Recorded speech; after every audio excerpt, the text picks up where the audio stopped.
turn on my notifications to join Greg. Greg is what I call my family here on YouTube. We're a family, we're an army, we're a collective. So go ahead and subscribe and turn on my notifications to join Greg. I'll see you guys next time with a very interesting video. Bye-bye. What's up, Greg? Lately, I've been seeing a lot of discourse around alpha male podcasts on YouTube. I've seen a lot of really good commentary videos talking about these insanely misogynistic podcasts where the hosts, under the ruse of giving dating advice for men, will basically just insult women for an hour straight. Guys, here at the Fit Wolf podcast, we know that the dating game is tough these days, you know? Men don't know what women want and are finding it harder and harder to find a good girl to settle down with. So tip number one to finding a good girl is invent a time machine. Invent a time machine and go back to the 1750s, because that's the only way you're gonna find a decent woman, because every woman nowadays is a thought.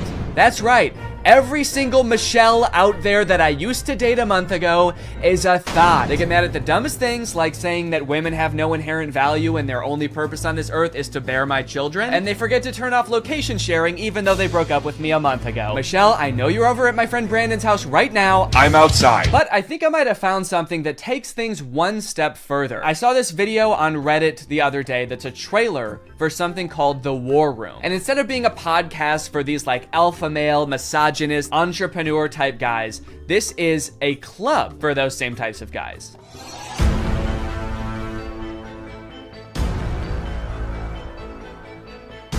After I joined the War Room, that was the year I made $100,000. On the surface, this kind of just seems like a trailer for a club where you get to hang out with a bunch of bald guys and smoke cigars and talk about business and making money. 1 year ago, I did not even have a business. I didn't make money.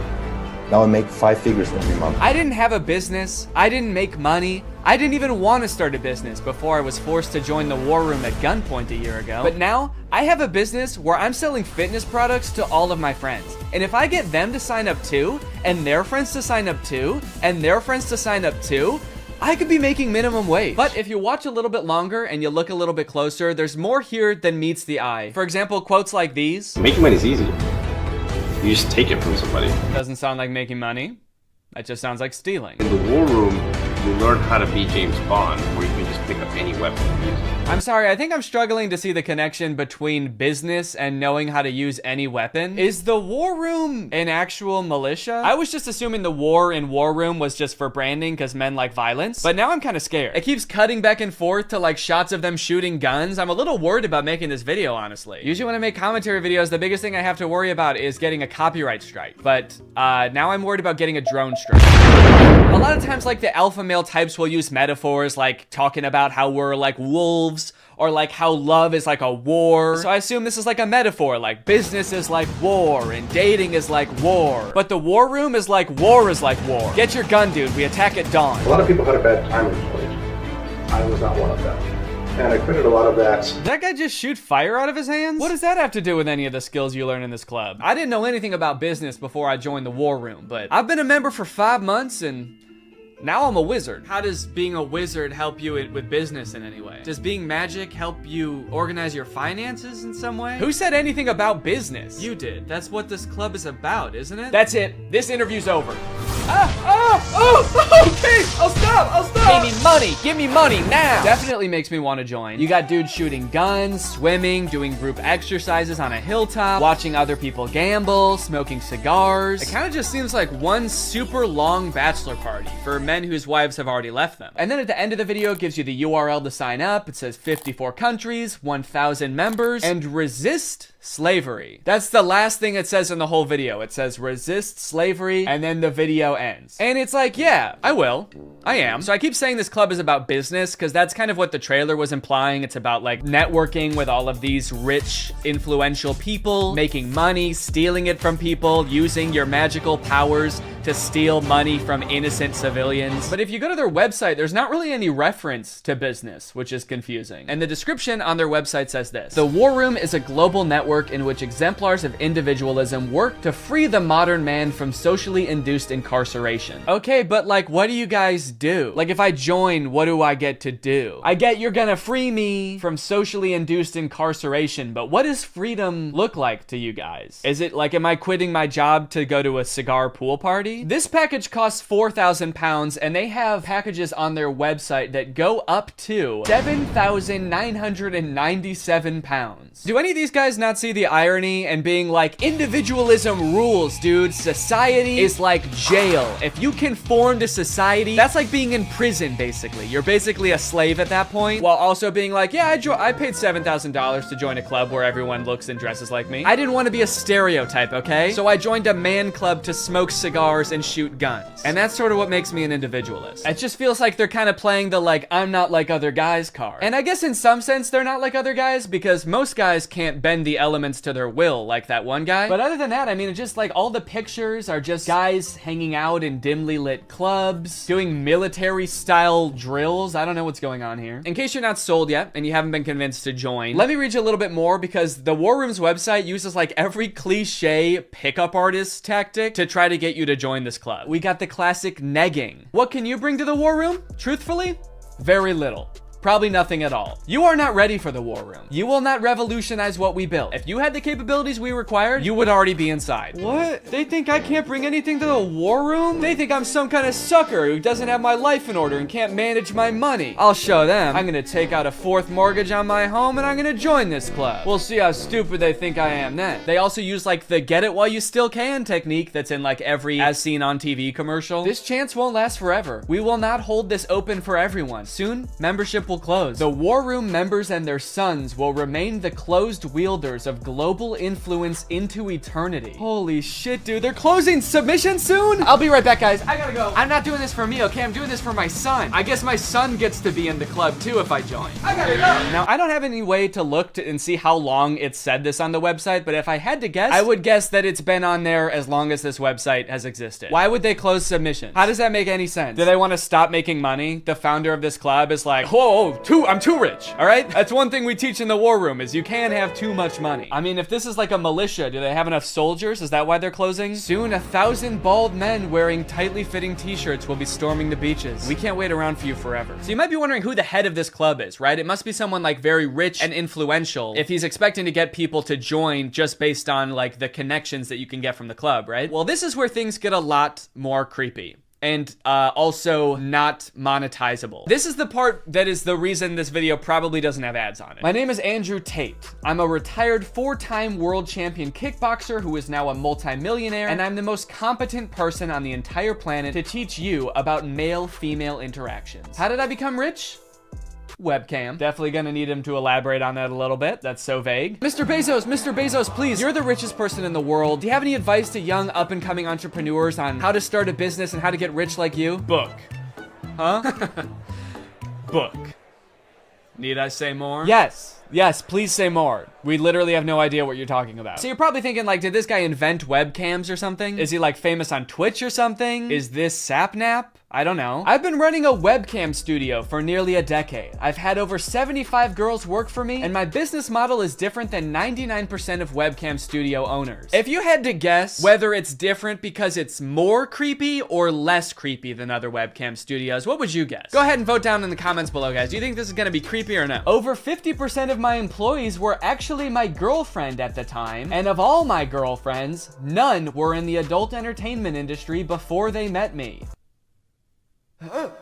My job was to get women to fall in love with me. Literally, that was my job. My job was to meet a girl, go on a few dates, sleep with her, test if she's quality, get her to fall in love with me to where she'd do anything I say. Holy shit, this is insane. And then he gets them to join his webcam empire where he gets them to do, you know, he gets them to get nasty on camera. I'm not a lawyer, but does this not...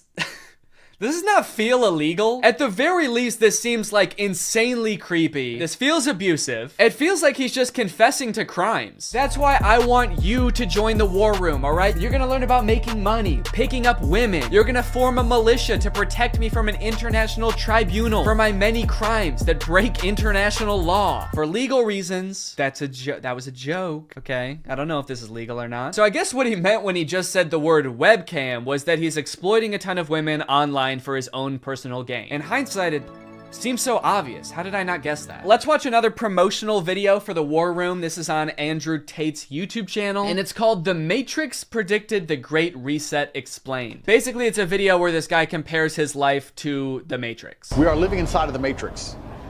and I am Morpheus. I know you're sitting thinking, why did Tate not decide he was Neo? Because Tate has all the Aikido and the masterful, nearly superhuman abilities.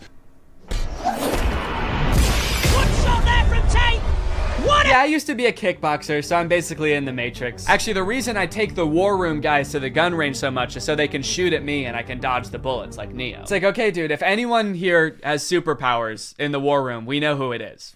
And it is not you. Now, when I say we're living inside the Matrix, I'm not stating that with irony or as a joke. We are genuinely, actually living inside of the Matrix. The Matrix is real. Yeah, something tells me that even though he keeps saying literally, and this is not a metaphor, that it is a metaphor. Something tells me he's not literally saying that we're living in a computer simulation that's controlled by, like, aliens or whatever the Matrix is about. I actually haven't seen the Matrix. I think that's what it's about. Something tells me that's not the point that this guy is making, even though he keeps saying literally. In the description of this video, it says stage 1 fighting against the Matrix is to become rich. Learn how here. I'm sorry, that's the first step? You know it's gonna be an unhelpful article when step 1 is become rich? Like step 1 is something that takes years and some people will never do it. Also, again, I haven't seen The Matrix, but I'm fairly certain that was not the first step in breaking out. I don't think Morpheus was like, listen, machines are trapping humans and using them as batteries in their simulation, and the only way we can break out is by setting up a dropshipping business and investing in Ethereum. Ethereum's actually great because you can verify smart contracts. It's actually the best crypto out there. Imagine if this dude is right and we really are living in the Matrix. Like, what does being free look like? Oh my God. I did it. I'm free. I made it out. All right. Hey guys, we got another one. All right. Welcome to the club, buddy. Hell yeah. Congratulations, man. Yep. You finally made it out of the simulation. Wow. Thank you guys so much. Where's everybody else at? What do you mean everybody else? Yeah, the only other person here is my girlfriend who I'm scamming. Or I mean dating. Yeah, but I mean like in the whole world. Like there's gotta be more than just you guys in the real world, right? What the fuck? You don't like us? No, it's not like that. I mean, sorry. I was picturing there being more than just like 3 normal guys in a room when I exited the Matrix. Normal? What the hell, man? Yeah, we're not normal. We shoot guns and make money out here. Yeah, we're big into making cash out here, man. Did they do that in the Matrix? They actually do, yeah. Not the way we do it. Okay, how do you do it? Hey, you're stealing my shit! Okay, I'm just saying, all things considered, you guys don't really seem that different. Honestly, if anything, this seems more like a simulation than the world I was just in. How so? Look at you guys. You're all holding guns. All you do is talk about business. You guys are like NPCs from GTA. You all look like slight variations of the same sim. Are you guys sure this isn't a video game? All right, man, as if I'm gonna take advice from a beta-ass bitch like you anyway. I'm just saying. Okay, that was actually sick. You guys should have led with that. How was that not the first thing you guys wanted to show me? You know what, man? Get out of here.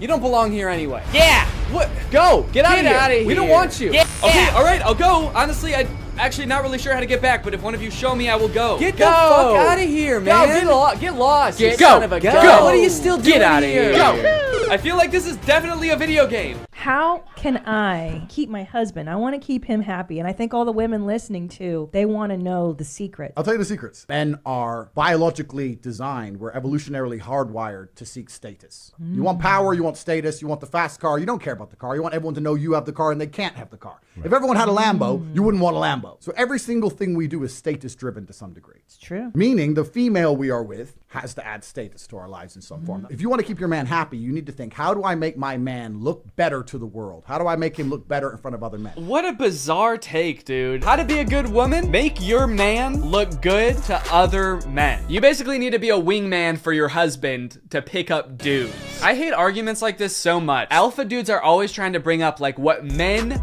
are hardwired to do. What have men been evolutionarily designed to do? Here he's saying that like men are hardwired to seek status. Men want a Lamborghini. You know how every men want a Lamborghini because it's a status symbol. Even if it worked out that like evolutionarily that's something that is in men's nature, that doesn't make it good. You know what else is in our nature? Thinking sugar tastes really good. If you didn't tell someone that sugar was bad for you, they would think like, oh my God, this is the best thing in the world because it tastes really good. If you put 10 pounds of candy in front of a caveman, he would eat all of it and then he would throw up. and then he would die probably because he's never eaten that much sugar before. But hey, I guess that's just kind of what he was hardwired to do. So if you want to be a good cave wife, you got to go out there and you got to get your man as much candy as you can find. You want to go to the store and buy him one of those lollipops that's as big as his head that he always wanted when he was a kid, but his mom would never let him have. And that's the only way to keep men happy, all right? These alpha male type guys are always trying to sound like scientific. Like this is the science-backed way to attract a mate. And this is the evolutionary way that relationships are supposed to be. But I feel like if they were being honest, they would recognize that there's a difference between what humans like naturally are inclined to do and what is healthy and what is sustainable. You know what else increases your status? Murder. Can't be anyone higher up on the hierarchy if they're all dead, right? It's weird. I don't see any of them advocating that, but it's the same primal instinct that they're talking about, so why don't they? To prove what a sick and cool lifestyle this guy has, here is a video that he posted on Christmas while apparently alone in a hotel room.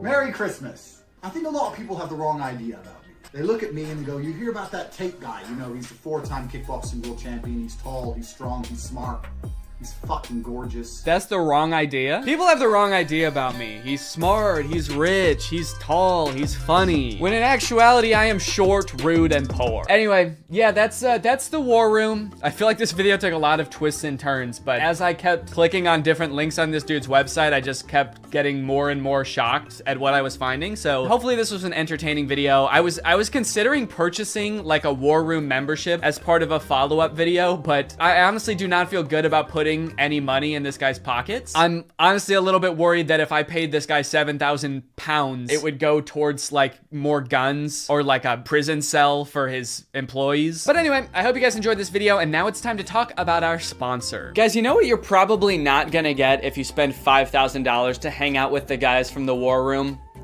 Delicious home-cooked meals, which is why I thoroughly believe that today's sponsor, HelloFresh, is a much better investment than the war room. HelloFresh has been a long-time sponsor of the channel, and I love their service. Every week, they send you 3 delicious meals that you get to cook at home with all of the ingredients pre-portioned, so you can skip all of the prepping and planning and going to the grocery store that, if you're like me, stresses you out about dinner time. HelloFresh is equipped to be able to serve a bunch of different lifestyles. With fit and wholesome recipes and low calories or carbs, you can indulge in delicious meals without having to worry about breaking your diet. My favorite things about HelloFresh are that 1, I only know how to cook a handful of things, and HelloFresh has a huge variety of recipes. Like every week you get to choose from something different. And 2, they're a super sustainable option. The packaging that they send you your food in is already recycled content, and HelloFresh cuts down on your food waste by 25% over grocery shopping. Cooking with HelloFresh is fun and honestly super easy. Anybody can follow the instructions and it'll kind of make you feel like a chef. So if you want to check out HelloFresh, then go to HelloFresh.com and use my code TrulyGreg16 to get 16 free meals and 3 surprise gifts. I don't know what the surprise gifts are, but if it's anything like their food,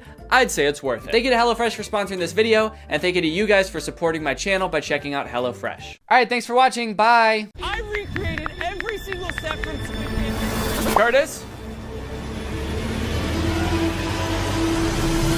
Hello. Hey. You're probably wondering why I've called you here, aren't you?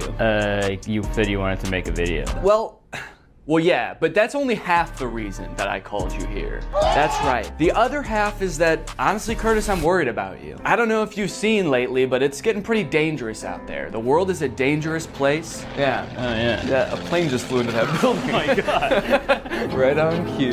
Did you do that? Exhibit A? No. Look, crime rates going up through the roof. Murder. Death? Did you know every person dies now? Point is, Curtis, there's people out there who are trying to hurt you. They're trying to kill you, Curtis. Me? Yes, you specifically. What'd I do? You're just, I don't know, how do I say this? Has anyone ever told you that you're an easy target before? Huh? See, yep, that's exactly what I'm talking about, Curtis. The headphones, the texting, the hands in your pockets. If I started attacking you right now, you wouldn't even be able to defend yourself, man. Your hands are all busy. Not to mention, you're not even wearing shoes. Good luck running away. I was being polite. There's nothing polite about getting murdered, Curtis. Attack me, see what happens.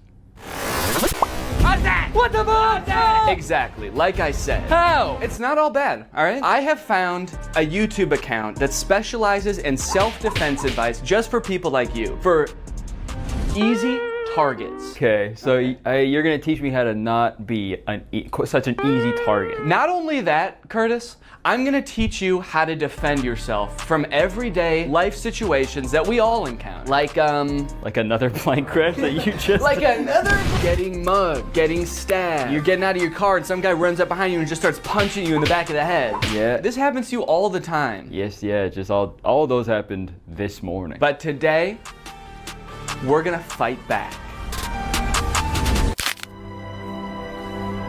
That hurt?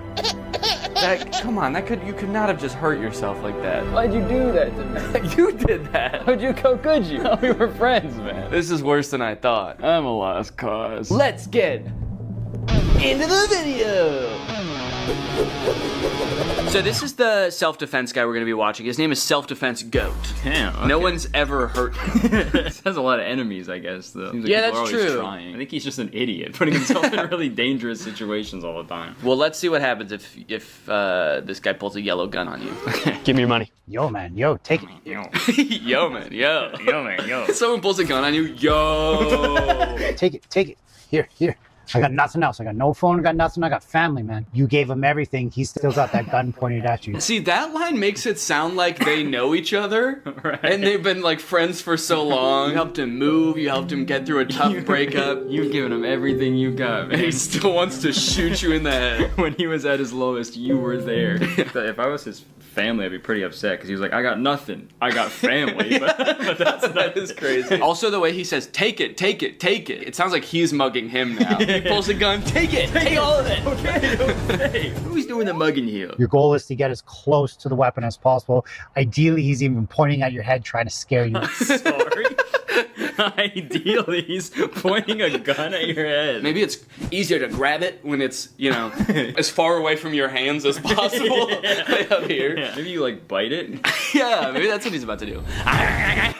Maybe it's because getting mugged is so scary that he just wants to be put out of his misery as quickly as possible. Yeah, I want this to be done immediately. Ideally, you're facing the other way, looking out at a beautiful sunset, and he's got the gun pressed right up against the back of your skull. Taking one final breath. So I'm going to turn out of the way, 2 hands on the weapon right away, pull it into your chest, rip it off. And you shoot yourself. Take the power out of his hands. Yeah. Get out of the way, back, Hands. pull it into your chest. He said rip it off. He rips off his hand. His tutorial is like, how to stop a mugger is just talk to a imaginary cameraman and be like, no, this is what would happen if you're mugging someone. 'Cause I feel like that would kind of mess with their heads. Yeah, wait, pretend to be mugging me right now. Okay. Give me your fucking money right now. I gave him everything.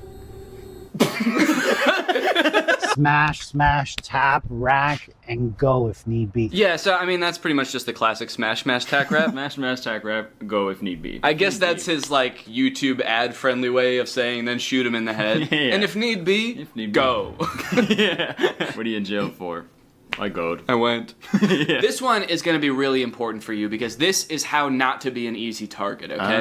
Okay. You got your no shoes on, you had your headphones on, hands in pockets. You're about to see just how dangerous that is. Okay, wow. Dude, he stabbed him in the ass. What was that sound? I don't know. I think it was the guy screaming. Wouldn't it be crazy if that was the whole video? Well, look at Mr. Karate Kid. That is a pretty sweet hoodie, though. Look how easy he's going to be to murder and take his phone. Sunglasses on, huge headphones, hoodie I could just rip him down with. Oh, you're mine, buddy. Okay, well, he didn't even do it, though. He's just talking, you're just imagining it. Oh, you're mine, buddy. He's already You're gone. dead. He's like, Oh, I'm going to enjoy this one. all right, yeah, it's not.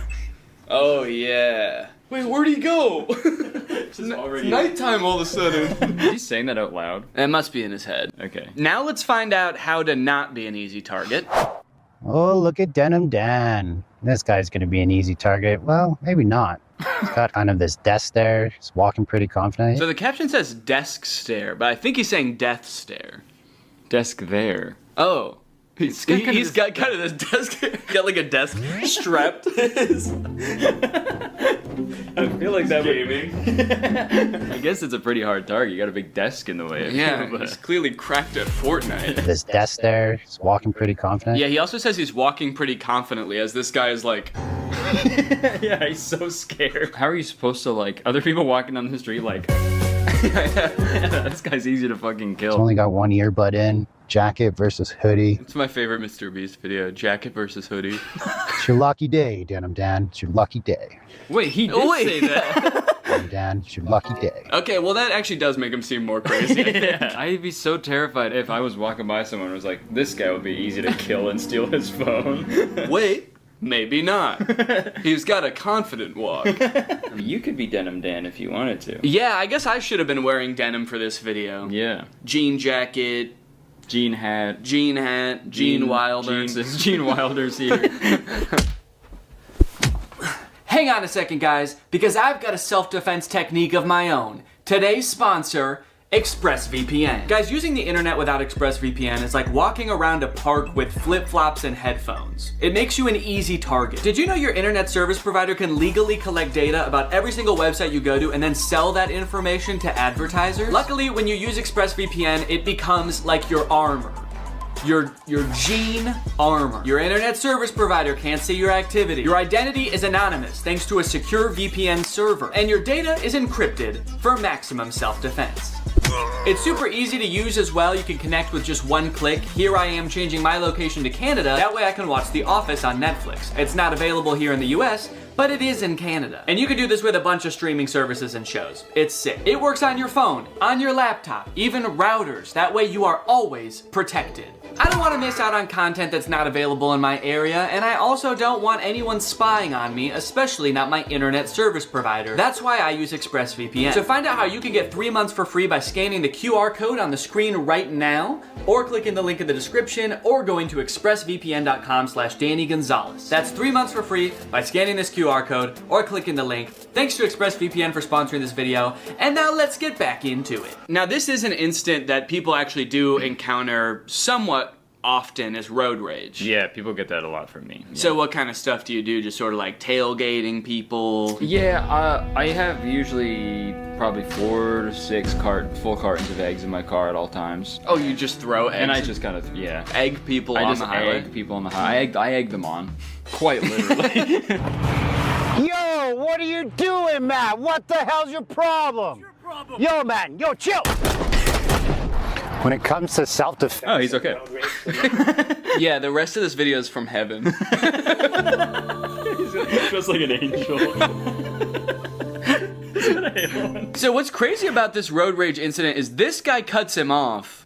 He didn't even have to stop. I mean, I get that people get super irrational during road rage incidences, but it seems, I feel like this person should be the one who got out to shoot him, because he got cut off. Right, yeah. The other guy cut him off so bad that he had to kill him. It's like, no one can know about this. He almost caused the accident, right? But what did I do? I honked the horn, I fingered him.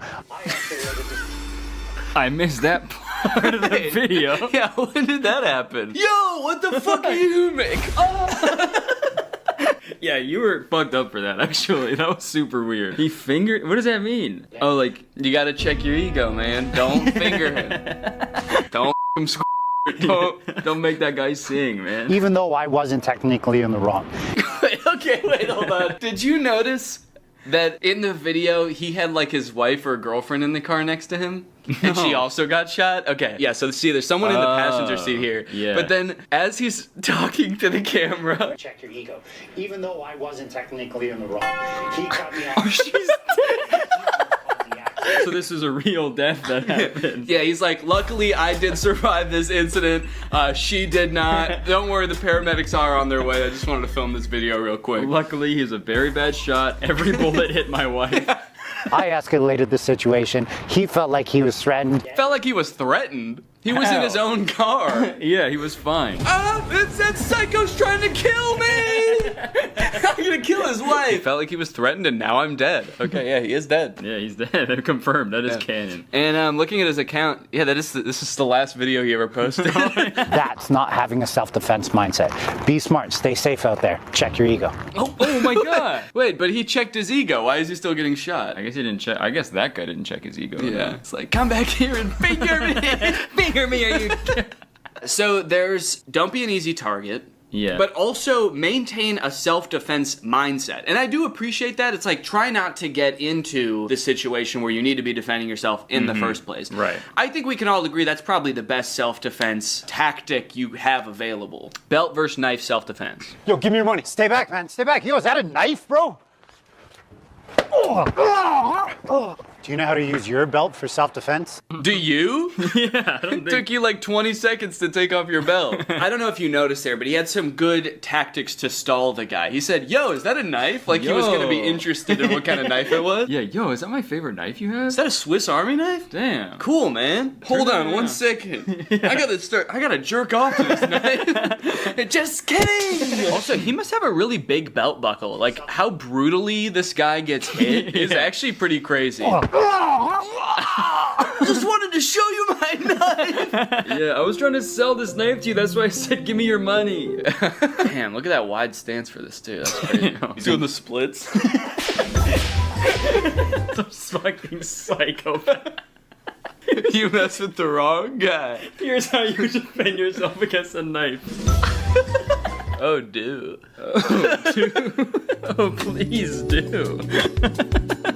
That's what the mugger says when you pull out your belt. Oh, do. Back, he was that a knife, bro. Oh, do. Oh, do. These are really good captions. Yeah. Okay. I like that they like to start the videos with someone just being brutally murdered. Yeah, it's a good way for audience retention, right? I feel like now on we should just start our videos with killing someone, like right in the first frame. We just have some poor bastard. Maybe his car broke down on the side. He's covered in eggs. You know, I took him home, and I took him home. And I start my video. I'm like, hey guys. The guy in the headlock is like, I gave him everything. Folks! Yeah. You know what to do when somebody pins you against the fence and stabs the shit out of you? I firmly believe there's nothing you can do. No. I mean, there's definitely things to do to avoid getting here in the first place, but when you're here, There's nothing you can do. yeah. Ow. You're dead, man. Fence and stabs the shit out of you? He says it in a way that has like that relatable moment when someone pins you against the fence and stabs the shit out of you. We've been there, man. I'm trying to establish control of the weapon. If I can get my forearm here, great, but he counters that by pushing me away.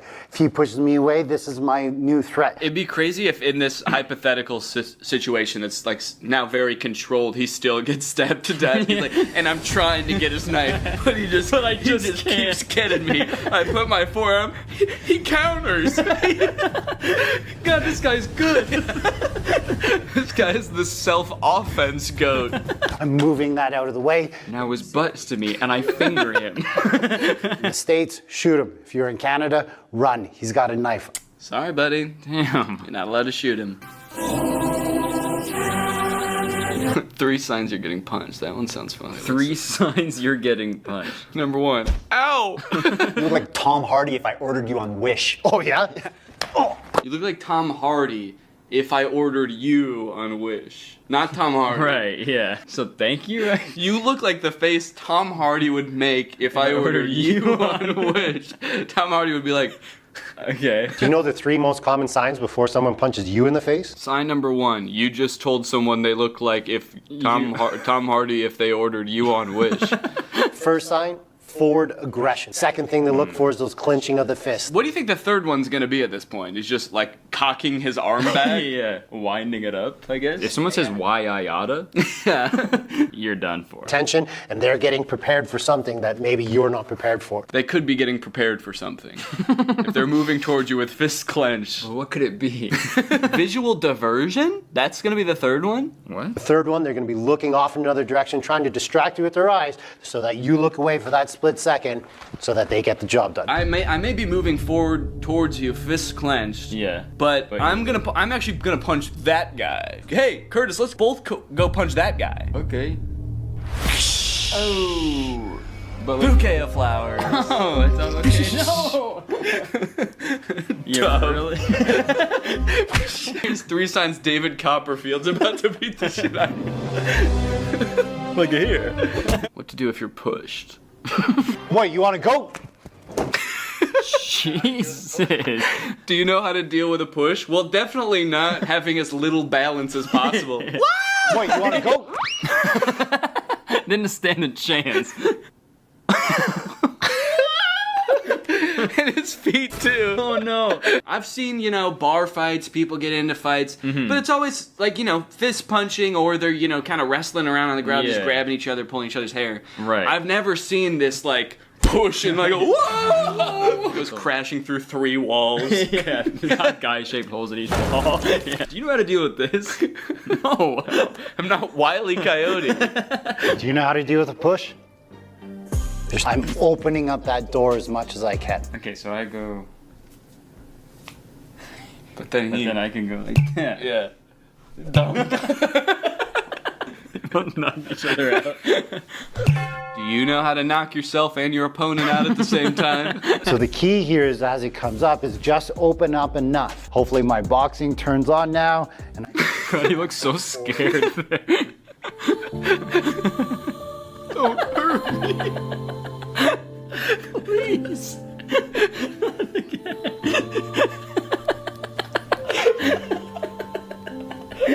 Is he actually gonna hit me this time? He's like softly blinking up at me. What are you doing to this guy? He already got pushed, man. He's been through enough. He also just said, hopefully my boxing turns on now. I've never practiced boxing before, but I really hope I know how to box. I hope the skill comes out of nowhere. And I just bring that hand forward as much as I can. Jesus. He was not expecting that second one. Bring that hand forward as much as I can. He's still standing there. I throw another 1 or 2. But that doesn't always work, especially if they're super big or if you were caught off guard. So if you don't know how to do all that he just did, the old wax on, wax off, you can do a soft fall. Okay. That would really throw your attacker off if he pushed you and you actually fell, right? And yeah, that would fucking confuse him like crazy. Now what? I thought he was gonna get closer to me. Suck all that in to minimize the damage that you take. The most vulnerable guy I've ever seen. Quit your job, man. You don't have to be there. When that push comes down and he goes to break fall this time, now he's not there. That's the way you're supposed to fall. Straight into a coffin. Like a fucking vampire. He's suddenly in a suit and palmed. Time. Now he's not there. Now he's not there. Yeah, he is. Where'd he go? I can only look up here. He's like, nobody make up that. Yeah, nobody tell him. Also, that night before you go to the bar, look up what color the carpet is at the bar and dress like the carpet. So you fall to the ground, then you sort of scuttle. Like a little crab.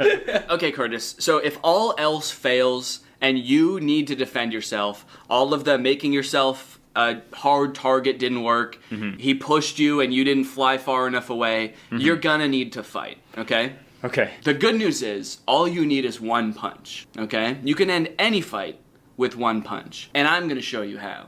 Okay. Yeah. I'm excited. Jerk in the Lexus. Yo, what are you talking about, You man? cut me off in the chill, parking lot. Chill. Do you know who I Stay am? right You wanna there. go? Go under my You wanna space, go? man. Do you know how to end a fight in 1 punch? I can see why he hired this guy. He's so good at, like, leaving the frame as quickly as possible. Yeah, he's a pro at that. My space, man. Do you know how to end a fight? He's just gone. Once I felt like my foot was planted enough that I could push off of it, I had to make sure I wasn't showing the punch or creating a tell. This is creating a tell. Loading, shrugging, trying to punch and come out. So the first thing you want to be good at, Loading, shrugging, trying to punch to come out. making sure your arm is... God. I just feel like there's a more tactical way he could be standing in all these videos. Instead of just like the most malleable, just, what are you gonna do to me now? I feel like he should be trying to evade it or something. He's just, it's so sad how willing he is. I deserve it. Yeah. And he's like, and don't worry about this guy, by the way, guys. He deserves all this. He deserves all of this. He's a hellish fiend of a man. You should see him off camera. Remember, in self-defense, he's approaching me, I'm hitting him, and I'm trying to get away. He said you're punching him and trying to get away. Yeah, you gotta pick one, I think. Yeah. He's on the ground, you're punching him, and you're like, let me get out of here! This sicko's attacking me! Unhand me! If they're a bigger opponent than you, then you don't just hit them with your arm, you have to hit them with your body.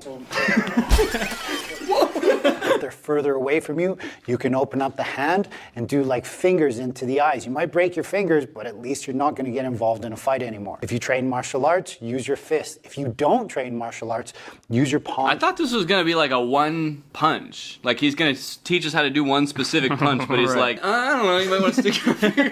Let me think.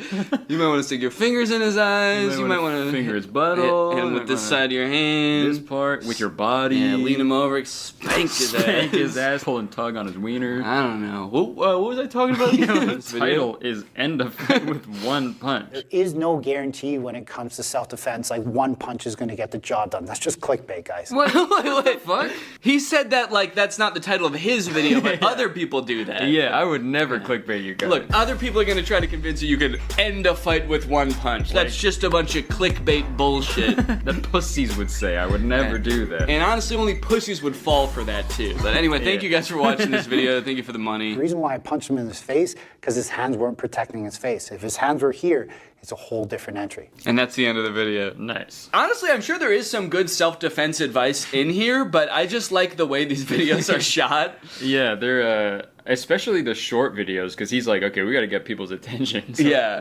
Yeah. All right, Curtis. Well, you know what? Honestly, man, I'm proud of you. I feel like I can tell that over the course of these past, gosh, I don't know, we've been recording for like an hour. Mm-hmm. I feel like you've really changed, you know? You think? Yeah, I feel like you've taken the initiative. You're no longer an easy target. Honestly, now, you're a threat. And for that, I commend you.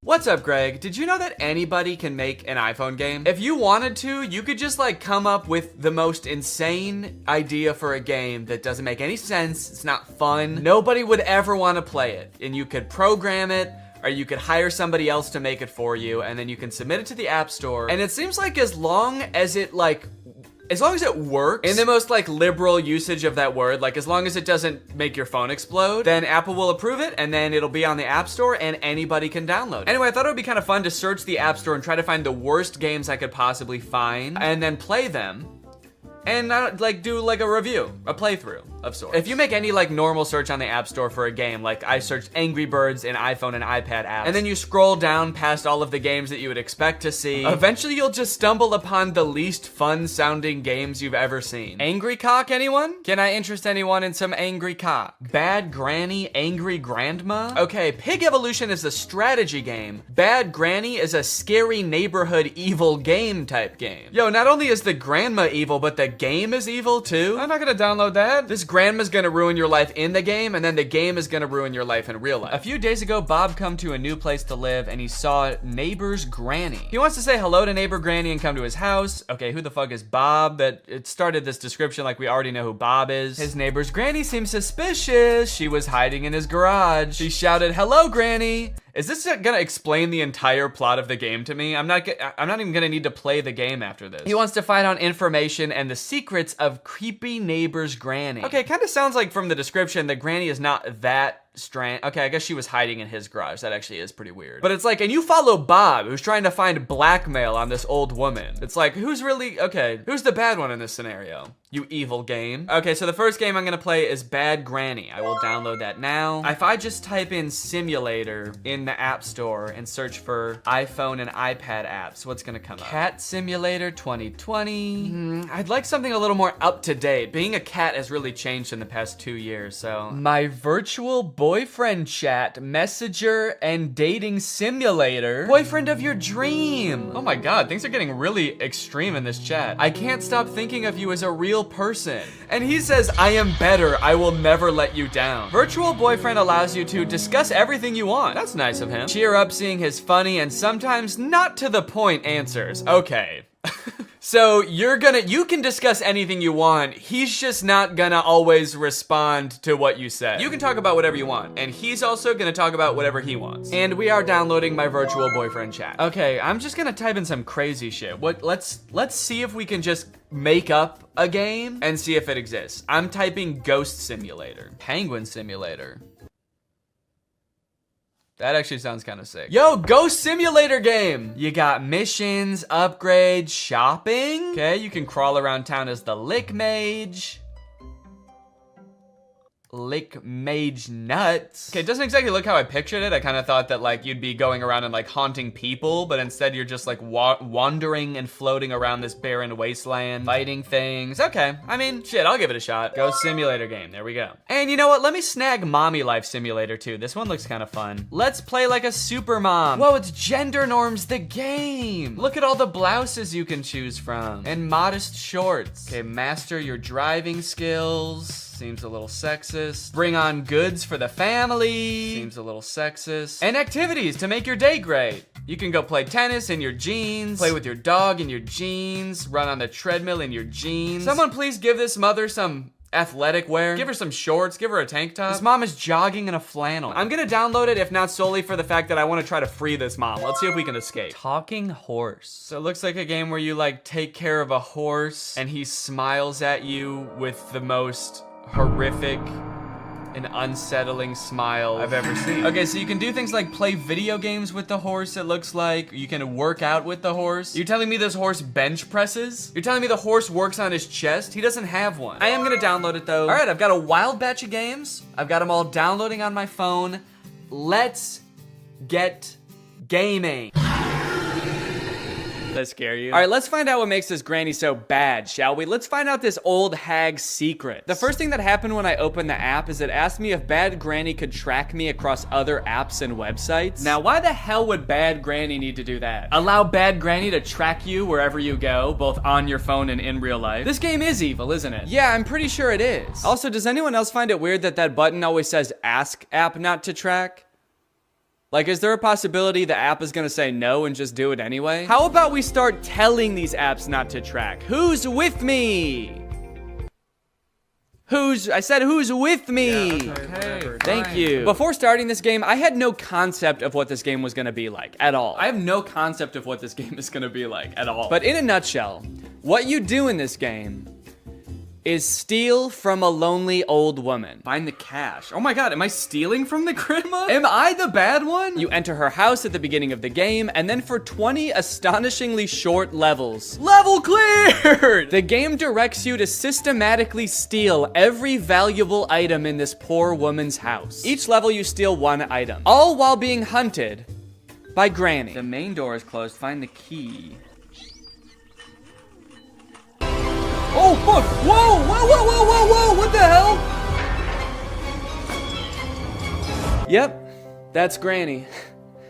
And that's the first time I ever saw her. And while you're doing the game's bidding, picking up every loose item in her house, she roams the halls with a baseball bat, and if she finds you before you beat the level, she clobbers you to death. Ah! And I just gotta ask, is that really so wrong? How bad is Granny, really? It's just that I don't really feel bad for my character. I feel bad for the granny because I broke into her house and now I'm stealing shit. The description on the App Store said that I was getting dirt on the granny. And then you jump into the game and come to find out I'm just stealing nice things from her. I took her TV and I stole cash. Is that what dark secrets the granny was hiding? Her life savings? We're gonna put a stop to whatever the granny's been up to. You find out she's just been up to saving. She's been up to a retirement fund, a Roth IRA. We can't let her get away with this. Granny has a couple of interesting quirks and features. For example, when she hits you with her baseball bat, she doesn't actually face you. She runs right up to you and then turns to the side and hits the air next to you, thus killing you. Sometimes Granny can kill you after you've already beaten a level, which is really frustrating. Oh, fuck, fuck, fuck! Level cleared! Wait, what? A level cleared and I died? Like, you'll be on the level cleared page already, you'll be celebrating, and then the game will notify you that unfortunately Granny has decided to kill you anyway. Sometimes Granny gets stuck. I think I beat the game. She'll get confused in her old age and she'll get stuck and the corner of a room or the middle of a hallway. And, you know, it's good for us, but it's sad to see, you know? She used to be so young and spry, I assume. I never actually knew her back then, but the instructions in this game are way less helpful than they should be for a game that is only instructions. As you'll come to find, Granny's house has 2 floors. And while most people would call those floors the first floor and the second floor, whoever made this game, I guess, thought it would be fun to call the first floor the main floor and the second floor the first floor. So in the game, when it tells you to find the Chinese vase in the first floor alley, you get to spend an exhilarating 10 minutes wandering around what you thought was the first floor, touching every vase to check if it's the Chinese one. The Chinese vase, am I stupid? What is a Chinese vase? Okay, I've been wandering around the house for like 10 minutes now. The granny's not even here anymore. It's like she left, she got bored also of the game, only to find out that it was upstairs the whole time. If I find the vase up here, I'm gonna be so pissed off. Just so we're all clear, this is the second floor. And if there's a Chinese vase up here that I could pick up, I'm gonna lose it. And I'm gonna, God damn it is right. Oh, and I'm dead. That was the second floor! This game is wicked cool. Now I know it looks like I'm having a lot of fun playing this game, but it got really boring really fast. I've been in every room of this house 900 times. I wish I never found this game. Every level is basically the same. Anytime you beat a level, yay, fail a level, dang, or even pause the game, you get an ad. It's an ad for a game called Going Balls. I'm going absolutely balls right now, dude. And they're really long ads. These ads are unusually long and confusing to click out of. Please skip. Please skip. No, I don't want Cash App. Skip it. No. I literally think I spent more time watching ads than I did playing the game. That's not fair. But because the levels were so short and there were only 20 of them, I knew that if I buckled down and grinded, I could beat this whole entire game in one sitting. So I suffered through ad after ad after ad, and finally made it to the last level. Now pick everything and run out of the house. So with all of her worldly possessions in my 2 pants pockets, I made my escape. Okay, here we go, let's go! There's 2 yellow spots. I get to pick which one I want to finish on? I'm going over here. Level clear! Yeah! This game made my life worse. Also, I realized after I finished the game that on the App Store, there's supposed screenshots of gameplay for this game, but none of those are in the actual game. Picking up barrels and sitting down for lunch with Granny? Where was that? I would have killed to do that. Next game. I was feeling pretty frustrated going into the next game, but I was hoping that Virtual Boyfriend Simulator would be a nice change of pace. I started off by creating my own little profile. I got to take a picture. That looks good. Put in my name. Damn. Decide on a couple of character attributes. I had to look up what impudent meant. Means not showing due respect for another person or impertinent. Similar to Chinky. Wait, what? When you go back to the app, after being in another app, there's a picture of a crying boy that says, "Honey, come back!" And then when you actually get there, it's like, what? Oh no, we just wanted to know if you were impudent or not. Yeah, fuck it, I'm impudent. When you start playing Virtual Boyfriend Simulator, you can only talk to one guy. His name is Kevin, the perfect boyfriend for you. Kevin, and he's 18. Is 18. Okay, I'm 28. The 10-year age gap made me a little bit uncomfortable. But unfortunately, if you want to talk to literally anybody else besides Kevin, you have to pay for premium. From the moment you get into this app, they start bombarding you with messages to try to get you to buy premium. Unlock all virtual guys. There's pop-ups that say, look at all the boys you can talk to if you upgrade to premium. You can send unlimited messages with premium. I thought at the very least Kevin would be on my side because he's the only guy you don't need premium to talk to. But when I went back to message him, he was also trying to get me to upgrade. His very first message to me was, hey, I'm tired of these ads. Can you stop being a cheap fuck and upgrade to premium, please? It's like, Kevin, you gotta know that the second I upgrade to premium, I'm never talking to your sorry ass again. If there's premium guys to be talked to, I'm going to be talking to them. Anyway, I tried to resist the upgrade and just talk to Kevin for a little bit. Hey, Kevin. I'm gonna make up some backstory, I guess. I got your number from, and then I'm just gonna come up with a random name of a person that could be a friend, a realistic name like Baseball Louie. Nice to meet you. Okay, he's typing. Oh, wait, what? He thinks my name is Kevin? What? He said, hey Kevin, I love baseball. Who's your favorite team? Mine is the Yankees. It was off to a little bit of a rocky start. I didn't have too much hope for the AI, but it was kind of disappointing that the bot didn't even know which one of us was Kevin. But eventually we actually did get a little bit of a conversation going. Do you have any pets? I have a dog named Buddy. Okay, Kevin. I do have one pet. His name is Baseball Louie. That's a great name for a dog. It is, dude. Thank you. What do you do for a living? I'm an accountant. Based on the description in the App Store, I was not expecting Kevin to understand anything that I said, but Kevin would actually respond to what I said in a pretty natural way. At least for the first 4 messages I sent him. My dog is a Australian Gumblebee. I'm just gonna make some shit up and see what he says. Wait, huh? Sorry, but in the limited version, we cannot chat endlessly. I'll be back in 2 hours. What the fuck? This game lets you send 4 messages until it's like, all right, buddy, pay up. Now that you've gotten to know our darling Kevin, surely you're willing to pay $3.49 to talk to him. Surely you'll spend a little cash on the guy. He's told you he has a golden retriever. He's told you he's an accountant. Are you not in love yet? And you know what? I did pay $3.49. Okay, I guess I'm gonna continue chatting. I guess I'm gonna pay fucking $3 to talk to this guy. Okay, these premium guys keep messaging me. Hey, I know your little secret. Okay, I'm gonna keep talking to Kevin. From here, things got a little bit suspicious. My dog is an Australian Gumblebee. What do you say to that? Whoa! I'm actually really surprised how good the AI is. I've never heard of a Gumblebee. Wait, he spelled it wrong. Huh? Am I talking to a real person? How the fuck would an AI spell something wrong? He said I've never heard of a Gumblebee. Gumby. What's it like to have one of those? How could a computer spell something wrong that I made up? Just copy and paste it. While trying to get to know Kevin a little better, I decided to ask him some personal questions. Have you ever kissed anybody? Sexual style? And his responses just made me more concerned. Wait, what? Sometimes I am a nasty boy, but rarely enough. If you are lucky, I will say some vulgarity.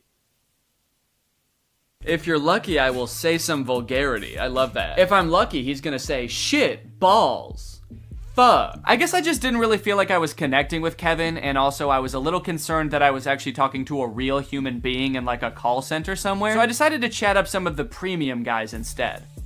Big mistake. Andy's already messaged me freaking 3 times. Hi there, it's raining again, nothing new. What's the weather like where you are? Maybe I should move closer to you. Hey, I know your little secret. I never thought you liked to eat at night. Honestly, I can't help myself not to eat a couple of soft, hot buns before I sleep too. Why don't we eat together? I have a gift for you. And it's a chicken. One actually kind of cool thing about this game is that it allows you to create your own, but because it was a total waste of time.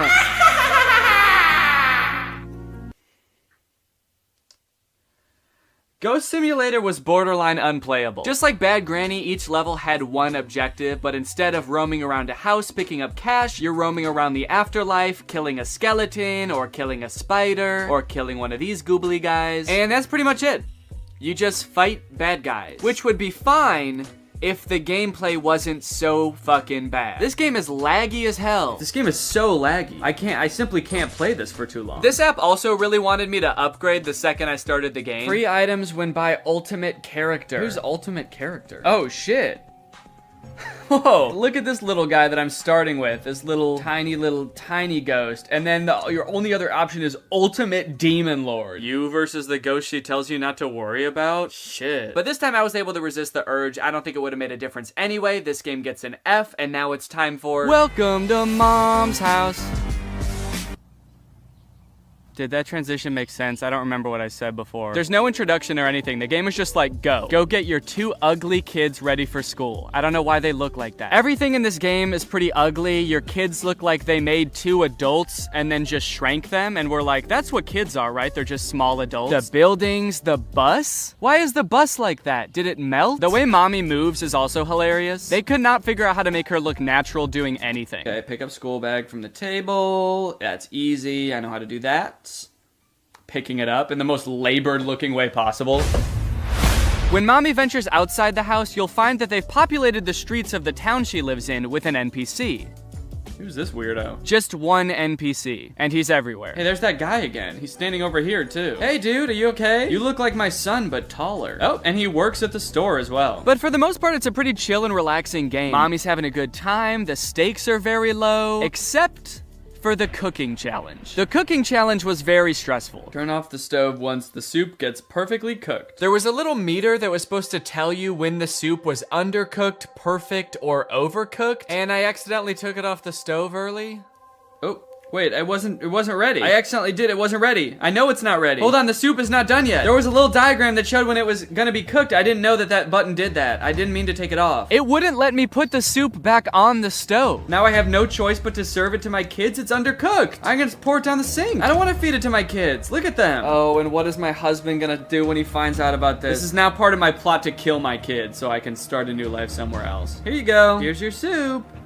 It's undercooked, we won't eat it. The game is just like, oh, you thought the soup was done? Go ahead and feed it to your kids then. Oh no, this will be rich. Let's see you feed the soup to your kids if you think it's done. You know better than us? Go ahead, see how they like it. They didn't like it. And I would just like to add that the entire time I played this game, Mommy was very poorly treated. No one ever said, thank you, Mommy. No one ever said, wow, you're such a great mommy. Thank you for the soup. As someone with a mommy, I find that disgusting. Even I know that that's fucked up, and I'm 6 weeks old. There are some in-game purchases available in this game. You can buy new family members. I can pick different people? Not additional family members, but you can pay to swap out your current family members with ones that you like better. For only $9.99, you can tear your family apart. Cop yourself a new son. Look at how cool this one is. Tired of your daughter looking like a 40-year-old woman? Now she's gonna look like a different 40-year-old woman. What's nice about this game, though, is it doesn't try to force these in-game purchases on you. The game developers were like, if you want to kill your entire family and swap them out with people that look different, Oh, hello. The game developers were like, if you want to kill your entire family and swap them out with new people, you can. But that's on you. Our hands are clean, dude. We didn't say you had to do that. This game was actually the funnest game I played the entire time, and I was actually really excited to beat it, and I was planning on playing every single level until... I've come upon a level with no controls or instructions. I'm unable to move. I can't do anything. The game just stopped working. There's no controls. Mommy. Mommy, go. Maybe it's voice controlled. Mommy, go. Mommy, walk. So I guess I'll just exit out of the app and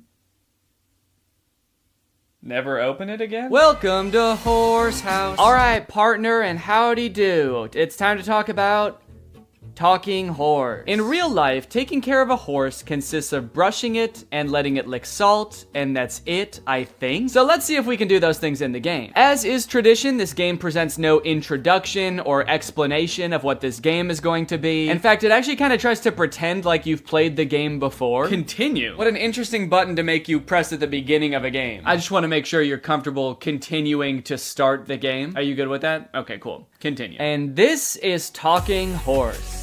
There's a horse on the screen, and a few things you can do with the horse. He can dance. Oh shit, get it, little horsey. He can also fart. And there's actually a couple of secret things that aren't labeled as like buttons that you can do on the main page. It's kind of like the secret menu at Starbucks. For example, you know how if you go to Starbucks, they don't have beating up a horse on the menu, but if you ask, they will let you do it? What happens if I poke him?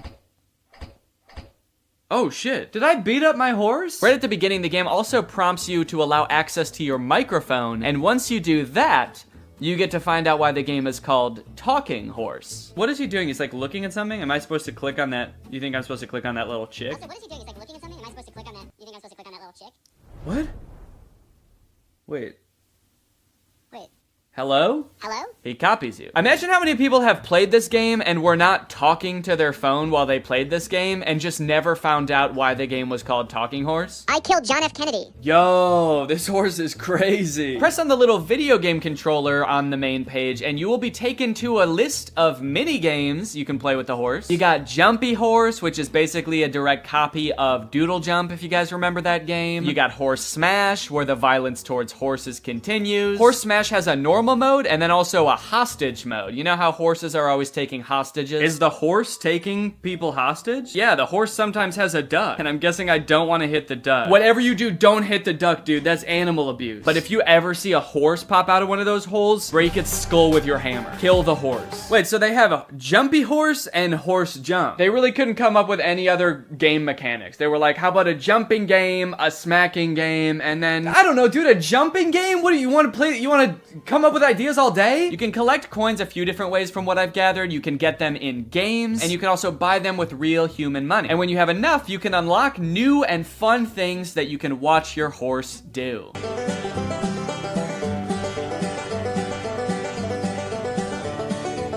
And not to brag or anything, but I did unlock everything in the game, and now my horse can walk on a treadmill. And you know what?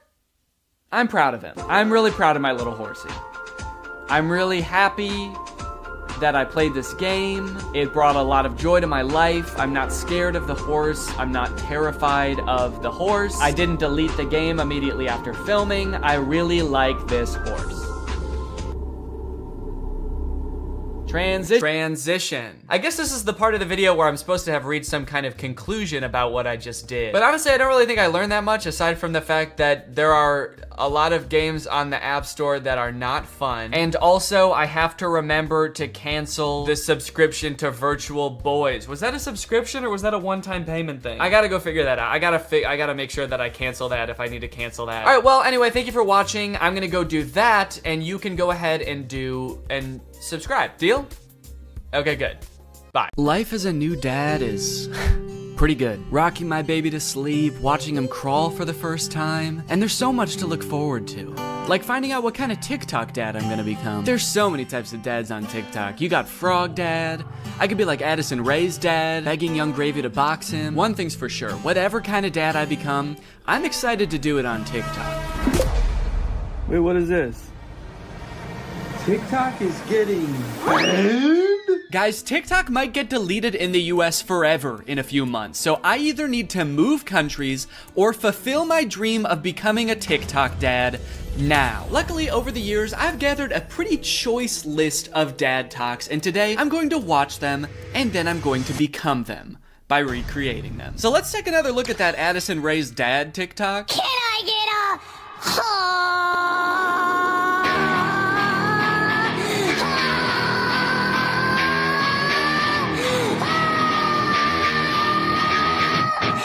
Okay, so this TikTok is from a couple years ago. It's from 2022. And if you were unaware of this situation where Addison Rae's dad wanted to fight famous rapper Young Gravy, I believe it started because Young Gravy made some comment on a podcast about finding Addison Rae's mom attractive. Now, Addison Rae's dad and his mom aren't together and haven't been for a long time, I think. But nevertheless, Monty, that's his name, Monty Lopez, decided to settle the score by getting on TikTok and begging Young Gravy to fight him.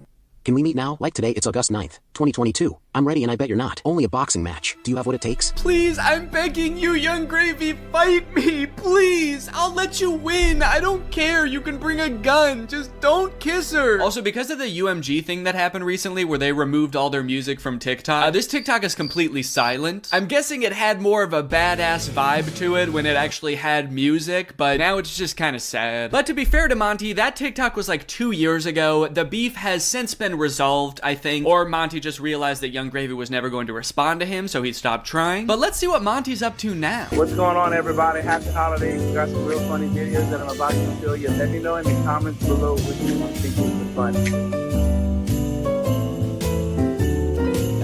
Cool, man. Yeah, those are some pretty funny videos. Did you steal them, Monty? Did you steal the videos? Bad, Monty. I like that Monty is compensating for his old videos having no music by putting 3 times as much music as is necessary in this video. I don't really think that this exact genre of TikTok speaks to me. I don't really know if I want to become like the content stealing kind of guy on TikTok. Hey guys, check out this crazy clip I just saw. You're gonna want to buckle in. This is 3 hours long. I should give Addison Rae's dad type dad a shot though, so I'm gonna be recreating that first TikTok.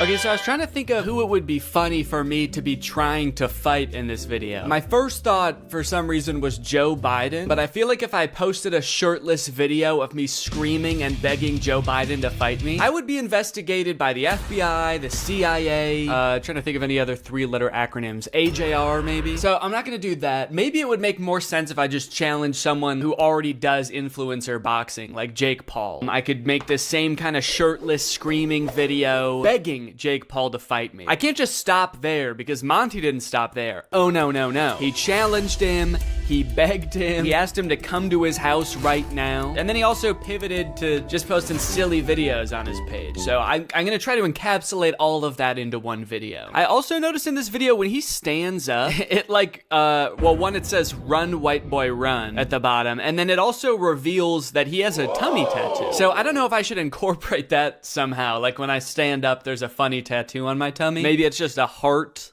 that says Jake in the middle. Because I want you to get the vibe from this that I just want to hang out with Jake so bad. I don't care if he's beating the shit out of me or if he's just coming over to help me water my garden.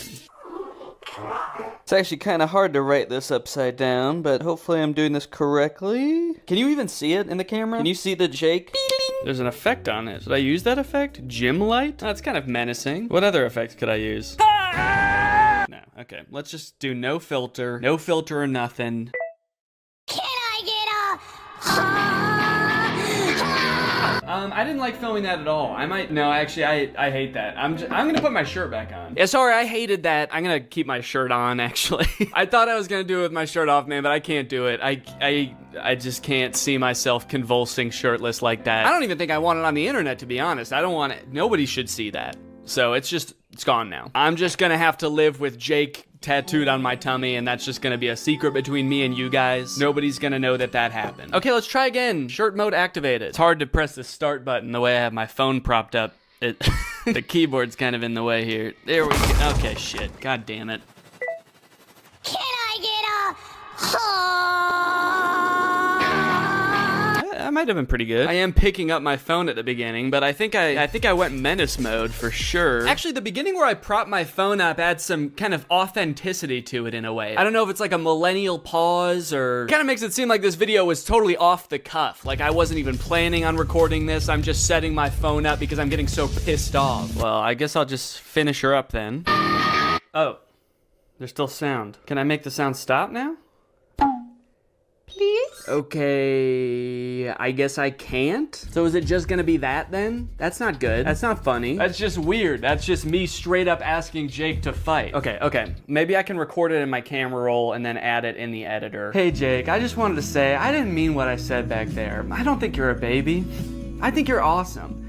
And we don't have to fight. We could just hang out sometime if you want to. Anyway, here's a funny video I found. Okay, now I have to actually find a funny video and add it in here somehow. Funny video I found. Hell yeah. Can I get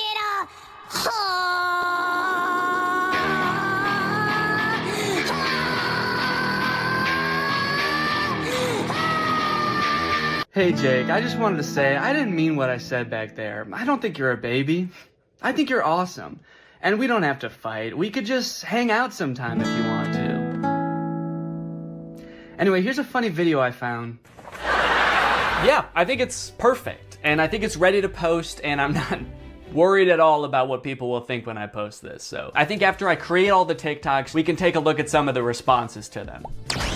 Okay, next TikTok. My daughter being in a toxic relationship. Hashtag POV, a pack sticks up for each other. One of my favorite things about this TikTok is how many people show up. I thought it was just gonna be the dad at first, but then more and more characters keep coming in. It kind of makes the dad seem a little less badass. Like, no wonder the boyfriend's scared. He is severely outnumbered. I also love how the uncle comes into frame by touching the brother's shoulder, but it's obviously just his own hand touching his own shoulder. You know you're in for trouble when you feel your uncle tap your shoulder. You know how uncles do? Now, the weird thing about this one is that I actually don't know if this guy has kids. I actually don't think he does, but I do still think that there's something we can take away from this video. The whole concept of a pack sticking together. Oh, are they wolves? Oh, I think they're werewolves, and that's why it says a pack sticks up for each other. And that's why all their eyes turn blue, this horrifying shade of blue, and the dad has on a wolf necklace. So they must be wolves. They've got wolf eyes. Wolves have blue eyes, right? Oh, wait. They don't. Wolves have brown eyes, it looks like. I must be thinking of huskies. Oh yeah, huskies have blue eyes. Are they huskies? Leave her alone, buddy.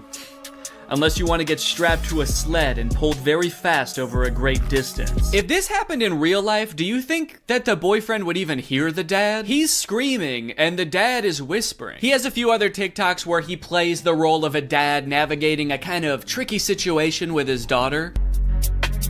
So I guess this genre is just fantasizing about having like a teenage child and something awkward or scary happening with that child. And also you have to look really badass and you do have to be part dog. Got it, can do. Before I film this one, I actually have a much more important POV I need to film first. POV, that moment when you're sponsored by Opera. Opera makes other browsers look like that evil boy in that last TikTok. All alone and useless. Meanwhile, Opera looks like the family because Opera has so many useful features built in that it's so much more than just a browser. You've got Aria, Opera's native browser AI, which lets you get clear answers instantly. Highlight any term on the web and ask Aria to explain it. The great thing is Aria is connected to the web and can provide real-time information, unlike a lot of other AI models. Tab islands are huge for helping me stay organized while I'm working on a video. If I have several TikToks open, a couple of Google Docs, email, I can collapse them into context-based groups automatically.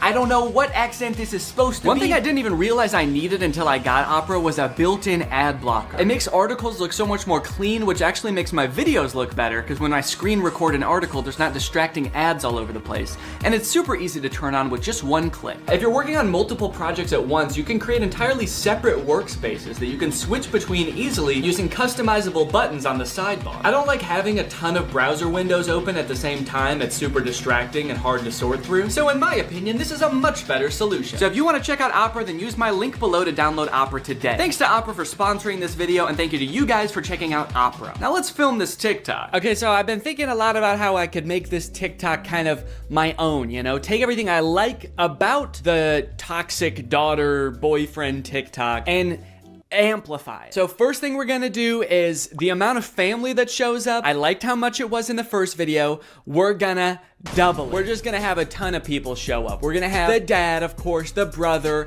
an uncle.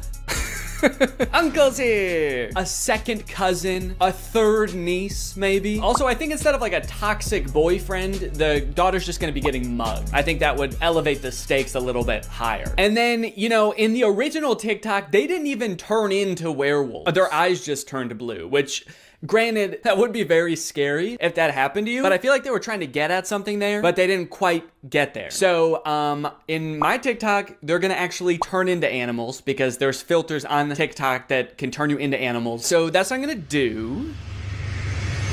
And I'm gonna do it now. So I think what would be even cooler than turning into a wolf is if I turn into a horse. And I know that there's horse filters on TikTok. I have one saved here, where if you open your mouth, you turn into a horse. So I'm gonna use this. Okay, beautiful, beautiful. I look gorgeous. And then everyone just starts turning into horses, dude. The daughter turns into a horse. Uncle's gotta turn into a horse. And last but not least, the mugger has to apologize, of course. Let's go, baby. Now all I have to do is edit this, and it's gonna be ready to go. Now this dad is a whole different type of dad. His name is Brian B. Toe. I thought Toe might be his last name, but the way it's spelled out in his profile actually makes it seem like Buteau is his last name. I thought B was just his middle initial till I saw this just now. Say what you want about Brian, but he do be Toe. And I think there's a lot we can learn from Brian's TikTok. Stuck in a generation where loyalty is just a tattoo and being fake is a lifestyle. Where the real ones at? Man, Brian's so cool. I thought he was a teenager for a second because of how cool he's dressed. Hey guys, I'm just skateboarding with my backpack to school. I mean work. I hope my teacher is cool today. Oh, I mean boss. Sorry, I'm just a kid at heart. Also, I just got in a really bad skateboarding accident and hit my head real bad. Can you drive me to the hospital? I don't like this angle. Why is he so much higher up than us? Are we a child in this video? Are we his child? Son, where are the real ones? What have you done with the real ones, son? I'm not even sure how the caption and the video are related. They seem like totally separate things. I'm so sick of my generation. So I've decided to join yours. I'm a teenager now. In fact, I'm so young that my kids are my...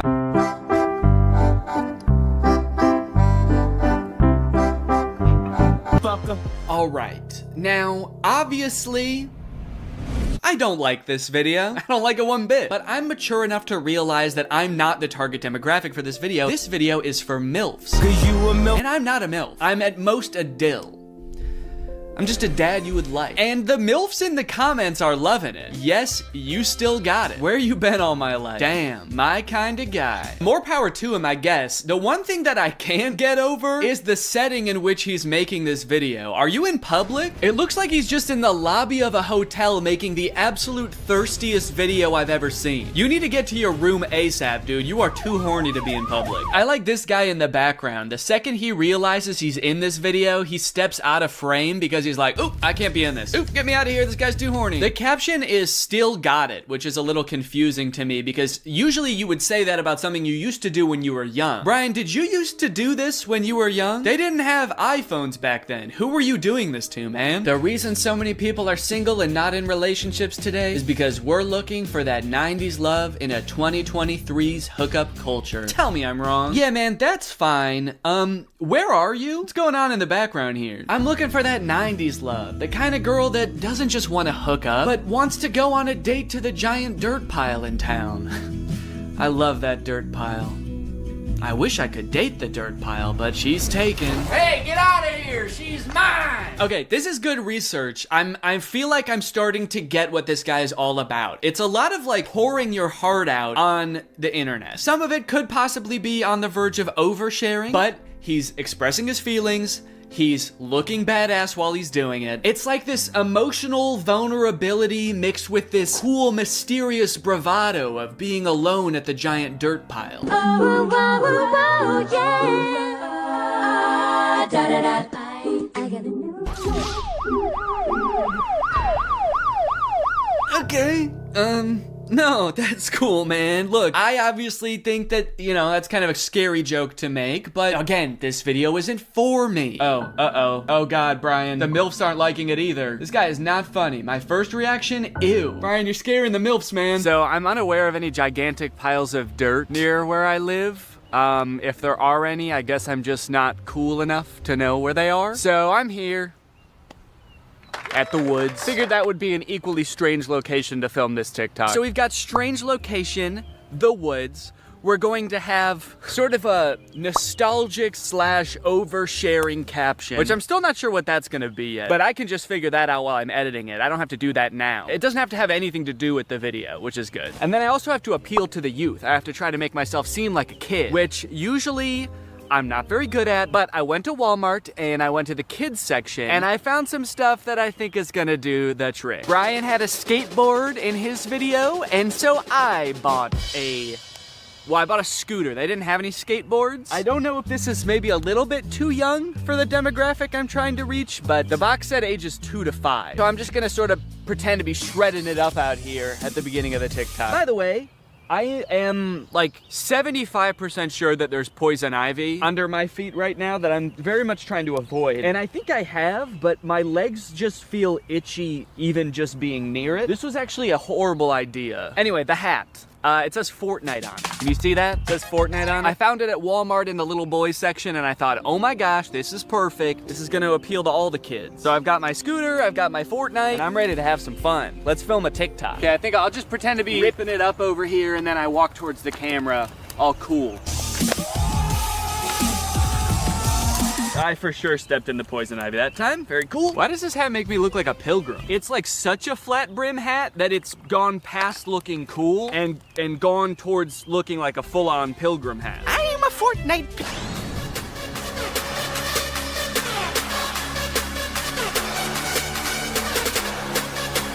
This one's just kind of a fun one. It's just a picture Shaq posted with like 20 seconds of music and then 20 seconds of silence. I don't know.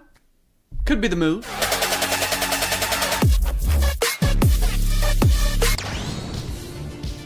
All right, this TikTok is by a dad by the name of My Life, not yours. So in case you were confused, this isn't you.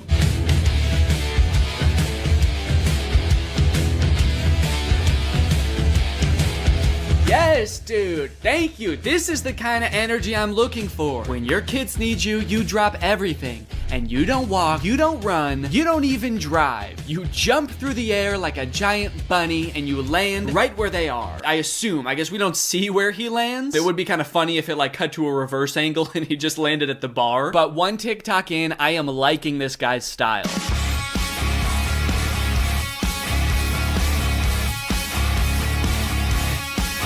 So I guess the way I describe this dad is like action hero dad, mystical sorcerer dad. Either way, he's killing it, and I really like his vibe. He's always getting himself into insane situations like this one. Happy Easter, everyone.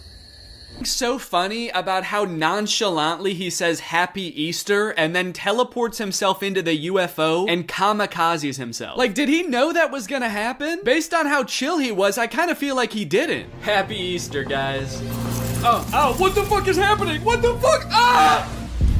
You know, I started watching this guy because he mentioned his kids, and I was like, oh, cool, dad content. But in hindsight, he actually doesn't mention his kids very often. So I guess they don't need help that often, because that's the only reason he mentioned them in the first video. He's actually kind of got a lot of other shit going on. He's always defending the Earth from some kind of cosmic threat, it seems. And after all these TikToks where he's harnessing magical powers and defending the Earth, you'd think that his kids would have some pretty nice stuff to say about him, right? You'd think they'd be pretty grateful, huh?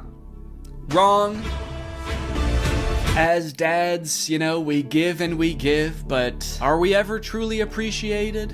No. My 7-month-old baby did this same thing to me. I was floating around in the spirit realm forever. It took me days to get back into my body. To take a step back for a second here, can we all appreciate how epic his editing is? I mean, this is pretty good. Also, the first time I saw this, I was like, holy shit, how high did this dude jump for this video? This man may be old, but he's still got it. But after watching it a couple times, I think that he's reversed the video and he's jumping off of something high onto the ground. Either that or this whole thing's real. I can't discount that possibility. I like this guy's videos a lot because I feel like we actually are cut from the same cloth in a way. I have always been obsessed with visual effects. I had a YouTube channel for this kind of stuff when I was a teenager. I would do this type of stuff, practice visual effects. I would do tutorials for effects. Hey everybody, this is Danny Gonzalez, and today I'm going to be doing an After Effects tutorial. I would watch every behind the scenes of like blockbuster movies that I could get my hands on. So I admire this dad's passion. It kind of takes me back in my own life to a simpler time. So I guess what I'm trying to say is,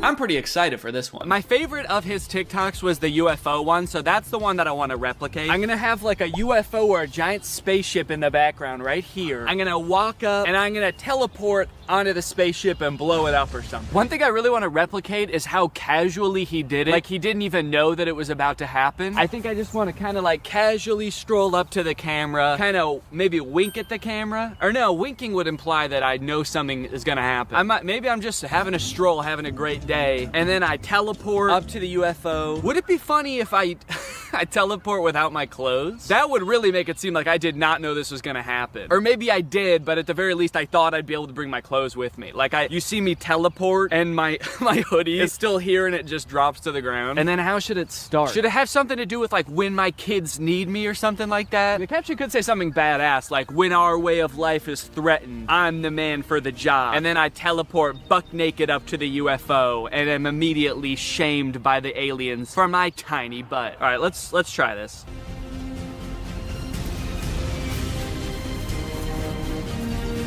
Okay, and then I'm gonna take off my hoodie, put it right where I was, and then drop it. Okay.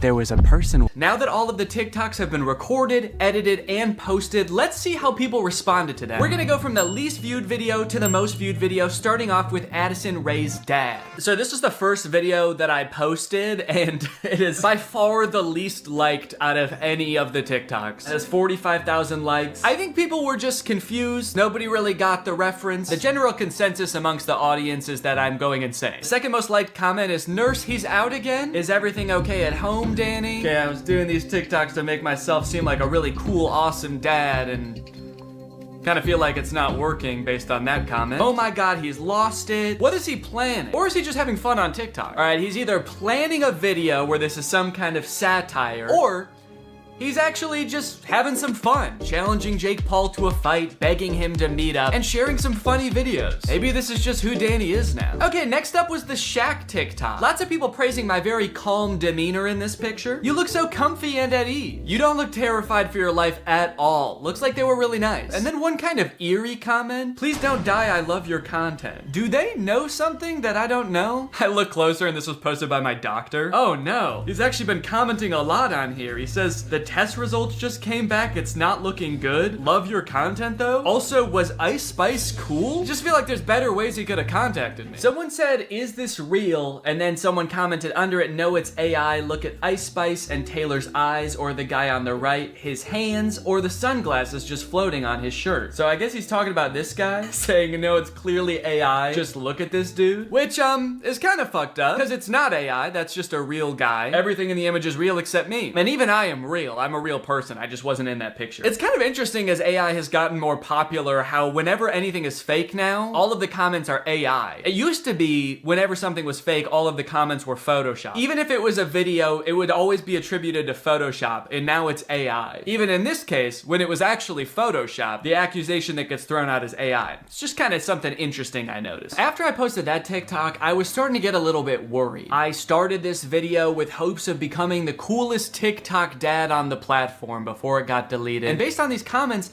I was beginning to worry that being a good dad didn't have anything to do with TikToks or Ice Spice. But don't worry, the comments on this UFO video fixed all of that. Thank you, Danny, we all say in unison. A modern Shakespeare brought tears to my eyes. I saw this on the news, so heartbreaking. Thank you for saving our children, Danny. Wow, this gave me chills. The things we'll do to protect our children. I mean, I don't exactly know what you did in this video, but thank you for doing it. You definitely did something to protect our children, I think. I would unironically watch this as a movie. Yeah, this TikTok was good, but I just wish it took 2 hours. Oh, Danny, where do I even begin? You are the light to my world. You are the sunshine, Danny, my only sunshine. You make me happy when skies are gray. You'll never know, dear, how much I love you. Can't talk, saving the world.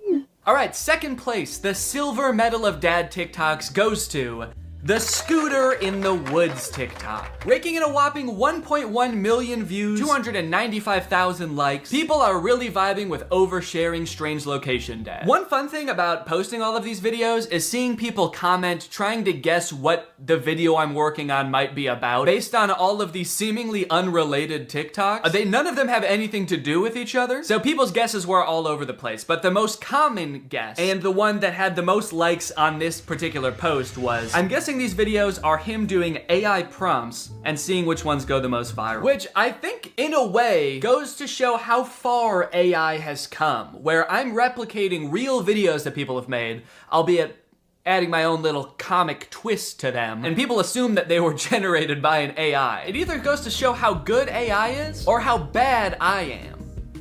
Either one. Someone said, too creeped out by Danny's facial expressions to even read the words. That's right, baby, that's my whole plan. I creep you out so much with my facial expressions that you don't even get a chance to notice I just admitted to burying someone in the woods. And finally, my most popular TikTok with 1.6 million views, POV Dad. With such praise as, this has to be for a video, and Danny, this is brain rot. You know, as a father, it's really important to me to have a positive impact on the minds of the next generation, so it means a lot to me that you would say that. Wonder what the new video is gonna be. What, a guy can't just fantasize about his imaginary daughter getting mugged and then his ragtag family coming to her rescue without people getting suspicious? I think that really says something about society today, and as soon as I figure out what it says, I'm gonna be pissed. Look, at the end of the day, we can laugh and giggle at all of these TikToks, but I think it's important what I learned from all of this, which is nothing. But you know what? I love being a dad. It is the best part of my life. I love it so much. And being a dad is an important job. And if you're a dad and you're working hard to give your kids a good life, there's nothing wrong with getting online every once in a while and posting a silly video or two. Sometimes you just gotta post on TikTok to take the edge off, baby. So here's to all the dads out there. I will toast my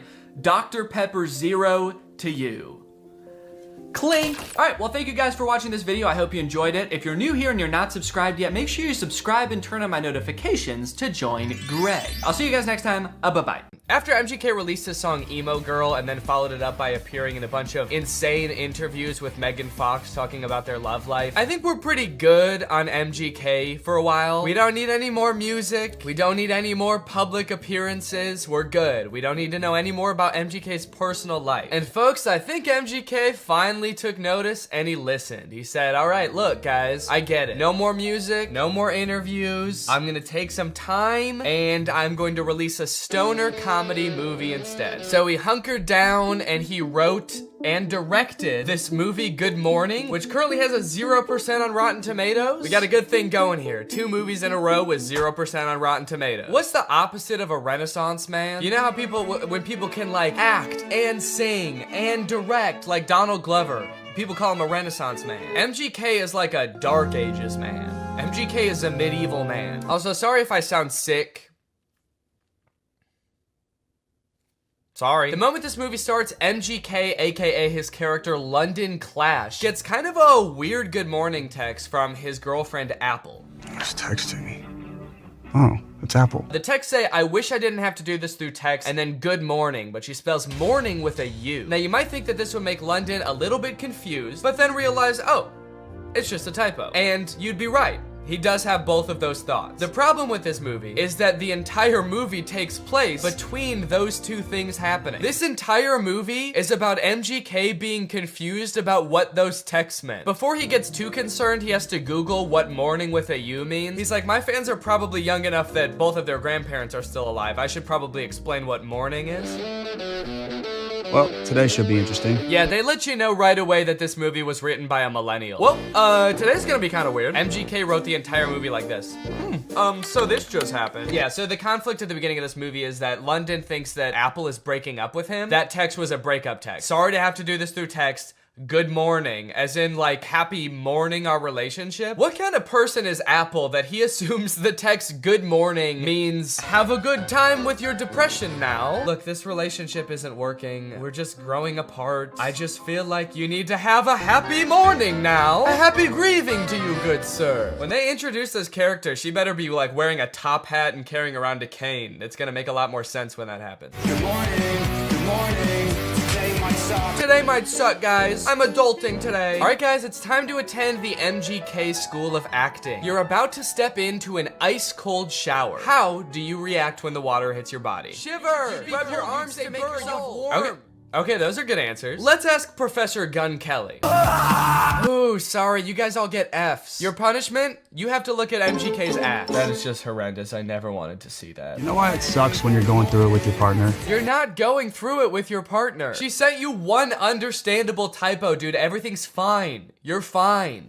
Yo, does this look like a breakup text to you, or am I tripping? Yes. Yeah, dude, take it from the weirdest looking man you've ever seen who falls asleep in his cereal mid-conversation. That's a breakup text. I don't mean to shame this man's appearance. I think Cody Ko looks great here. This is Cody Ko if TMG made hyperpop music. This man has never sent a normal text in his life. I'm surprised he wasn't like, no, that's about as incoherent and cryptic as I usually am in my text. You're probably fine. His friend is clearly sick. At the beginning of the scene, he throws up on the microwave, and at the end of the scene, he drowns in his cereal bowl, and MGK leaves him to die. MGK, your friend is sick. Help him. And so am I. Goddamn. Also, just like a fun little continuity note, at the beginning of this scene, there wasn't a water bottle on the table, and then at the end of the scene, there is. So, that's probably why this movie has a 0% on Rotten Tomatoes. Ass continuity. I am a stickler for details. Meet Kennedy. Uh-oh, guys. Megan Fox is here, and she is not like other girls. Megan Fox plays a girl named Kennedy, who's actually not the main love interest in this movie. Her character is actually lesbian, and at the beginning of this movie, MGK explains how, like, she hates boys, but she lives with all these boys, and so she's moving out, which MGK explains right after he forgets his line. It's in rice. Come on, you got it, dude. You wrote the movie, you should know it. Please don't move out. Yes! He did it! He remembered. It's a pretty long line. I'll cut him some slack. Throughout the beginning of the movie, they're constantly introducing new characters, and every character in this movie has some kind of weird quirk. This friend, like, did too many drugs at a music festival, and now he's kind of loopy. This guy is always throwing water balloons at people. This guy, like, smokes a lot of weed. It seems like MGK wrote this movie with just a bunch of crazy, weird characters, because the only, like, joke that he can think of to put in this movie is another character saying something weird or dumb, and him just kind of looking at them being like, that was kind of weird or dumb. Mercury is in Everglades. It's retrograde, Leo. Every time he introduces a new character, there's narration that explains what the weird quirk about these characters are. This is Angel. Meet Maxine Goldberg. But they kind of don't, like, explain really what I want to know about these characters. This is Dylan. I met him when he was working at In-N-Out, and he used to hook me up with free burgers and shakes. He's been my boy ever since. We don't care that he used to work at In-N-Out. That is so irrelevant. Please tell us why he's so sick. Why is he throwing up and passing out? That's more interesting. The reason that London Clash is so rich and cool that he lives in Rice Gum's house is that he is an actor. So throughout the movie, he's doing actor type things. Like, he films this self-audition tape. I don't really know what he's auditioning for. It kind of seems like he's auditioning for everything and also nothing all at once. Okay, this is my impersonation of Draco Malfoy looking for drugs. Where's the pot, Potter?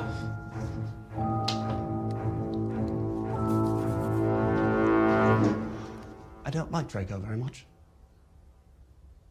Honestly, this scene is pretty sad. I felt bad watching it. They don't explain what he's supposed to be auditioning for in this self-tape, but whatever it is, Jake Novak has a better chance of getting the role. I want to be the next SNL cast member. Now here's where the movie prevents the second conflict. That's right, this movie has two conflicts. The first is he gets that text with the typo, but the second is that today he has the biggest audition of his career. And no, it wasn't that self-tape audition. I guess they just kind of threw that in for goofs. He's auditioning to be the next Batman. I'm still waiting to hear from my agent about this Batman role. So, throughout the movie, London is faced with two equally important problems. The first, he has to prepare for the most life-changing, career-making audition of his life. And the second is that he's having a little bit of trouble getting a hold of his girlfriend. The stakes can't get much higher than this, folks. But Danny, can't he just prepare for the audition and then try to get a hold of his girlfriend later that day or tomorrow at the latest? No! They could be dead tomorrow, especially that one guy. He could die any second. They have to do both of them today. This movie kind of feels like a Lele Pons YouTube skit from like 2017, but instead of like 10 minutes long, it's an hour and a half long. From the sound effects to the uncomfortable silence between every spoken line in this movie. Why would you give me goat milk?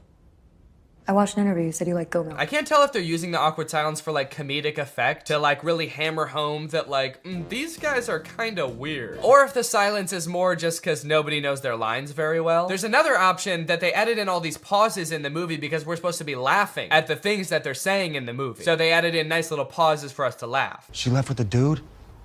A buff dude. And they had bags. And yes, they left together. In fact, it kind of feels like, have you ever seen people who have edited The Big Bang Theory so that it doesn't have the laugh track to show how like bad all of the jokes are? Who are you? Oh, I'm Denise, the new assistant manager. That's kind of what this movie feels like. Are your eyes all watery? Because I'm high. That's way better. Bazunga. It's so fitting that this movie feels like a bad YouTube video from 5 years ago, because I'm pretty sure they filmed this at Rice Gum's old house. Did something happen in that house? Is there like a curse? 100 years ago, one of Hollywood's earliest YouTubers died in that house, and now all the content that's created there is cursed to be mad disappointing. Okay, so now they got to investigate what's happened to Apple. London's phone is broken, so he can't contact her, so the only thing he can do is go looking for her. So he goes to the last place she was seen and talks to Pete Davidson. Did you see Apple? Yeah, she was just here like 2 minutes ago. Did she say where she was going? You know what? She did. She actually... No, are you fucking crazy? You guys never talk to me. I mean, the only reason you know my name is because it's on my name tag. Right there. B-E-R-R-Y. Barry. Pete Davidson feels like he's not really invested in this movie at all. He breaks the fourth wall a little bit too much in this movie. He reads his name tag like he's making fun of the fact that it doesn't say Pete Davidson. He's like, Barry.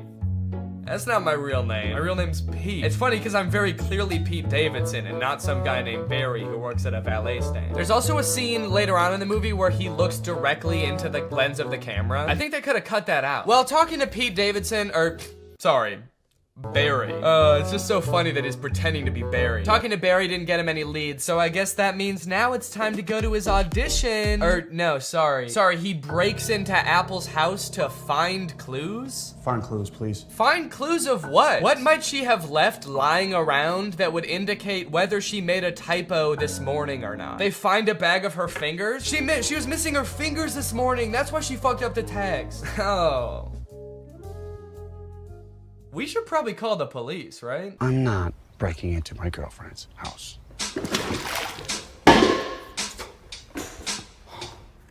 Can't believe I'm breaking into my girlfriend's house. Me neither, dude. Your life is pretty crazy. London Clash is so dumb. He makes the worst decisions at every move in this movie, okay? While they're in Apple's house, one of London's friends knocks over every single urn on the mantle and ashes go everywhere. And so they're like, oh shit, we have to put back the urns and then refill the ashes. But they're like, the only problem is, where are we supposed to find ashes? Where are we gonna find enough ashes to fill up these urns? But like, they didn't lose the ashes. They all just fell on the floor. They could just sweep them up and put them back in urns. It's like MGK was like constantly forgetting what previously happened in movies. And so the plot is being driven forward by things that just aren't problems. So anyway, as I said, this is a stoner comedy. You can probably guess the solution they think of to produce a bunch of ashes to fill back up the urns.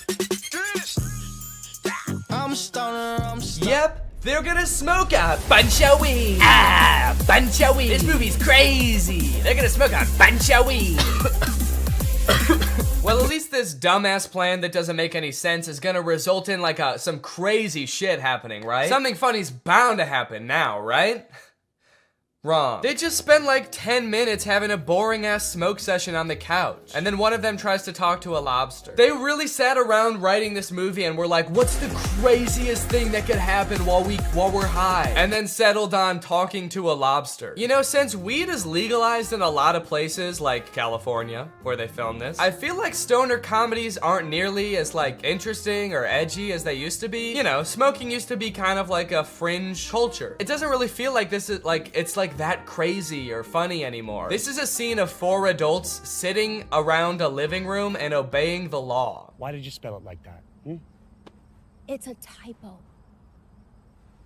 Oh my god, it was a typo all along? Who would have guessed that? So I guess now the movie can end now, right? The movie can't end now, right?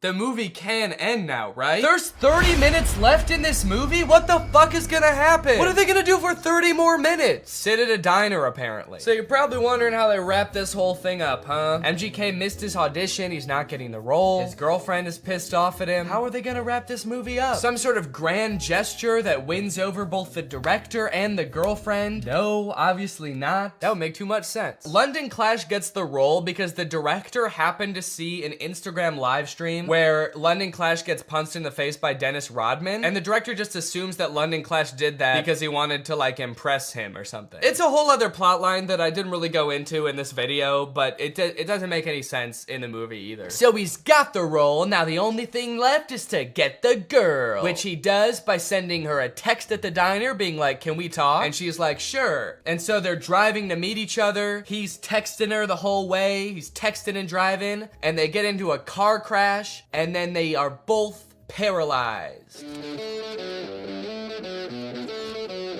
That face says it all.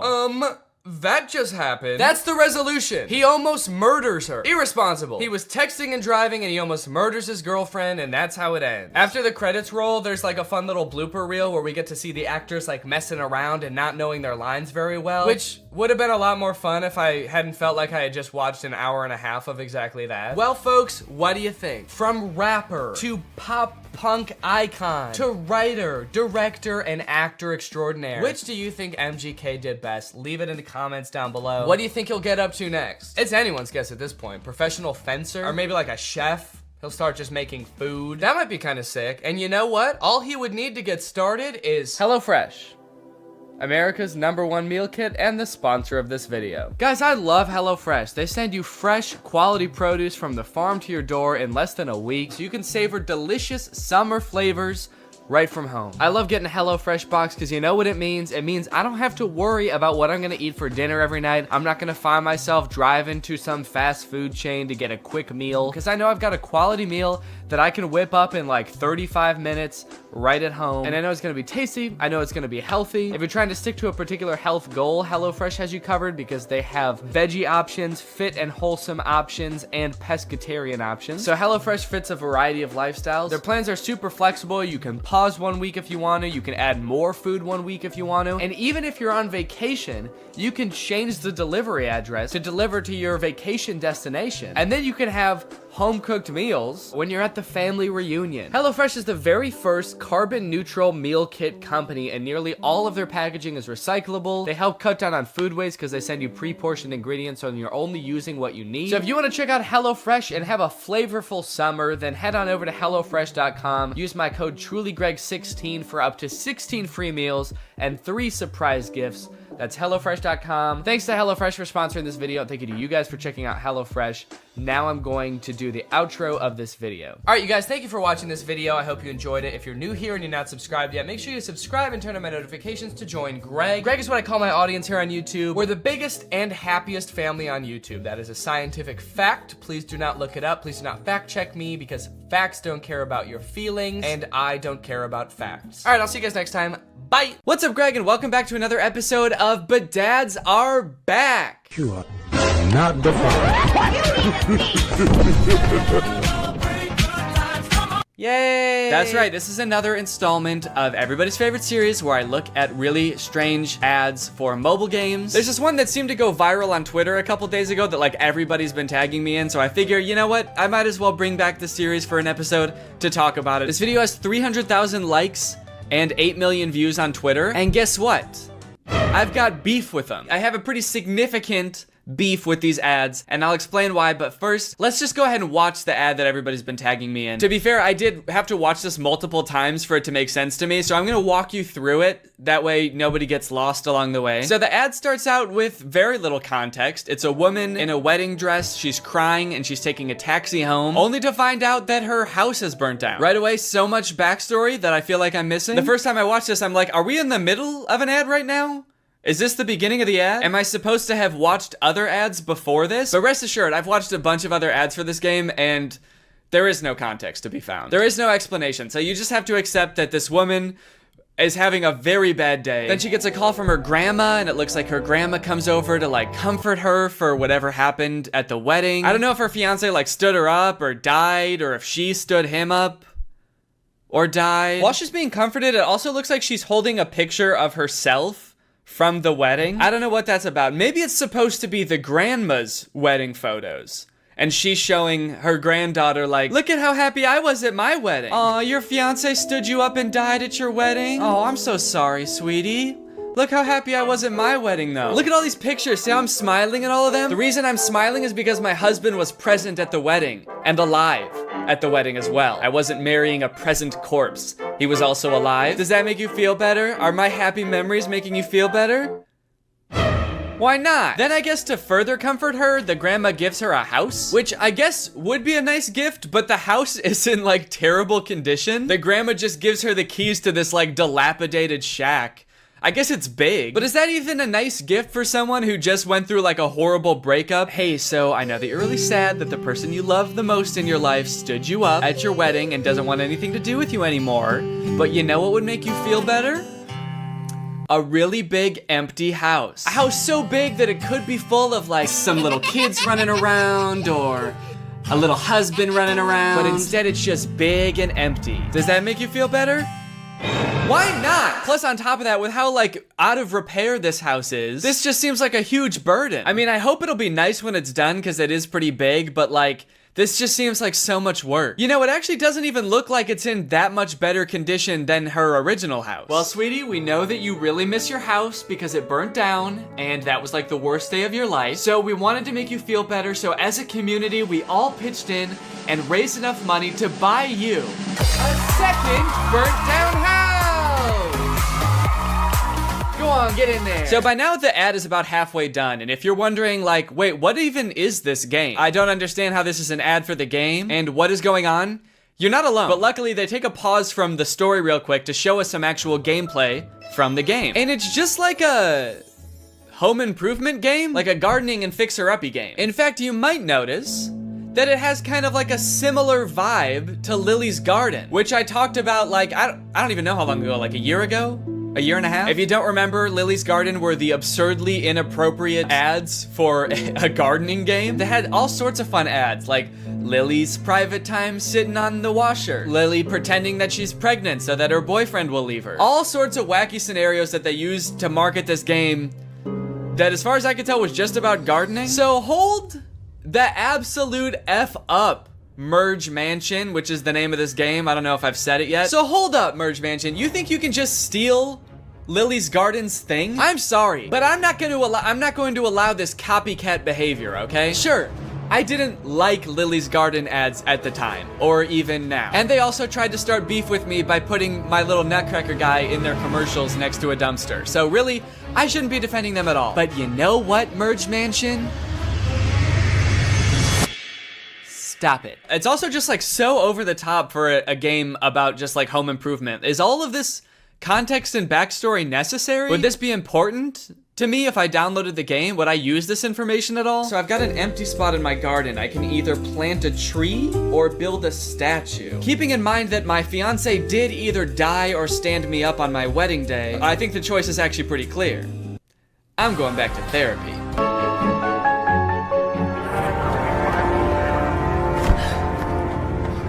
Okay, so then the ad takes a drastic turn. What the hell did Grandma do? Huh? It's not clear what they're arresting her for. And they never explain it either, so I'm not sure if it's just like another thing that you're just gonna have to accept you don't know the answer to, like what happened to her fiance and how did her house start on fire? Or maybe it has something to do with the fiance in the house. I don't know. Did she burn down the house? Did she burn down the fiance? I don't know.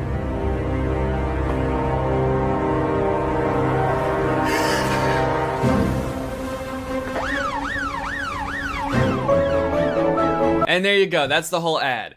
He is alive. Oh, rats, Merge Mansion. Just when I think I figured out some of the context of this ad, you go and pull the rug right out from under me.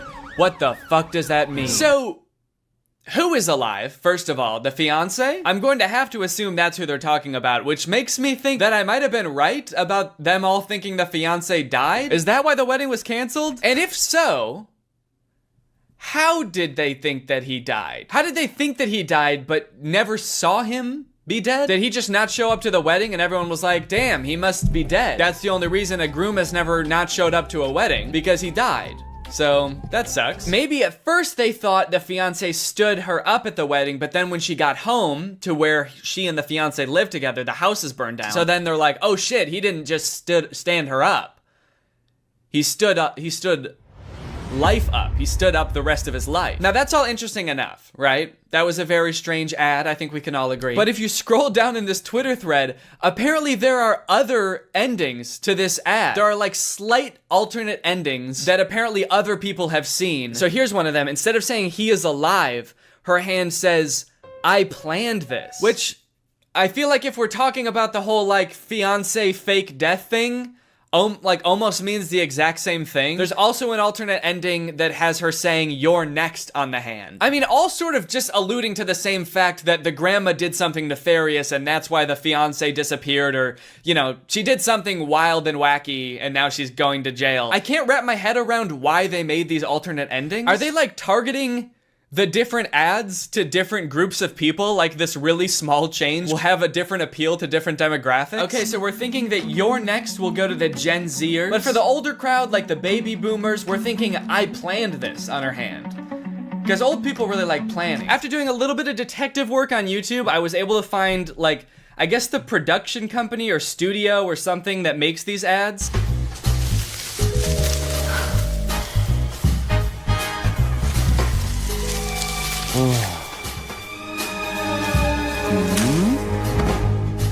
Okay, so that ad is about having a threesome. Does the game, I just want to know, does the game have anything to do with these ads? This home improvement game? I can't imagine it does. Okay, so now I'm out in the garden and here's a bush. What do I want to do here? I can either water bush, cut bush, have sex with 2 people hiding in bush. It's interesting that this is like the studio that makes these ads because they have a little description. Merge Mansion, a hit game from Metacore, needed 3 different ads full of warmth, humor, and drama.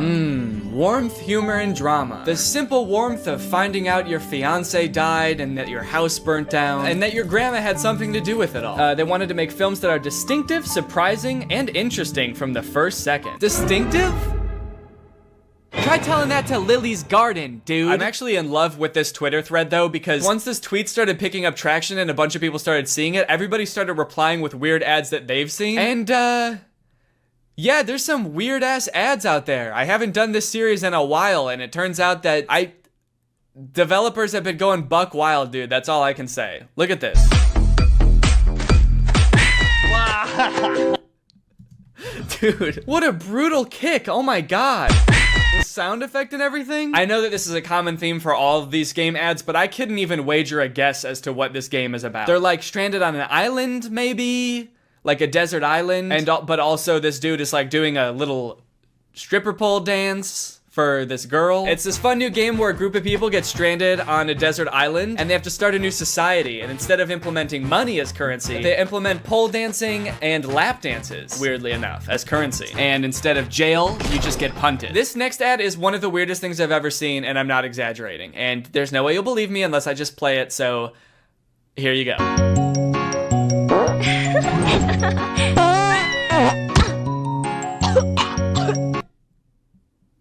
Dude, what is this? Stinky fart dragon game? Dragonscapes.adventure. What the hell? What is this? The dragon farts once and the girl laughs and she's like, oh, you like that? You kind of like when I fart? And the girl's like, yeah, I guess it's kind of silly. It's kind of like funny in an immature type of way. And the dragon's like, oh, okay. Well, how about I fart so hard that I break your spine? You like my farts, huh? How about I fucking kill you? Wait, is this the same girl? Dude, it is! Wait, okay, so this ad had nothing to do with dragons, but this is clearly the same girl. She's got the same outfit and everything. Okay, maybe this game doesn't have anything to do with pole dancing or dragons. Is it just about punting this girl? Sending her flying? Okay, so the main object of this game is to wait until this girl's having a good time, see how she's dancing and having fun, or she like thinks that the dragon's fart is kind of funny. Wait until she's having fun, and then you just fucking send her. Oh, wait. In the very last frame, it looks like now she's on an island by herself. So is this like the backstory for how she gets stranded on Stripper Pole Island? She was just having a good time washing her dragon and then she got like farted onto a deserted island? Maybe I'm reading too much into this. Is this even a real game?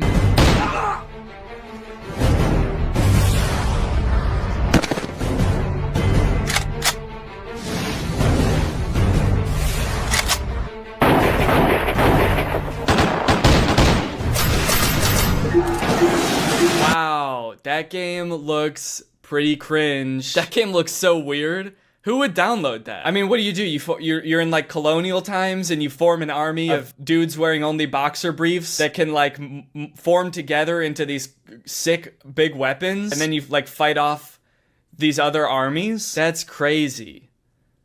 Crazy bad. That looks like a bad game. What is this game even called? Something dumb, probably. What is it? Guns of Glory? That's crazy, man. I would never want to even look at a game like that now that I know the name of it. Oh, look, this looks like one of those like episode type games, like a choose your adventure type thing. She says my fantasy ... and I guess you get to pick. Her 2 options are Spank Me Master or Spank My Ass Master. Is there a difference? Spank my ass, master. Now spank me, master. Anyways, guys, I think that's enough badads for now. Now it's time for a good ad.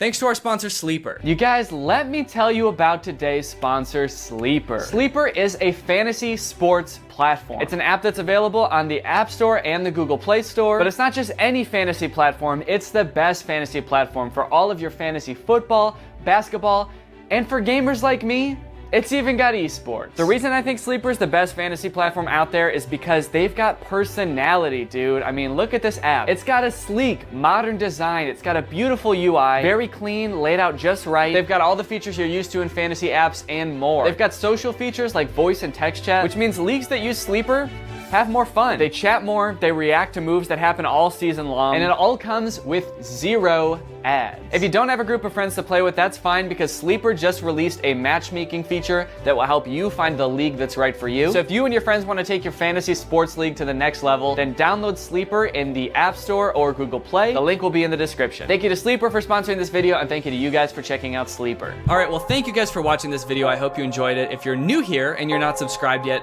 make sure you subscribe and turn on my notifications to join Greg. We're basically the fastest growing army on YouTube. Please do not look that up, but it is true. All right, well, thanks again for watching, and I hope you guys have a nice rest of your day, and I'll see you next time.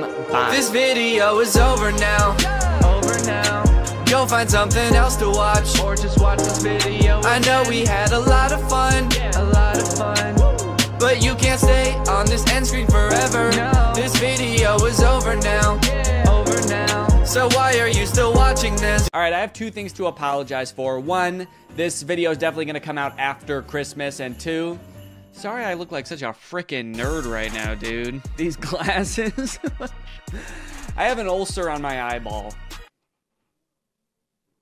Merry Christmas to me. Don't worry, it's not a big deal. It's gonna get better in a few days. I just have to put these drops in my eyes like every 20, 30 seconds. I know this is gonna come out after Christmas because I'm recording this the day after Christmas. But to be fair, like, are modern Christmas movies even really about Christmas anymore? Old Christmas movies used to be like, you know, sweetie, this family is the best Christmas gift a guy could ever ask for. Why, I'm starting to think I won't kill myself after all. Whereas now, Christmas movies just feel like a hodgepodge of cliches that are vaguely related to Christmas. Every Christmas movie now is like, Christmas with the Stinks. What happens when Santa gets lost in a small town just 1 week before Christmas? He's gonna have to spend it with the Stinks. Hey, come on in, we're the Stinks. We like to poop and shit. Also, Santa is a secret agent. And he's got a gun. I have a gun. Starring Dwayne "The Rock" Johnson as every role and filmed entirely in front of a green screen. I have a gun. Netflix presents Christmas with the Farts. Only on Hulu, July 7th. I mean, Netflix's like big Christmas movie they came out with last year didn't feel like a Christmas movie at all. It was a very confused movie about Santa being kidnapped by a witch who like sucks all of his powers up so she can imprison half of the population, which on its face does seem like it could be like a whimsical, fun Christmas movie. I just wish any of the people making the movie realized that, because they all just played it really serious and made it feel like a Marvel movie. Hey, Fred. Got a 5'11" male grown-up hovering by the scented candles. Keep an eye out. Yeah, we got a guy maybe stealing one candle. Can we get somebody to take him in the back and kick his ribs in? Also, Santa appears to have some kind of deal with the US military. They like escort him around with fighter jets. What does the US military get from this deal? Santa, are you making them bombs? I also feel like this movie does this thing that a lot of Christmas movies do now, where because Santa's whole operation is basically impossible, not, you know, I still believe in Santa. They try to come up with lore that explains it and makes it seem more believable. So like in this movie, instead of Santa's village just being like a dozen elves helping him, it's like an entire city. It's a metropolis. Yeah. Now that actually makes it make less sense. It actually made more sense when it was just magic. Thank you though. Anyway, I don't really want to spend too long talking about that movie because it's pretty boring. And I also want to talk about the movies that I actually want to talk about. Dear Santa and A Very Jonas Christmas. Dear Santa also came out last year, and the premise, if you can believe it, is that a little boy writes a letter to Santa, but he is dyslexic, so he accidentally addresses it to Satan. And then Satan shows up. And it turns out he's the guy from the Minecraft movie. Yeah, very different kind of idea for a Christmas movie, but in their defense, at least they made him terrifying. Yeah, I don't know what kind of processing they did on Jack Black's face, but he looks very uncanny. I mean, he looks like a video game character. To the point where, like, he might be completely CGI. I don't know if Jack Black knows he's in this movie. And I think that this right here is what might have given me that eyeball ulcer. Young kid writes a letter to Santa, but he misspells it and it goes to Satan. So Satan, played by Jack Black, shows up at Christmas time and comedy ensues. Why did they put Jack Black in quotes? Played by Jack Black. Does Jack Black know he's in this movie? That's why Jack Black is in this movie that we made about Satan. On all accounts, this movie makes zero sense. I don't know why they made this. A child being haunted by the Lord of Darkness should be the plot of like a horror movie. Is he gonna be like his friend? Are they gonna hang out? Is this gonna be like Gooby but with an evil monster? They already made that movie. It's called Gooby. Now, going into this movie for the first time, I knew two things about it. One, that Jack Black plays Satan. And two, that something happens at the end of this movie that is in very poor taste. I was very curious to see what that was, but as the movie progressed, I honestly had a hard time seeing how that could possibly be. I mean, after all, there's so much insane shit in this movie, how could there possibly just be one thing? So most of this movie revolves around Satan trying to get this little child Liam to fulfill a deal in which Liam gets 3 wishes, and Satan gets his soul for eternity, and Liam goes to, and excuse my language here, hell. And in fact, he does eventually fulfill the deal, which leads to this very confusing montage. What? Why so blue? Why so blue? I just sold my soul to the devil. I'm sorry, I'm having a little trouble seeing why him selling his soul to Satan made him cool suddenly. Damn, look at that kid. He's so cool. What's his secret? I'm going to hell. I'm going to hell. So, like, does that lead to the poor taste ending? Is it Liam's parents' marriage falling apart? Is it Liam trying to use Satan to get his crush to fall in love with him? Is it this kid's teeth? Is it him wishing Satan would resurrect his brother from the dead and it happening? Oh, yep, that's it. It's that. We wanted to make sure that it didn't get too dark. It didn't become a horror movie or anything like that. I don't know, guys. I think you made it too dark. We wanted to tell a nice Christmas story. Yep. It's nothing like Satan resurrecting a little boy from the dead to make you forget this movie had anything to do with Christmas. Also, like, a third of this movie revolves around Liam going to a Post Malone concert to impress his crush. And of course, Satan puts a spell over Post Malone to make him think that he's best friends with Liam. And when I was watching this, I was like, okay, so they must have just like repurposed all of this Post Malone concert footage from an actual Post Malone concert, right? Oh no. No, there's Liam dancing up on stage with him. Damn. They really threw a whole Post Malone concert for this weird ass movie. That's crazy. And I wanted to bring up probably the most important man to my career and the inspiration for my music. I am happy for Liam, but I'm concerned for Post Malone here. Bringing a 10-year-old on stage and being like, this little boy is my muse. He's everything to me. It's definitely gonna put a weird stain on his career. Everyone in the crowd is like, yo, this Liam dude sounds awesome. Post Malone has lost his mind, but this Liam kid can dance. Hey guys, it's me, Santa. I probably look a little bit different than you're used to, huh? Probably expecting a guy in a big red coat with a white beard, huh? Well, this is what I actually look like. All that stuff about rosy cheeks and a big white beard is all made up. Coca-Cola made that up in the 80s. I have always looked like this. Anyways, guys, I was just popping in here to thank SoFi for sponsoring this portion of the video. As we all know, one of the simplest and most powerful ways to build wealth is actually by earning interest on your money. Making your money work for you. Just like I make the goblins work for me. Like, that's right, the elves are another thing Coca-Cola made up. They're actually goblins, and sometimes I also hire ghosts. But here's the thing, when it comes to interest, most banks give you a tiny amount, like a fraction of a percent. But thanks to today's sponsor, SoFi, we're gonna change all that for you, all right? SoFi is a mobile-first finance company helping its members save, spend, borrow, and invest. When you open a SoFi checking and savings account and set up an eligible direct deposit, you earn a competitive APY, and there are no account fees. One thing I do want to make clear is I do still like milk and cookies. So if you're like, oh, this isn't the Santa I know, I'm not gonna leave out milk and cookies. That's the one thing I do like. But I like oatmeal raisin. I'm an oatmeal raisin guy. That means your money's not just sitting there, it's working. Every dollar you earn in interest can earn more dollars in interest. Over time, that's gonna really add up. You'll even get paid up to 2 days early with direct deposit. And you can access additional FDIC insurance up to $3 million on deposits through a seamless network of participating banks. For a limited time, when you open a new high-yield savings account, you can get up to a $300 cash bonus and a 0.7% boost on your savings APY with eligible direct deposit. Terms apply. So start putting your money to work like I put those geese to work pulling my sleigh through the air. That's right, reindeer can't fly. I use geese because they can fly. Head to SoFi.com/Danny, click the link in the description, or scan this QR code to learn more and get started. Thank you to SoFi for sponsoring this video, and thank you to you guys for checking out SoFi. Merry Christmas! I just laugh like that. Now, I got a lot of requests to talk about this Jonas Brothers Christmas movie, A Very Jonas Christmas. And the movie definitely lives up to the title. Almost this whole thing is about the Jonas Brothers. So this movie is about Nick, Joe, and Kevin having like one last concert in London before they have to fly home for Christmas with their families. But due to a series of goofy hijinks, they get stranded. And at one point in the trailer, it looks like they even get lost in the woods in Europe. When I watched the trailer, I was like, how the fuck are they gonna get lost in the woods? There are no airports there. So when I first heard about this movie, I was very excited to watch it. I think the only other movie I've ever seen these three brothers in is Camp Rock, and that movie was very easy to make fun of. And I don't really even think they've made many movies since Camp Rock. I mean, on Rotten Tomatoes, Nick's picture looks like it's from like 2013, Joe's 2015, and Kevin's 1978. Also, look at the poster for this movie. Is this about them trying to get home for Christmas or assailing a foreign dignitary to assassinate him? We got Nick in the car, Kevin in the train, and Joe is definitely gonna die up there. Oh yes, there's no doubt about it. This movie is gonna be pretty bad. Let's look at what it's got on IMDb. Oh, a 5.7. Okay, that's actually better than I would have thought. What about Rotten Tomatoes?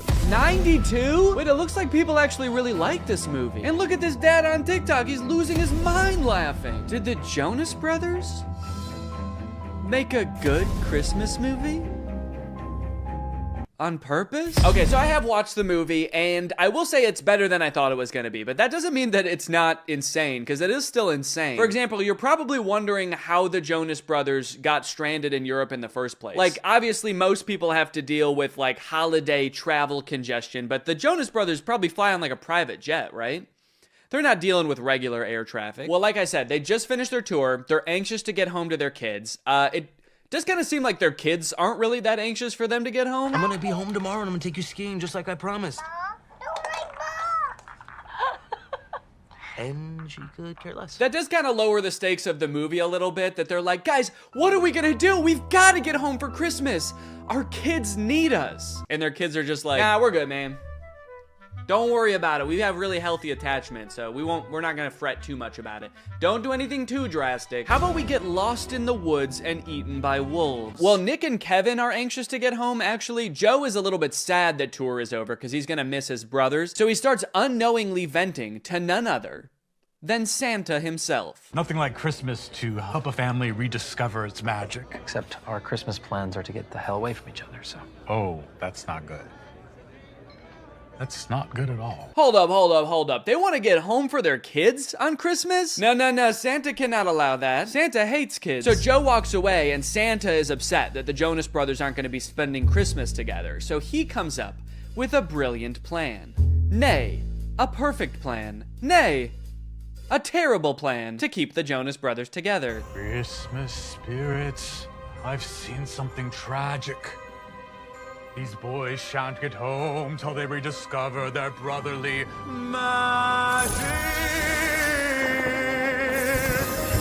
Unless they decide to spend Christmas with each other, the spell will keep brother stuck with brother. I mean, that's wild. Is that a thing that Santa does? He casts spells like a witch? Dang, maybe I take back what I said earlier. Hey, come on in, we're the Stinks. We like to poop and shit. No, not that. The thing about the magic. It actually made more sense when it was just magic. Thank you, though. Yeah, that. Don't worry, though. The consequences of his spell aren't anything too crazy. After all, Santa Claus works in subtle ways. Holy shit! Santa, did you check to make sure there weren't people on there? Let's have a moment of silence for all the people on that plane that involuntarily volunteered their lives for the greater good, helping the Jonas Brothers reconnect. I had no idea that when Santa worked his magic, there was so much like death and despair involved. That's crazy. Also, it's a little bit disturbing that I feel like the Santa in this movie has already done worse things than Satan did in that entire movie. You're the uptight, responsible one. You're the lovable tramp, and I'm the relatable human cardboard. Forgettable Curly, the world's most unlikely rock star. Not Nick or Joe. The one that still lives in New Jersey. Dang, they are really leaning into this ragging on Kevin thing in this movie. Like, damn, I know this is a thing people joke about. I know I've written a whole song about ghosting the guy, but you guys are his brothers, dude.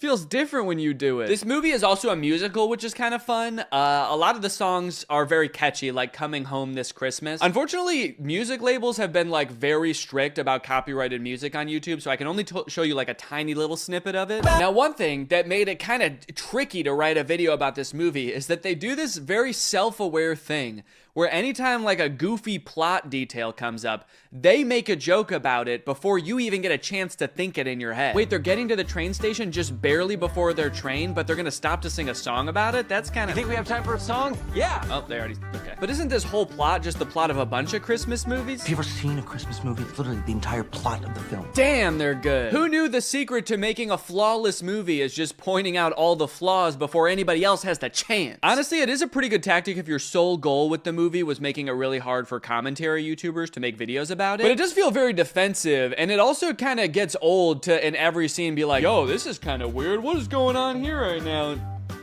What the hell, is that a camera? Also, there's a lot of parts in the movie that are actually genuinely funny, and they kind of ruin them by doing this like self-aware thing. Like this song that Nick sings from his musical Home Alone the Musical, where all the lyrics are just about how being home alone means that there's no people in the house. It's a very funny song. Also, I think that YouTube is claiming this one less, so I think I can show a little bit more of it. But even when the movie is actually funny, the writers still feel the need to be like, what the hell are these guys even talking about? I can't believe the show only ran 3 weeks. I can. I'm sorry, Joe. Nick is just being so random right now. I mean, what is this? Some kind of movie?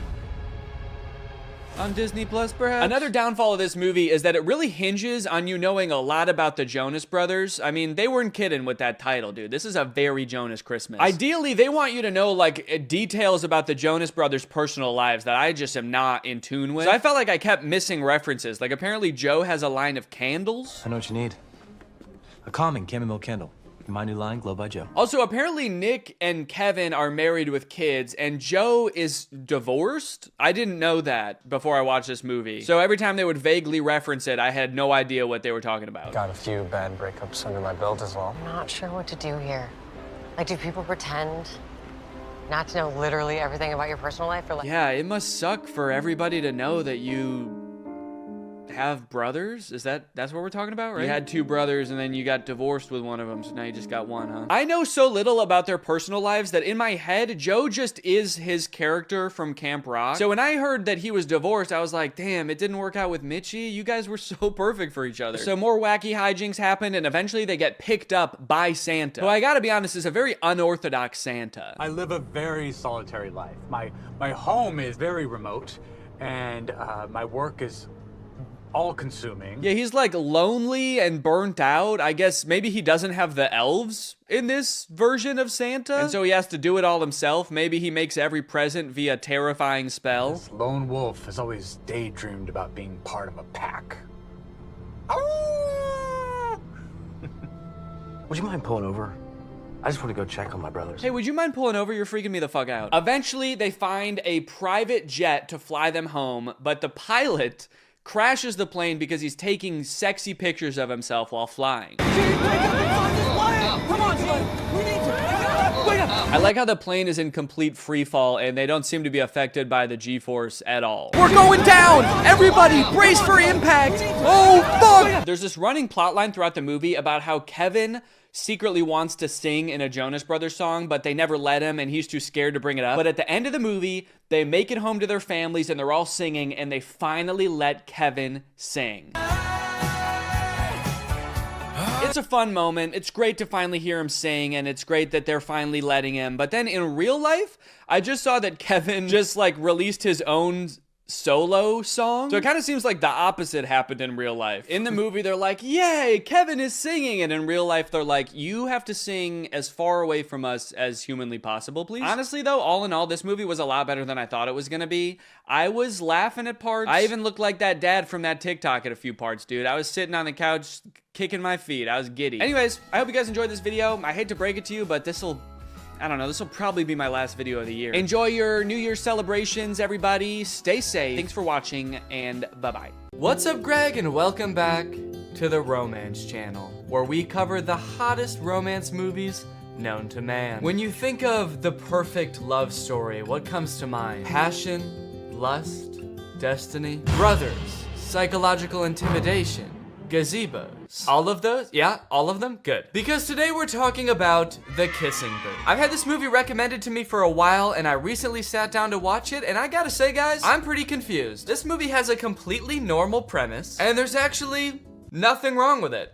It's not weird at all. Guys, don't we all have a best friend? And don't you and your best friend have a written, strict set of rules that you guys follow to maintain your friendship? And isn't one of them, don't fuck my brother? Do not have sex with my brother! Of course, so see, I don't know what the problem is. Just don't end up grinding coochies with my brother, or I'll literally never talk to you again. Grinding coochies? What the? Ugh. All right, you know what? Just for that, that's it. I am making the video. The Kissing Booth is a bad movie. This movie starts off with way too much exposition. Instead of a normal movie where you sort of naturally learn about the characters as the story progresses, the movie decides to just dump the main character Elle's entire life story on you in like 3 minutes. Interesting that the rule says like no dating either of our relatives. This rule was clearly made just to keep Elle away from Noah. Elle's only immediate family in this entire movie is her dad, who's like 50, and her brother, who was probably like 2 when they made these rules up. Her mother, I don't know if you know this, but she unfortunately did pass away, so she is not in the picture anymore. So did Lee propose this rule being like, hey, so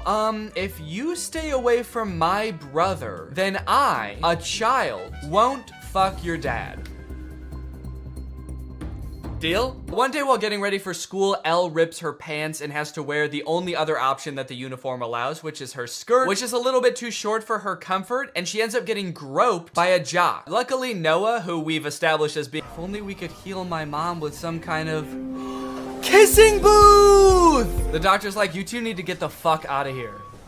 Obviously, that was the first thing we tried. Before Elle and Noah can get together, though, we need to find a little bit more out about Noah. Like, who is this main love interest? We know that he's violent, which is awesome. But the movie also has to show us how manipulative he is. You see, it all starts with Elle exploring some other love options at school. For example, the man that groped her earlier. Calls her kiddo? Gross. Lock this man up immediately. You still got a lot to learn, kiddo. Like, for example, how fucking crazy I am. You have no idea. You have no fucking clue. But you're gonna learn today. I'm naked, baby. The Flynns are a very controlling family, aren't they? Like, in Elle's friendship with Lee, he's made all these rules that he has to follow. Like, don't fuck my brother. And now Noah has rules like don't fuck anybody else. It's an entire family where they're like, hey, who are you gonna fuck? Who is that? Who is that? Don't fuck him. Fuck me. No, don't fuck me. That's not allowed. So the kissing booth is coming up, but Elle is having a little bit of trouble getting people to volunteer to work at the kissing booth, obviously, because that sounds gross as hell. Need peeps to work our kissing booth. You in? Seems like she started texting people that don't even go to her school. This guy? This like bald middle Lincoln in here? Frida Kahlo? This girl has quite the contacts list. I do respect Abe for his honesty though. You know, I guess that is what he was known for. But I understand his reservations. He has not had good luck with booths in the past. After a few more uncomfortable scenes of Noah protecting Elle from herself, it's time for the kissing booth. Since they're short on volunteers, when it comes time to actually do the kissing booth, Elle ends up having to step up to the plate, and Noah, our sweet violent Noah, decides, you know what? Fuck it. I'm going in. The fuck did he come from? Was he just lurking beneath the sand to jump out? Don't make me beg. Ah, she said no! Leave her alone. Noah's a really confusing character in this movie because they kind of portray him as this like popular guy that gets all the girls, and then he goes goblin mode, which apparently she's pretty into. Oh, wait! The Hollywood sign at night. You guys ever been to the Hollywood sign at night? Great place to make out. Great place to get eaten by coyotes, too. I feel like a lot of people don't realize the Hollywood sign's like in the middle of a nature preserve. I think there's like mountain lions and shit up there. A coyote comes out from behind the Hollywood sign and is like, fucking by the Hollywood sign again, huh, Noah? This man's got some game. All right, guys, get out of here. I'm gonna have to eat your asses. I love that his secret spot to come and be alone is the Hollywood sign. Yeah, don't worry. I know a little place where we can be alone. It's called Times Square. We'll have a little more privacy up there. From there, their relationship blossoms. They go on dates. That concludes our time together today. You guys, thank you for joining me. I hope you enjoyed this video, and if you're new here and you're not subscribed yet, make sure you subscribe and turn on my notifications to join Greg. Greg is what I call my subscribers on YouTube, so if you want to join Greg, just hit that subscribe button and hit that notification button, and then before you know it, your name will be legally changed to Greg. All right, I'll see you guys next time. Thank you. Bye-bye. What's up, Greg, and welcome back to another episode of This Tunnel Lady is kind of cringe. Oh, no, Danny, watch out. She's right under me, isn't she? In case you're unfamiliar like I was just a few weeks ago, the Tunnel Lady, aka Kala, aka Engineer Everything on TikTok, makes TikTok videos documenting her. Is this legal? I also do not know. But is this really good content? I do not know. After having heard about her for a while but never really looking into her, this is the first TikTok I saw of her. She posted it back in November of last year. So I figured I would show this to you guys so you could kind of learn about her in the same way that I learned about her. That way we can be on the same page. I have a new problem in my suburban mind.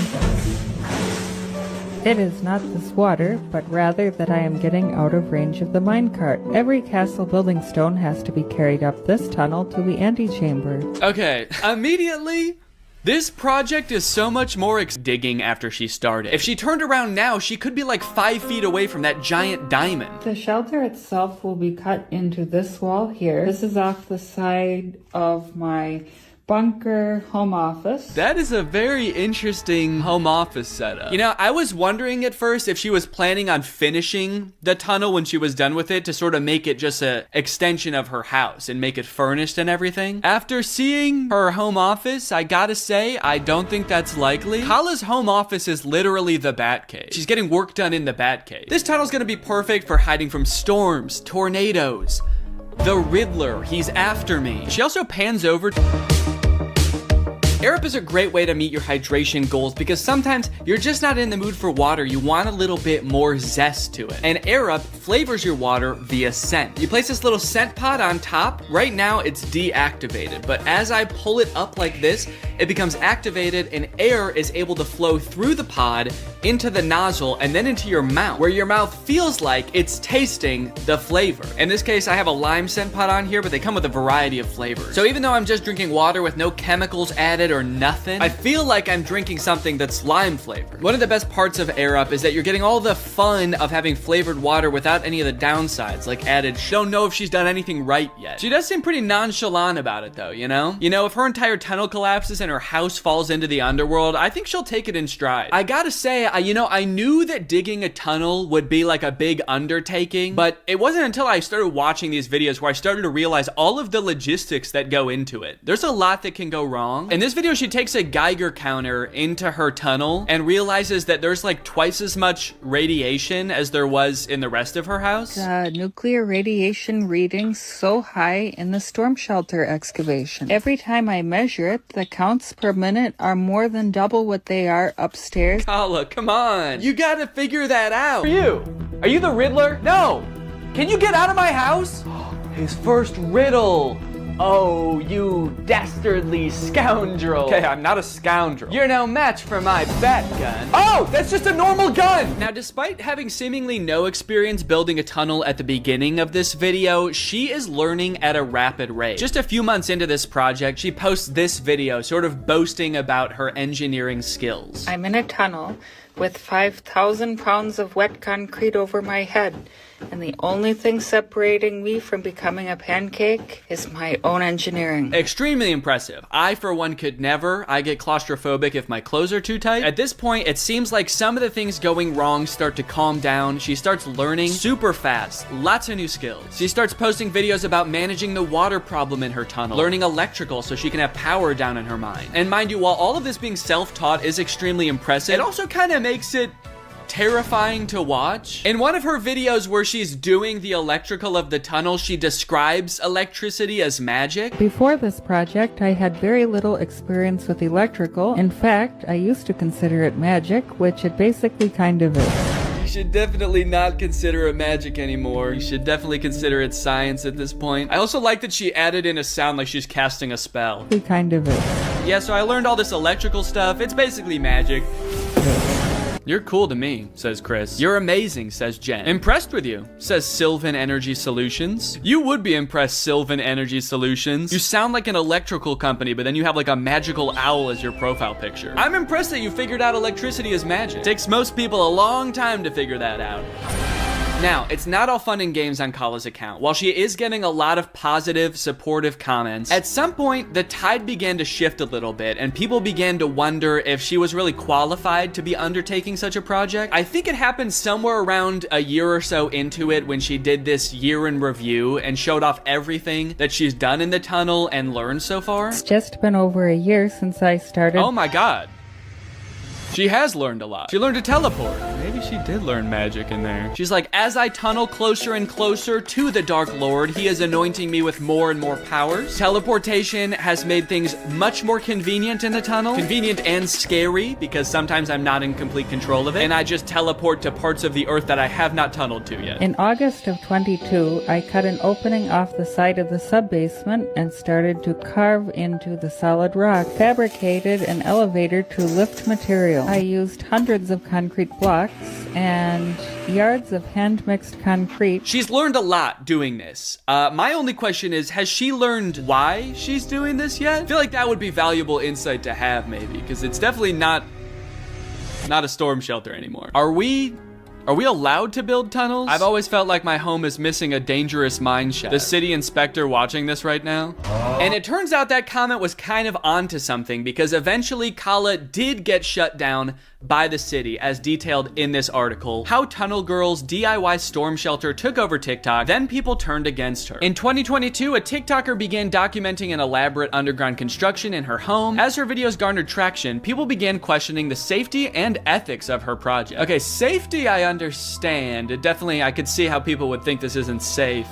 Ethics? She like bringing kids into the mine or something? I guess ethical concerns could boil down to the fact that, you know, she could be like digging a giant sinkhole under her neighborhood, and that could affect her neighbors' houses as well. That's pretty fair. You know, I would be concerned if I found out one of my neighbors was like hollowing out the ground beneath my house. So that could be the ethical concern. It could also be like releasing horrors from the earth beyond our comprehension. One of those two, I guess. What began as a characteristically quirky TikTok anecdote of a person on a curious home renovation style mission has become a messy source of debate, speculation, and even political contention. Political contention? Did I miss something? What happened? Experts are worried as the tunnel appears to be headed straight for the White House. And she has a gun. Is she planning to hop out of the floorboards of the White House and assassinate the president? Or does she have a map to treasure? Kala has refused to comment. Over time, her project became increasingly ambitious. By August 2023, Kala referred to her project as an underground tunnel system. See, that's a big leap. That makes me think she's not being totally honest with her motives here, because that's quite the escalation from the storm shelter she was building originally. I swear, man, these influencers, you give them an inch, they'll take a mile. The next line of the article is like, by January of 2024, Kala referred to her project as a subterranean metropolis. What she's involved in isn't new. It's known as hobby tunneling, a passion for underground digging typically associated with men. Ah, yes, the masculine urge to dig. Have you ever noticed all men are born with this innate desire to burrow into the earth and hide from God? Over the past year, viewers have questioned whether Kala is qualified to undertake the complex construction work depicted in the videos. She has repeatedly acknowledged that she has no formal training, but believes that she can teach herself the necessary skills to perform the work safely. In one comment under a July video, she clarified that she is an engineer, as her TikTok handle suggests, but a computer engineer, not a civil or structural one, as people presume. Yeah, no, I could see why people would have gotten that twisted. I'm not saying that she intentionally tricked people. In fact, I think it was probably an honest mistake. She is an engineer. But I could totally understand why people would be shocked to find out that the woman hauling thousands of tons of rock out of her basement is in fact not that kind of engineer. In November, Kala was interviewed by NBC News clarifying that the project wasn't a doomsday bunker. Yeah, well, that doesn't really clarify anything, because like if it was a doomsday bunker, that would have clarified what it is, but now I'm just more, like that's just more confusing now. I'm not really a prepper or concerned about that kind of thing at all, but I just thought it would be neat to have like a little protective shelter area, she told the outlet. And so I started working on that, and also it's a challenge, and I live for challenges. It keeps me preoccupied and keeps me entertained. Okay, well, there's the answer we were all looking for, I guess.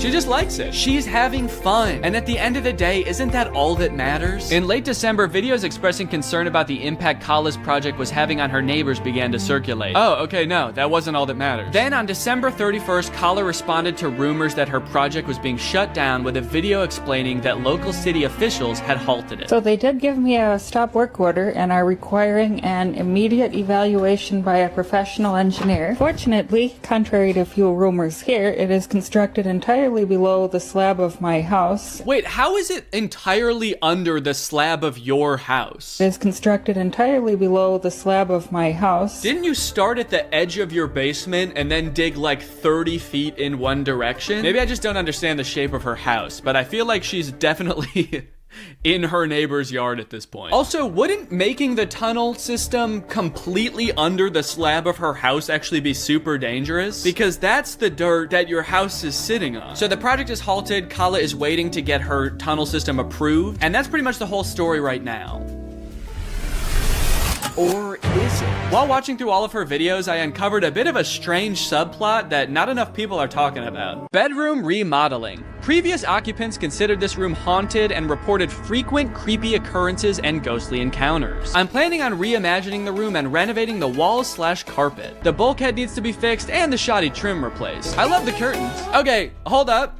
You just listed a bunch of things wrong with this room, but one of them seems way more important than the others. Tell us about the haunted room. Why is it haunted? What is the ghost? You, Kala, would not make a very good realtor. Okay, this is the primary bedroom. This window has a great view. There's plenty of space in here. Little goblin there. All carpet, floors, of course. Sorry, goblin? I forgive you. No, I wasn't apologizing to you. Oh. Why is there a goblin? Okay, sure, there is a goblin. But the rest of the house is really nice, you know? When he's not stinking up the place. Yeah, sure, it's a great house, but I'm supposed to sleep in here. Is that little freak gonna watch me sleep every night? I didn't want a goblin. Oh my god, goblin this, goblin that. Dude, if you love the goblin so much, why don't you just fuck him already? I don't love the goblin. Be kind with your words, please. I just want a normal house.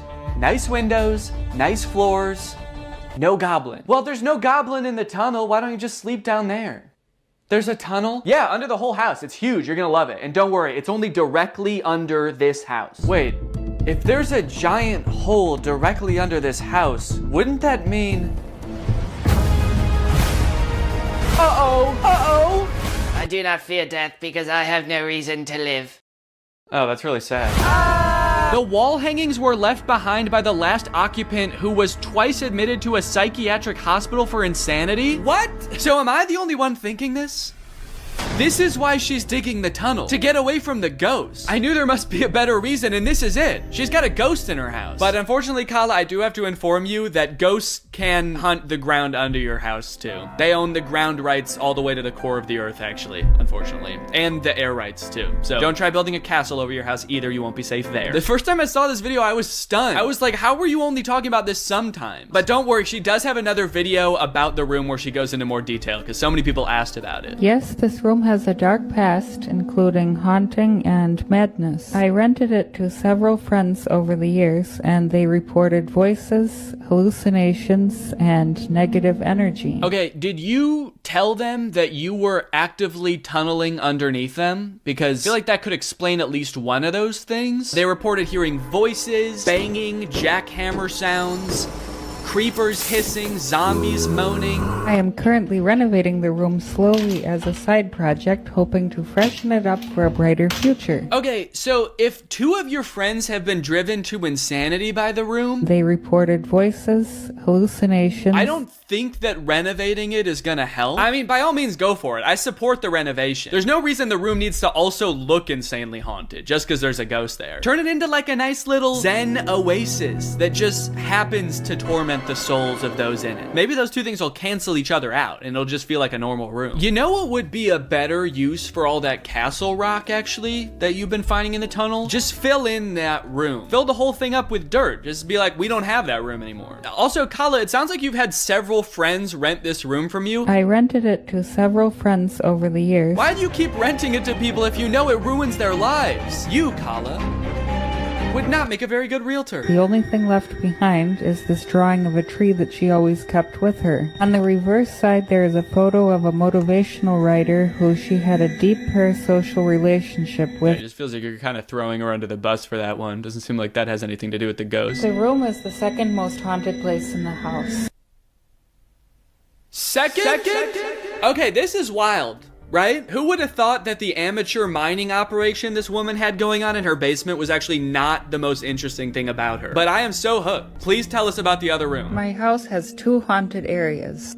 One is this troubled bedroom, and the second is this normal-looking closet. I like that she says normal-looking closet as the camera creeps in toward a terrifying closet with horror music swelling. Ah, yes, totally normal-looking closet, the kind every house in the 1800s has. Oddly, I was not able to view the bedroom with that closet before buying the house, and it was still locked during the home inspection. Damn, that's really weird. Who was the realtor? You? I felt some suspicion, but after closing, everything seemed fine. What happened there? Did she just trip in the middle of the take and continue on like nothing happened? Closing, everything seemed... This is the most interesting person in the world. I was upstairs cooking with a few roommates, and we heard a muffled pounding sound from downstairs, but the room was empty. A moment of silence was broken by renewed racket from inside the closet. Okay, well, it's time to sell the house. I think you have to sell the house. I don't know how many rooms your house has, but if 2 of them are uninhabitable due to ghosts, you have to move. If 2 of the rooms in your house turn you into a husk of a human being, fill them with rocks. On a serious note, Kala, if you are watching this, buy a carbon monoxide detector if you don't have one already. Carbon monoxide poisoning can do this type of thing to people and make them think that they are going insane, so maybe look into that. How crazy would it be if she bought a carbon monoxide detector and found a leak and she fixed it, and like the second the carbon monoxide was gone, she was like, why the fuck is there a tunnel in my house? All right, guys, well, I hope you enjoyed this video. If you did and you're new here, make sure you subscribe. Have ear bones. Dogs don't really have bones in their ears, do they? Then a bear swimming underwater and a monkey. I don't know if these were supposed to be separate prompts, but I decided to combine them to save time. A bear. Okay, this is not looking like a bear at all, dude. Holy cow, this looks nothing like a bear. Oh no! Oh no! It also looks like it's drowning. Why does its body... Oh no. The bear died. This is the kind of bear that can't swim. And we will also make the monkey dead. Probably could have cropped that a little better. You can kind of see my desk in the background, but... And we'll send a survey as well. How did I do? I'm pretty proud of this one. I mean, for doing that so fast, that's pretty good. So far, nobody has responded to my survey at the end to tell me how I did, which is kind of disheartening. I just want a response back. It just feels like I'm getting ghosted by people now. The prompts were a little more creative, and in that regard, my faith in the human race was on the up and up. But also, I was doing all this work over here, drawing your weird prompt that you could have just Googled. But you don't even have the decency to respond to my message back and tell me you hated it. I was feeling pretty disrespected, honestly. At least until this next prompt. Drug baby and kamikaze lifestyle. That's the prompt. Drug baby and kamikaze lifestyle. Whoa, they sent another prompt. Red ruined planet with 2 alien astronauts. I've never heard kamikaze described as a lifestyle before. Like, I know it's a form of like warfare, but to live your life in that way, it must be, I mean, you can't by definition almost. Like, that's a very short-lived life. And I think it would be a little bit too graphic to include the baby actually performing the kamikaze. But you know, this baby lives a kamikaze lifestyle. They might not be about to do kamikaze right now, but they just kind of live a lifestyle of someone who would, so. This time I decided to take a picture of my hand holding up the drawing. That way maybe my client could tell there's an actual person drawing these pictures. There's an actual person waiting for a response. Yo, they responded! Finally, somebody responds to me. They sent a bunch of laughing emojis and fire emojis and then called me Picasso. It worked. My strategy worked. Holding it up like a child proud of their artwork. Like a kamikaze drug baby proud of their artwork. So for the next few prompts, I decided to go even more above and beyond to try to impress my clients, hoping to get a response back. This time, I wasn't just gonna sit around and draw a picture. I'm a real human being. I have access to the real world. So whatever comes through the app next, I am going to go out and find it in the real world and take a picture of it. Crimson Castle on an Ivory Mountain. Okay, that prompt was a little bit more difficult than I was anticipating, but I didn't have any time to waste. I had to get the shot, so I sped to Walmart, I rummaged through their wares, and in no time, I had found a pretty suitable Crimson Castle and a not too shabby Ivory Mountain. There are fully some right there. Oh yeah, dude. Here you go. One crimson castle on an ivory mountain. I gave him the old how did I do? And then I also said, sorry it took so long, I had to go to Walmart. Okay, somebody just asked for trees. Why even ask for an AI to generate that? Forget Google, just go outside and take a picture of that yourself. You live near a tree. I don't care who you are or where you're watching this, you live by a tree. I said, you just want like a picture of trees? Can't you just go outside and get one? Okay, they responded with a laughing emoji. Your favorite tree. Okay, I got you. Let me go find it. You know, I'd like to get to know this person a little better. I'll say, how are you doing today? I feel like we have kind of a personal connection, me and this person. Maybe I'll take a picture of me in front of the tree so they can see like me enjoying the tree. I just get hit by a car. They get a message back in the app being like, sorry, he died. They said, that's interesting. I'm good. Hella smoky outside though. Yourself? Smoky outside. I wonder if they live like where the wildfires.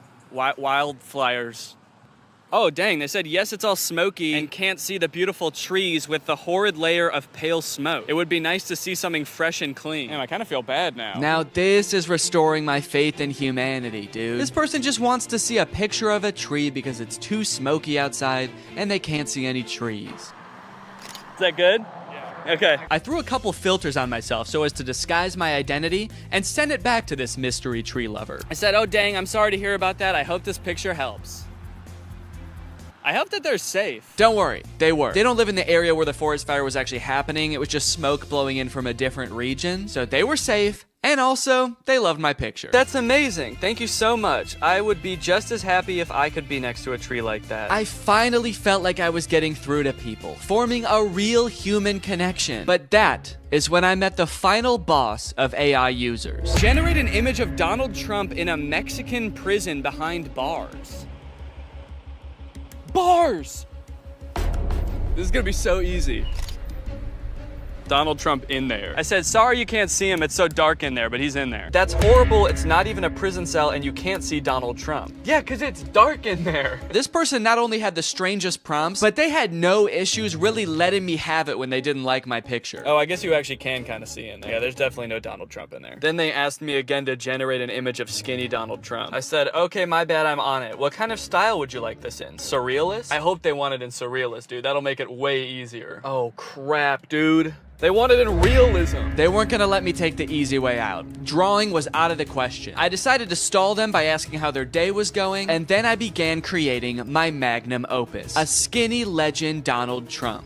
It was beautiful. Oh yeah, dude. That is skinny legend Donald Trump right there. Holy cow. Well, they haven't responded with how their day's going yet. I kind of don't want to send them the picture. If you're not even gonna have the courtesy to respond to me, maybe I'll say that. I said, okay, I'm done with the pic, but I kind of don't want to send it to you now because you won't even answer a simple courtesy question. So let's see what they have to say about that. Please answer in the style of realism. I waited for a response, but after 30 minutes, Donald Trump guy was nowhere to be found. I guess the prospect of having to be nice to me one time was just too much for him. Oh, dude, they responded. They said, my day is going well. May I please have my picture now? And they loved it. Faith in humanity restored. They even sent me another prompt. May I please have an image of an extremely obese Donald Trump eating KFC fried chicken? Yeah, I'm not doing that. Oh, I also forgot about this weird prompt. Can you film a video about today's sponsor? This video has been sponsored by HelloFresh. Guys, kickstart your fall with great meals from HelloFresh. They handle all the meal planning and shopping and deliver all the ingredients right to your door, so the only thing you have to do is cook. They do all the hard stuff, and you get to take the credit. A brand new season calls for brand new meals, which is why HelloFresh has a new lineup for fall with 40 weekly recipes that can fit your lifestyle no matter who you are. They've got veggie recipes, family-friendly recipes, and fit and wholesome recipes, so no matter who you are or what you like to eat, they've got something for you. Hey, I've got a lot going on right now. I'm about to have a child, so the less I have to go to the grocery store and plan meals, the better, which is why I love HelloFresh. Here you can see us cooking a delicious pork bowl that we made this week. It was so tasty, and it only took like 25 minutes to make. Their quick and easy options are fantastic. And if you're looking for more than just dinners, HelloFresh has you covered. They've got quick lunches, easy breakfast, and fresh snacks to keep you satisfied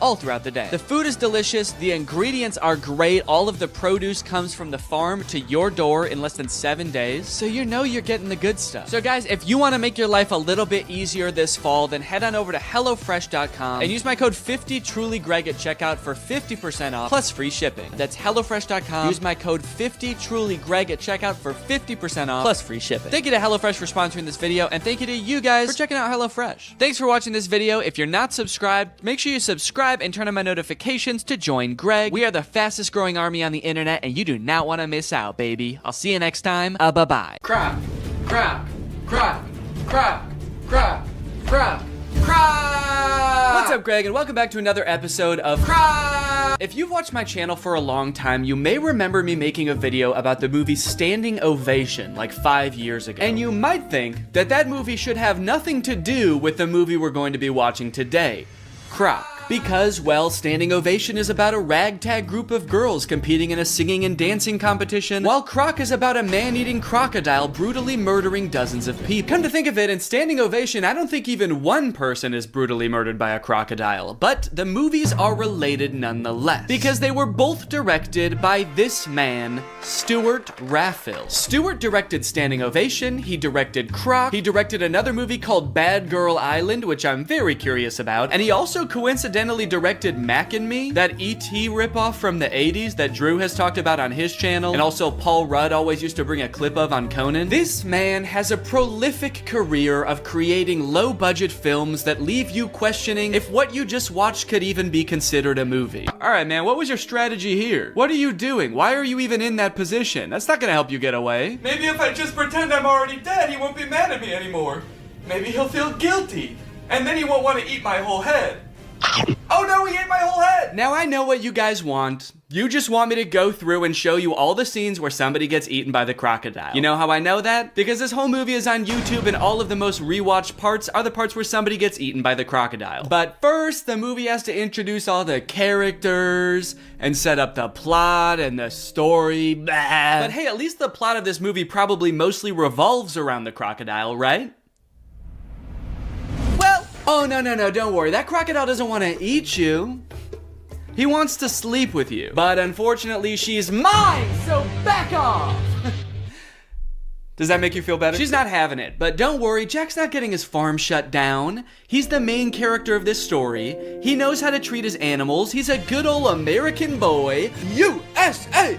USA! He's a pretty rich guy, yeah? That line is my favorite line in the whole movie. The inflection is so strange. He's a pretty rich guy, yeah?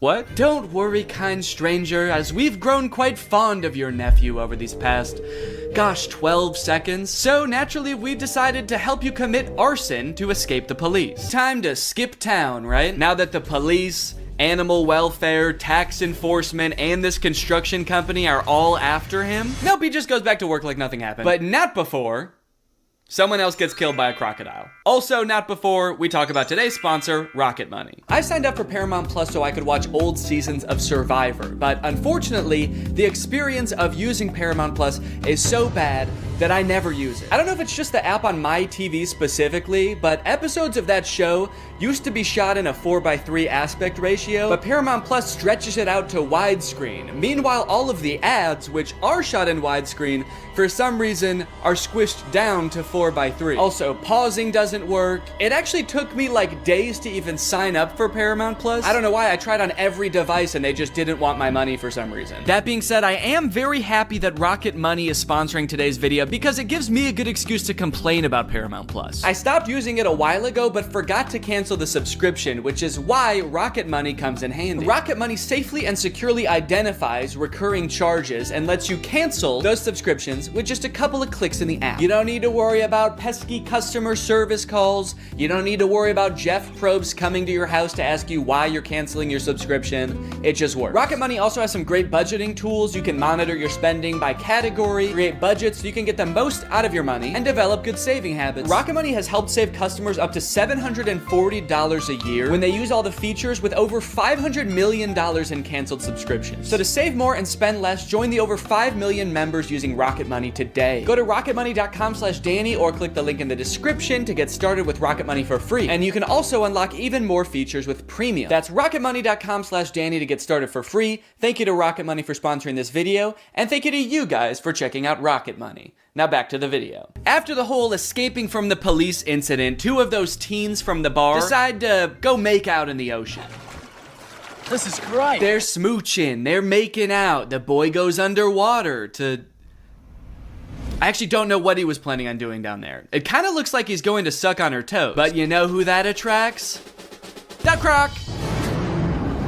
The Croc said, hold on. If anybody's sucking on anybody's toes around here, you better believe it's gonna be the most sexually aggressive reptile. So he eats the boy, and then he eats the girl, all while this lone, terrified girl watches on in horror.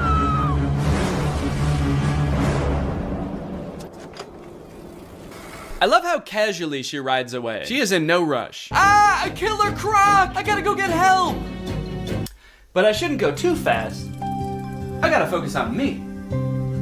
I gotta take care of myself first. Yeah, no, good call. No need to give any credence to the girl who literally saw them get eaten by an alligator. Yeah, she was probably just making it up. She probably just wanted attention. She's like curled up in a corner, traumatized somewhere, and they're just like, stop lying! There's no such thing as alligators, you idiot! You killed them, didn't you? During this scene, there's a mysterious man just kind of lurking on the sidelines of the investigation. He's not part of the police. He's just there. And he's mysterious, but it seems like he might have a hunch. And then suddenly, the police pull a leg out of the water. We assumed so. You're a police officer, and you pulled up with like 15 other police officers. I know what it looks like, but no strip club tonight, Jack. Yeah, I know. People are dying. I'm here on official business.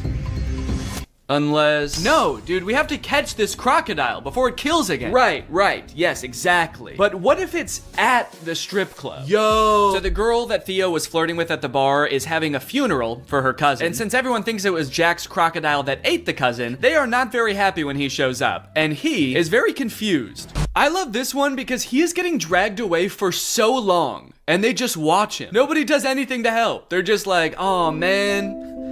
He's dead. Help! I'm not dead! There's still time! It's like I can still hear his voice. He sounds scared. While Jack, Evelyn, and Croc are hunting the croc, the other 2 villains just die. They get eaten by the crocodile. So I guess that whole plot line is just over. It's kind of anticlimactic. Jack didn't get a chance to like triumph over the unjust corporation. They just got devoured by a wild beast, but good for him, I guess. Now he can tend to his malnutritioned animals in peace. Basically just the really dumb, slow ones. One thing that really surprised me about this movie is how overwhelmingly positive all of the comments on YouTube are. This movie is super boring, the acting is really bad, there are long periods of seemingly pointless plot development, and yet the YouTube comments seem to love it. But they are pretty much exclusively all about how pretty the scenery in Thailand is, and not about the movie or the plot at all. So I guess that makes sense. Great movie, well filmed, nice locations, beautiful filming. Never thought Thailand was so perfect a paradise. Thanks so much. Yeah, well, it's not that perfect if people keep getting eaten by alligators, is it? Great movie with beautiful scenery. Thanks. Do these people think that the director invented Thailand? Because he didn't. It's been around for a while and you can go there. So they find the croc and they kill it. It's honestly pretty unsatisfying. What I was expecting for them to like pull off the mask of the alligator and it was the tax investigator all along. But I was hoping for some kind of closure as to like why this happened outside of 2 fishermen woke him up with a bomb. The ending of this movie is very somber. They're all just kind of traumatized on their little boat until Jack's sister asks Croc if the crocodile ate his leg. I forgot to mention, Croc only has 1 leg. I don't know if you've noticed that. And so you just assume, oh, he must be hunting the croc because the croc ate his leg. And Croc says, good. I was hoping this movie would end like an episode of The Big Bang Theory. Well guys, thanks for watching this video. I hope you liked it. If you're new here, make sure you subscribe and turn on my notifications to join Greg. I'll see you guys next time. Bye-bye.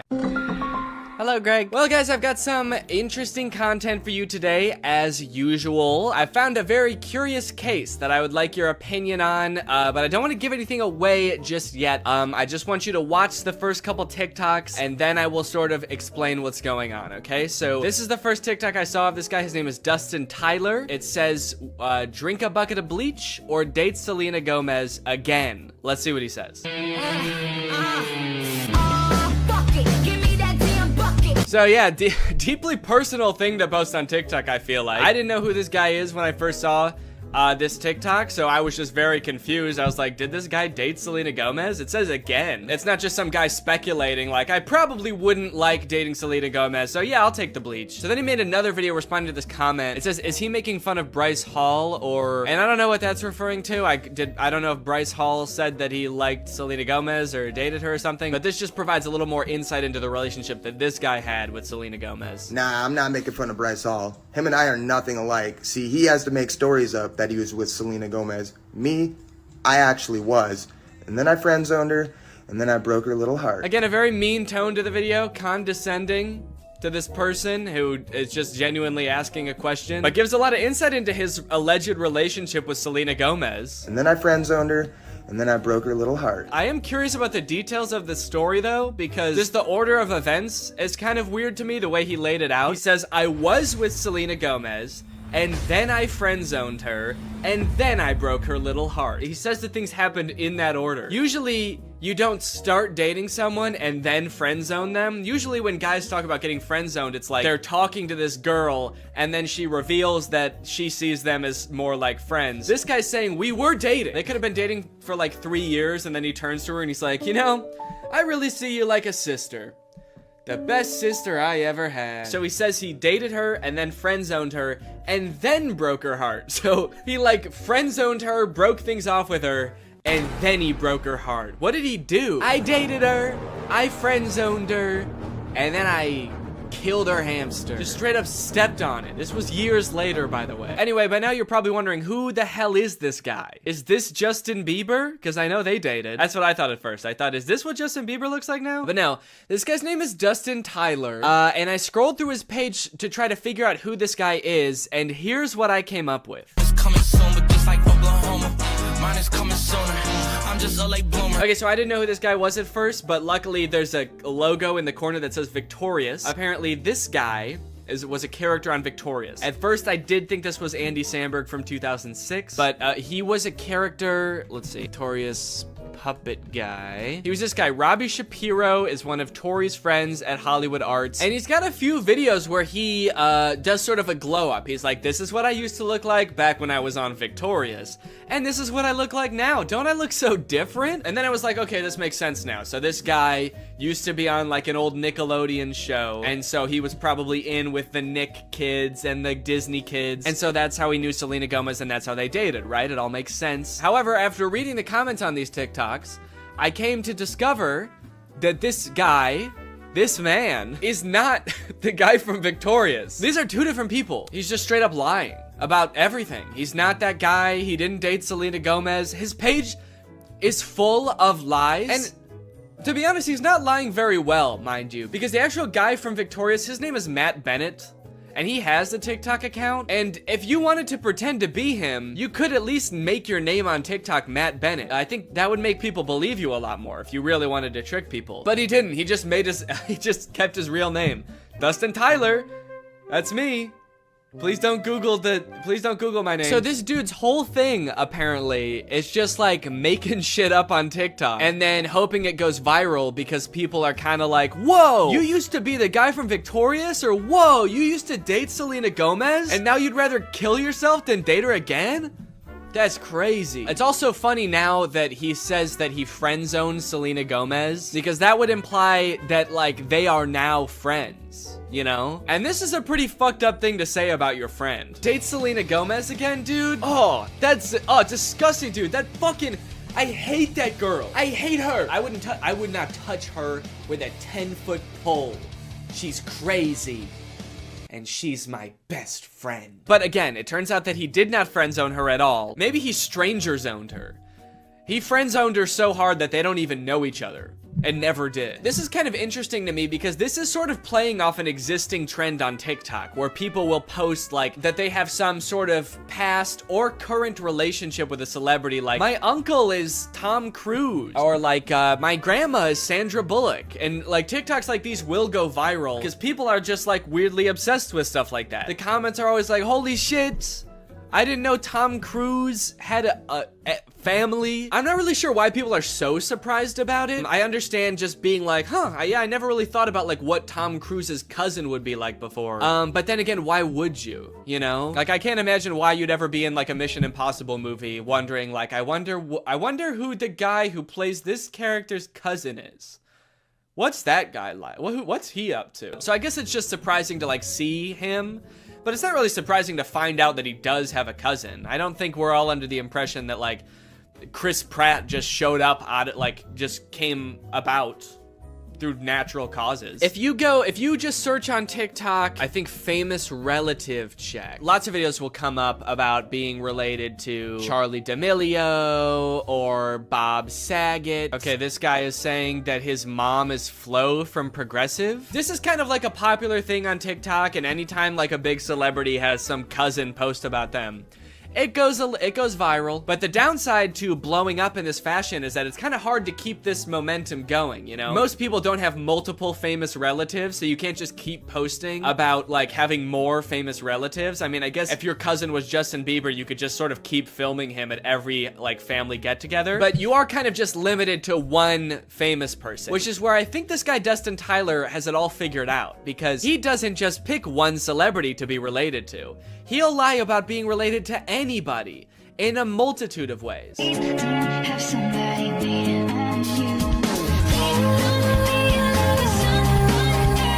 I should say that in this dude's profile, it does say jokes/satire. So he is covering his bases just in case someone tries to like sue him for whatever that would be, lying. Being weird. In case anybody tries to sue me for being a little bit strange, it's all jokes. Also, all of his TikToks about like dating famous women are about him friend zoning them. Or like him like dating them and being like, yeah, I dated like the most famous woman in the world.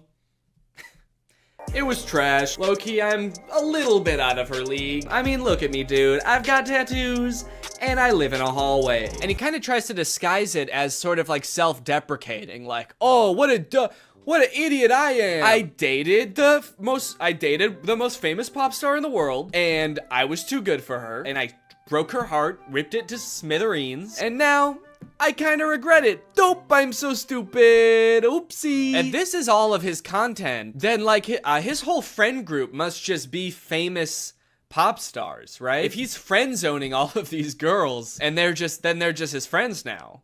Maybe this is the only way he knows how to make friends. Put your back into it, tell us why, show us how. Look at where you came from, look at you now. The caption for that one is, this is what I looked like when I friend-zoned Ariana Grande. Okay, that one's not even trying to disguise it as like a self-deprecating joke. That one's just like, look at how ugly I was when I friend-zoned a literal pop music icon. And now look at how hot I am. I can't decide how I feel about this, because on one hand it's kind of creepy, but it also is kind of funny that he's just like pretending to be dating all of these famous people. I will say, very disrespectful to the guy from Victorious. The fact that he's using this guy's picture to be like his past ugly self and being like, but now don't worry guys, now I'm hot.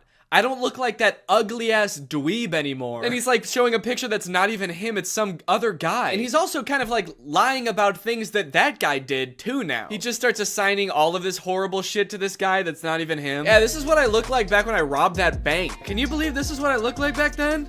Damn, that was the same year I blew up that hospital too. Shit, I've really changed since then. My name is Matt Bennett, by the way, and I did all those things. People just walk away from those videos being like, wow, that guy who played that kid in Victorious is kind of an asshole. Also, one of the weirdest things about this is he also posts all of these TikToks on Instagram, and he's verified on Instagram, which seems very weird because literally all he does is pretend to be other people, and somehow that gets him verified. But he does, in fairness, also say jokes and satire in his Instagram description. So when Instagram verified him, what they're saying is, don't worry guys, this really is the guy who pretends to be the guy from Victorious. If you're wondering if this guy really is who he says he is really the guy that pretends to date Selena Gomez. They do get a little bit creepier though. This one is like that sound that's like, back in the day, me and you, baby, we used to have fun. And it says, my mind when I bump into Ariana Grande when she's with her husband with like a emoji. Imagine this guy that Ariana Grande's never met before bumping into her in public with her husband. Remember me?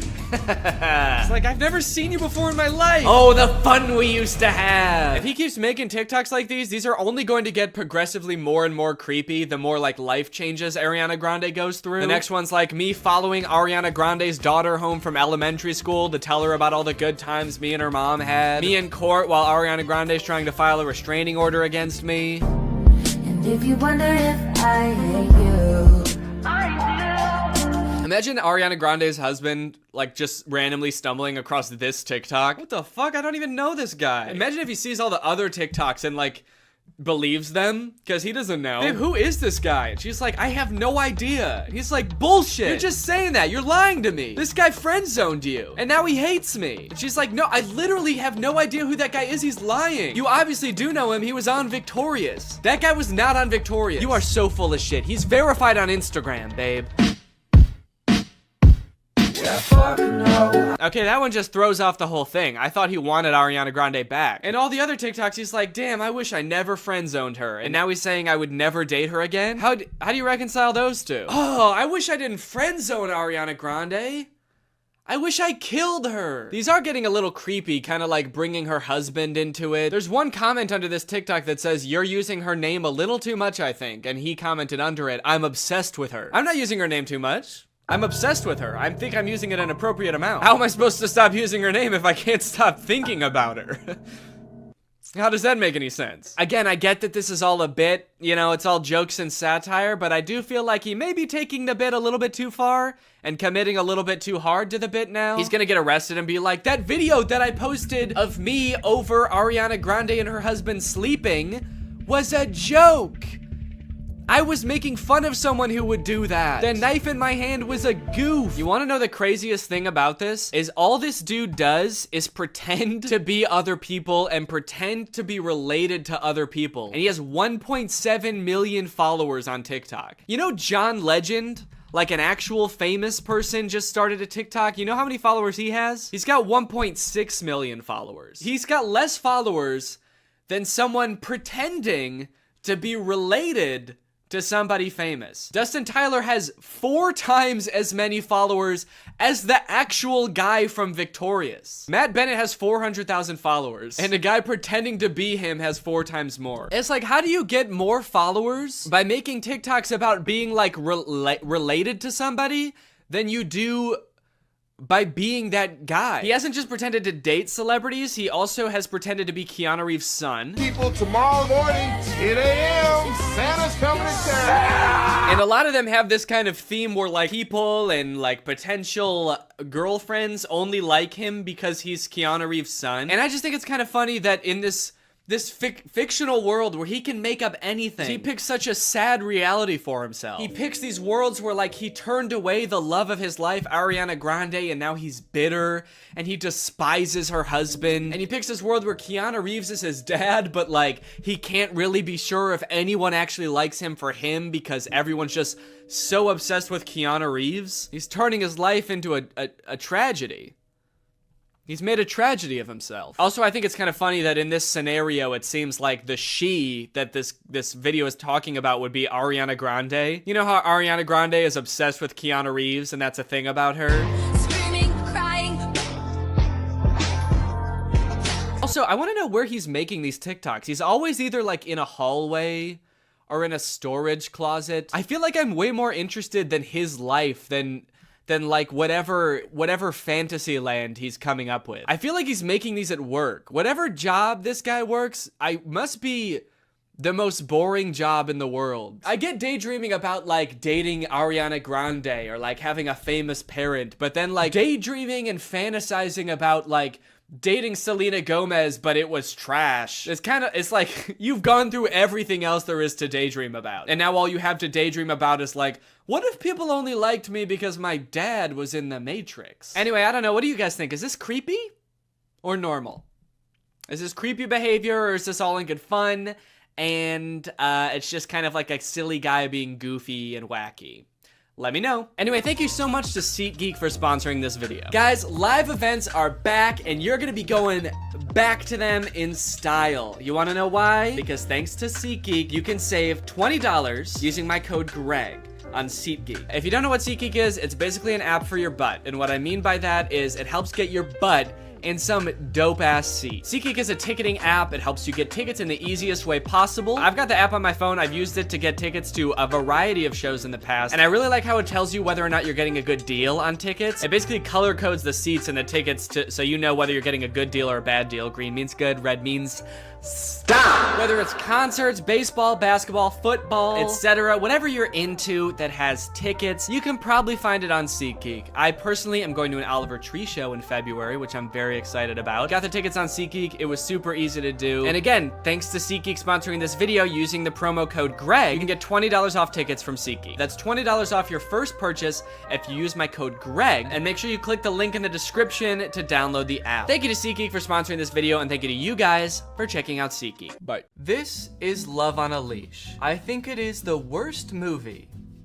I have ever seen. Other movies I've watched on this channel have had their issues. Sure, they've had plot holes. They've had terrible pacing. They've had Noah Centineo, yeah. But this movie, Love on a Leash, is just different. This movie fails in every possible category. This movie is bad at even being a movie. Look at the poster. You can probably tell what the movie is about just by looking at the poster. And yes, it is as bad as you think. This movie came out in 2011. It is about a woman falling in love with a dog. It's sort of like Beauty and the Beast. And you'd think, oh, it's not a beast, it's just a dog. So maybe he won't be as bad as the Beast. No, he's way worse than the Beast. You're gonna hate this dog by the time the movie is over. And this movie has a lot of not great themes, so please be cautious while watching this movie. It's nothing like graphic. I'm not gonna show anything that would be like rated R, but just beware. Now, if you think I'm over exaggerating about how bad this movie is, let's just take the intro, for example, because this movie starts with utter silence. We get this opening montage with no music, no sound, just dog. And it lasts for a cool 1 minute and 12 seconds before we get any sort of dialogue, and that is because this movie has no soundtrack. And you might be thinking like, oh wow, that's kind of cool. Kind of like an avant-garde choice to intentionally make a film with no music throughout. And I don't think it was intentional, because there's definitely spots where there's supposed to be music. Also, in the opening credits, there is a composer credited. Wait, the composer's name is Peter Davison? Ooh, skeet! Can this motherfucker keep his hands out of anything? Try not ruining one movie, Pete Davidson. Okay, just kidding, but seriously, why is there a composer credited? Did they have a soundtrack composed for this movie and then just forget to put it in? Did Peter Davison take their money and then ghost them? And then putting him in the credits is like a slight dig at him? Oh yeah, you like the soundtrack in this movie? You like the ambiance that it adds? Thanks so much. Peter Davison did it. If you have a movie and you want to hire someone who you will pay thousands of dollars to only for them to run off to Greece with your wife, then hire Peter Davison. But enough talking about the soundtrack, because there is none. It's time to meet our protagonist, a horny dog named Alvin Flang. Where are the ladies at? Gross. In this opening montage, we see Alvin walking around the park a little bit, supposedly looking for girls. Oh, here is one. Being homophobic. Hey, lay off, man. I'm not gay. And then getting rejected by a girl. Ugh, that's messed up. It's because I'm a dog, isn't it? That she doesn't want to fuck you? Yeah, dude, I think it's because you're a dog. While recovering from this brutal rejection, Alvin goes over to a pond to sulk, and the pond starts talking to him. Come back. Find a girl. Girl? If she only loves you, you may have a chance. Find a girl? That's my specialty. So as you might have noticed, this movie starts off with zero context whatsoever. We don't know who the fuck this dog is. We don't know why he has a human brain. We don't know where Peter Davison is and when he's gonna send over the finalized soundtrack for the movie. And the director just assumes that we, as the audience, have enough info to go off of to be on the dog's side here. Okay, first off, Tell us why he's a dog. I'm not gonna root for this guy unless you tell me why he's cursed to be in a dog's body. There's obviously a reason, and I'm not just gonna start rooting for a horny, homophobic dog for no reason. But I guess I'm just kind of special like that. And you might think, oh, they're probably about to explain it, right? But no. It's like halfway into the movie before they finally tell you what the fuck is up with this dog and why he's a dog. Anyway, so now he's off to find a girl that's in love with him. And first off, can I just say, this movie came out in 2011, and they definitely had better cameras than this in 2011. This movie was clearly made on like a shoestring budget. This movie gives off the vibe that like all the actors are just the director's friend. This dog is just the director's dog. The dog is clearly not like a professionally trained dog actor. The dog just kind of does whatever, and then they add in human voiceover over it to kind of explain what the dog is thinking, which 9 times out of 10 does not match up with what the dog is doing. Okay, so he's on his quest. The pond has given him a mission. He can maybe change into a human if he finds a girl. This is the main mission of the movie. He's gotta find a girl and get her to fall in love. Just one quick question. How is he supposed to do that? That's gross. And even if he does somehow find a girl that's into dogs, do you have any idea how pissed off she's gonna be when he turns from a dog into a human? She's gonna be so mad. Anyway, he finds this girl named Lisa, and he decides to get her attention by making himself look all dirty and beaten up, and she ends up taking him into her home. Lisa is introduced as kind of a traditional girl. She has a friend who's always trying to get attention from guys, and it doesn't matter what kind of guy she gets attention from. She's always going out and partying, but Lisa is different. Lisa is waiting for the right man to come along and sweep her off her feet. And this summer, the right man just might be a fucking dog. Next, we get to see Lisa at work. She works at a department store, and she's helping this woman try on a dress. Ma'am, I told you that dress was too small for you. No, it's because I'm sweaty. Why do I feel like those sound effects weren't in the script? Why do I feel like the script didn't say woman tries on dress and farts in the camera? I feel like that wasn't written in. I feel like the actor didn't know that was gonna happen. Seems very mean. Seems especially mean when you remember that the person who edited the sound in this movie literally didn't do anything else. He didn't add in music, that's for sure. He was just like, this woman's big butt makes fart noises, and then he went home. Miss, I'm sorry. This dress is too tight for you. I can't sell it to you. What? Okay, I feel like they want to make Lisa seem like the reasonable one here. Like the lady is being totally unreasonable. But this is kind of fucked up, right? To be like, no, I can't sell you this dress. Sorry. It doesn't fit you and it never will. So, sorry, maybe lose a few pounds before you come back into my store. How about being my roommate? Huh?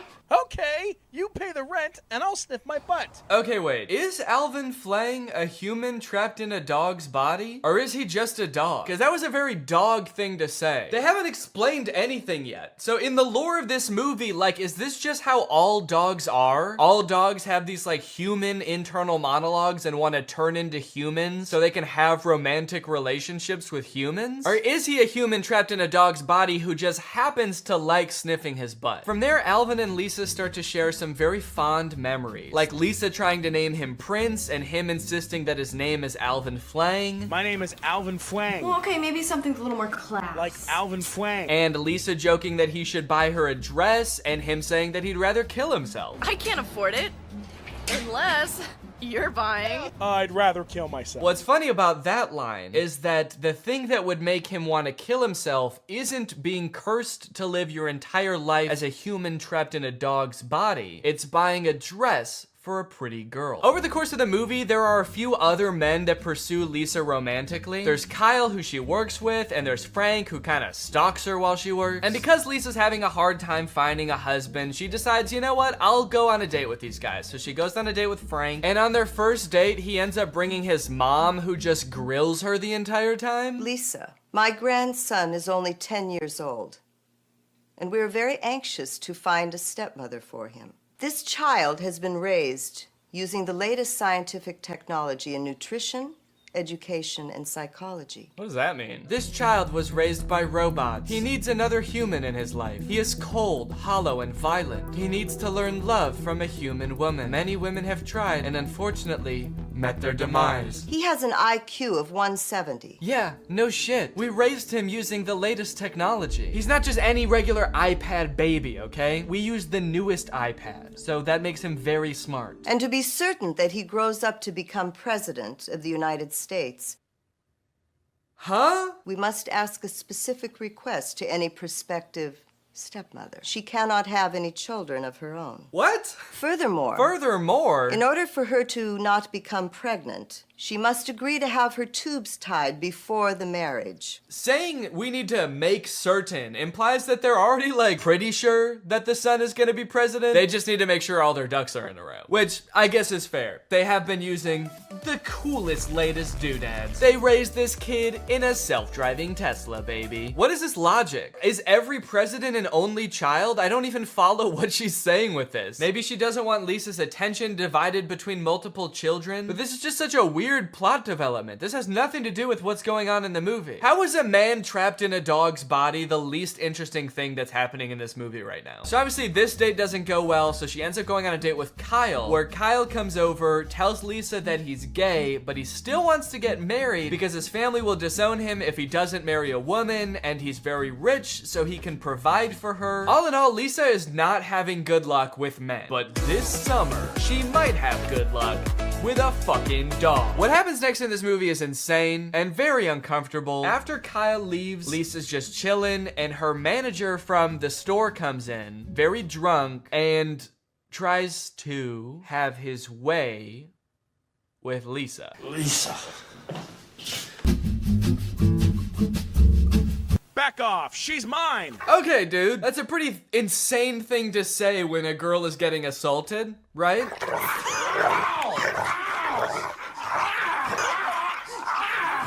You're fired. I quit. Now I'm the king of the castle. This is such a weird moment to infuse like a comedic relief dog with the plot. This movie just got so dark, and the dog is like, guess I'm the only guy left around here now, huh? Guess I'm sort of king of the castle. Yeah, bro, I hate you. Ever thought about that? Ever thought about the fact that you suck ass so hard? King of the castle. King of the castle that's also a dog and lives in a house that is green. Why is he gay? Why is Kyle gay? Sorry, that's what she's taking away from all this? Huh? Why is Kyle gay? Bro, there are more pressing issues right now. What is the writer of this movie doing? Anyway, she's completely broken down at this point. She ends up running outside into the rain, sitting down in the grass, crying with her dog, and she decides, you know what? That's it. No more men. Men are nothing but trouble. All I want is my dog. From now on, no more men. I'm gonna stay with you. Only you. We'll live together forever. Shebang! I think that might be my favorite transition of all time. As a dog, he yells, shebang! So you'd think that as a human, he'd be standing there all proud of himself, maybe like, shebang!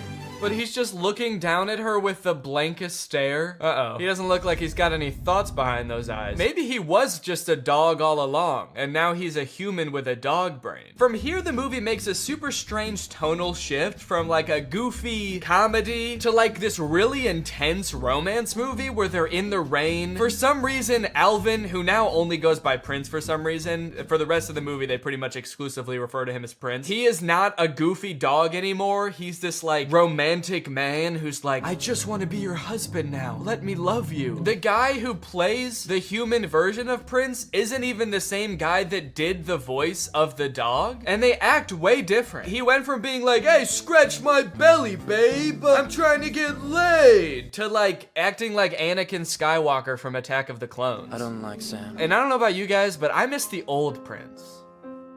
This one's probably not even horny all the time. Don't be afraid. It's really me, your dog. Don't be afraid. You have no reason to be afraid. It's me, your dog. If my dog did this, I would be fucking terrified. Hey, don't worry, it's me. The one who tries to hump your leg all the time, it's me. Don't worry, I'm a man, I'm a grown man now. And I still want to fuck your leg. So they're standing in the rain. Lisa is so confused that she passes out for like 3 seconds. She is not taking this well, but we do finally get an explanation as to why Prince was a dog. In my past life, I was punished from being a cheating playboy. I was cursed to live as a dog. Oh, so it's like a reincarnation thing. Finally, they explain this. At first, I thought that it was like in the same lifetime. Like he got cursed to be a dog in this lifetime. But no, it's a reincarnation thing. I am confused about the lore of the movie. Does that mean this could happen with any dog? Are all dogs like used to be people that fucked up in this life and now they're dogs? Or are some dogs maybe like a hamster that did really good in its life? Which I would imagine is probably a lot of hamsters. I feel like it's pretty hard to fuck up as a hamster. I wouldn't think there's much expectations of a hamster, really. It's all about expectations. Let me be your husband. God, thanks for answering my prayer. Yeah, you're my husband. What? Huh? Okay, so that's all it takes? She's like, yeah, I guess you were a pretty good dog who I met just weeks ago. Sure, you're my husband now. So they end up getting married. They decide to live together. They spend the night together. But that's when this movie goes completely off the rails. I thought this was like the main plot line. He found love. Now he's a human forever. Nope, the curse is not broken. And you will not guess how this movie ends. The next day, Prince wakes up and he's a dog again. So he goes back to the pond to find out why. You lied to me. I'm still a dog. You're just using her now. So the magic pond is like, you were just using her to break the curse. And to be fair to Prince, like, yeah, no shit. He didn't want to be a dog anymore, so he did what you said to do to break the curse. They fell in love, dude. You can't be like, well, you only did that because I told you to. And it's like, yeah, you didn't really give him a choice, did you? So now the pond tells him that he'll only be a human when the sun is not shining. And in order to become a human full time, he has to be a real man and provide for his wife. This movie has very traditional views of what it means to be a man. What is this pond? What magic is this? Is this God? It kind of seems like she's a liar. She keeps adding on caveats to what he needs to do to become a human. She's like, okay, you found love, but you still don't have a joint bank account. So now you will be cursed to be a dog only every other day, except the last Tuesday of the month. This whole situation causes a lot of shenanigans to ensue. He's got to figure out how to make money. He's got to like meet Lisa's family, but he can only come out when the sun's not shining, otherwise he'll turn back into a dog like he does in this scene. Dad, Prince just became a dog. Big deal. I'm Alvin Schwein. How stupid. What kind of idiot doesn't know how to swim? All right, grab on, you pizza-faced cinderblock. Pizza-faced cinderblock? Dude, that's so mean. What the hell is up with this dog? Why is his dog persona so vastly different than his human persona? Every time he turns back into a dog, he's like, what, you never seen a man turn into a dog before? Fuck you, I'm Alvin Flame. Screw you and this ugly-ass broad. I'm out of here, dude. Okay.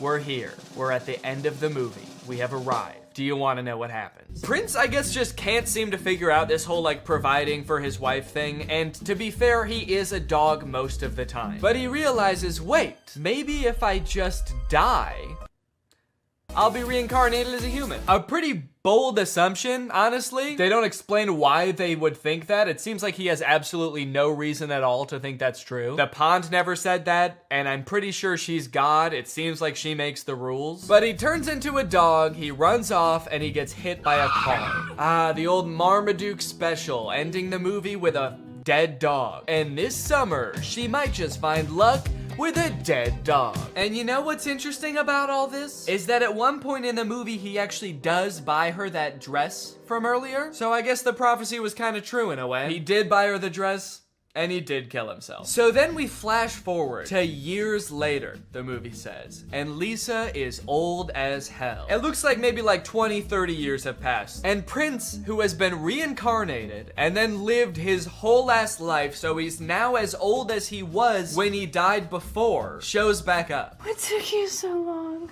to come back? Lisa, it's better that you don't know.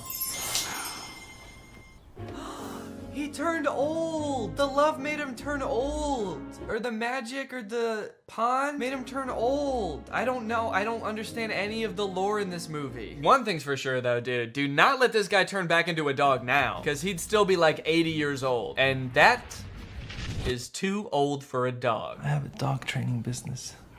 And naturally, it's very successful. I guess you could say I know what dogs like. and I know how to reward them. You see, they're all former sex criminals. I live a very comfortable life, but... Okay. Weird flex. I'm actually really rich now, by the way. And that, folks, is the end of the movie. He kills himself, and that apparently outsmarts the pawn. Moral of the story? It's pretty easy to outsmart a pawn. All right, well, now it's time to talk about our sponsor, HelloFresh. This video has been sponsored by HelloFresh. With mine and Laura's busy schedules, HelloFresh makes our lives so much easier. We don't have to go out grocery shopping as much. We don't have to spend as much time meal prepping. And I'm constantly learning new things that up my personal cooking game. For example, today I was cooking these pork tacos and it had a fun little tip in there about how to warm up your tortillas in the microwave without like totally destroying them, which is really nice. You can enjoy the freshest flavors of fall with HelloFresh because every recipe includes ripe, just picked produce that travels from the farm to your door in less than a week. HelloFresh can adapt to just about any lifestyle. They have veggie, pescatarian, fit and wholesome meals so you can stick to your goals. And they even have a line of kid-friendly recipes which they say are picky eater proof. So if you have a kid or you just, you know, have a less adventurous appetite, but still want to cook fresh meals, then that seems huge, honestly. And the fact that it's 72% cheaper than dining out or grocery shopping makes it a very economical decision. So if you want to check out HelloFresh, then head on over to HelloFresh.com and use my code TrulyGreg16 for 16 free meals across 7 boxes and 3 free gifts. That's HelloFresh.com, TrulyGreg16 for 16 free meals and 3 free gifts. Thank you to HelloFresh for sponsoring this video and for sending me delicious food all the time. And thank you to you guys for checking out HelloFresh. All right, guys, thank you for watching this video. If you're new here and you're not subscribed yet, make sure you subscribe and turn on my notifications to join Greg. Greg is what I call my fans here on YouTube. And to join Greg, all you have to do is subscribe and turn on my notifications. Thanks for watching this video. I'll see you in the next one. Bye-bye. What's up, Greg, and welcome back to another episode of But Dads Are Back. You are not the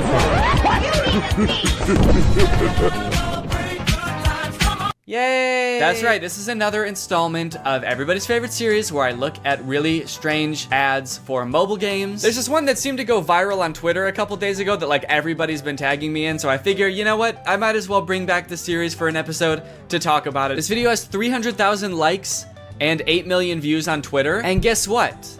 I've got beef with them. I have a pretty significant beef with these ads, and I'll explain why, but first, let's just go ahead and watch the ad that everybody's been tagging me in. To be fair, I did have to watch this multiple times for it to make sense to me, so I'm gonna walk you through it. That way, nobody gets lost along the way. So the ad starts out with very little context. It's a woman in a wedding dress, she's crying, and she's taking a taxi home, only to find out that her house is burnt down. Right away, so much backstory that I feel like I'm missing. The first time I watched this, I'm like, are we in the middle of an ad right now? Is this the beginning of the ad? Am I supposed to have watched other ads before this? But rest assured, I've watched a bunch of other ads for this game, and there is no context to be found. There is no explanation, so you just have to accept that this woman is having a very bad day. Then she gets a call from her grandma, and it looks like her grandma comes over to like comfort her for whatever happened at the wedding. I don't know if her fiance like stood her up or died, or if she stood him up or died. While she's being comforted, it also looks like she's holding a picture of herself from the wedding. I don't know what that's about. Maybe it's supposed to be the grandma's wedding photos. And she's showing her granddaughter like, look at how happy I was at my wedding. Aw, your fiance stood you up and died at your wedding? Oh, I'm so sorry, sweetie.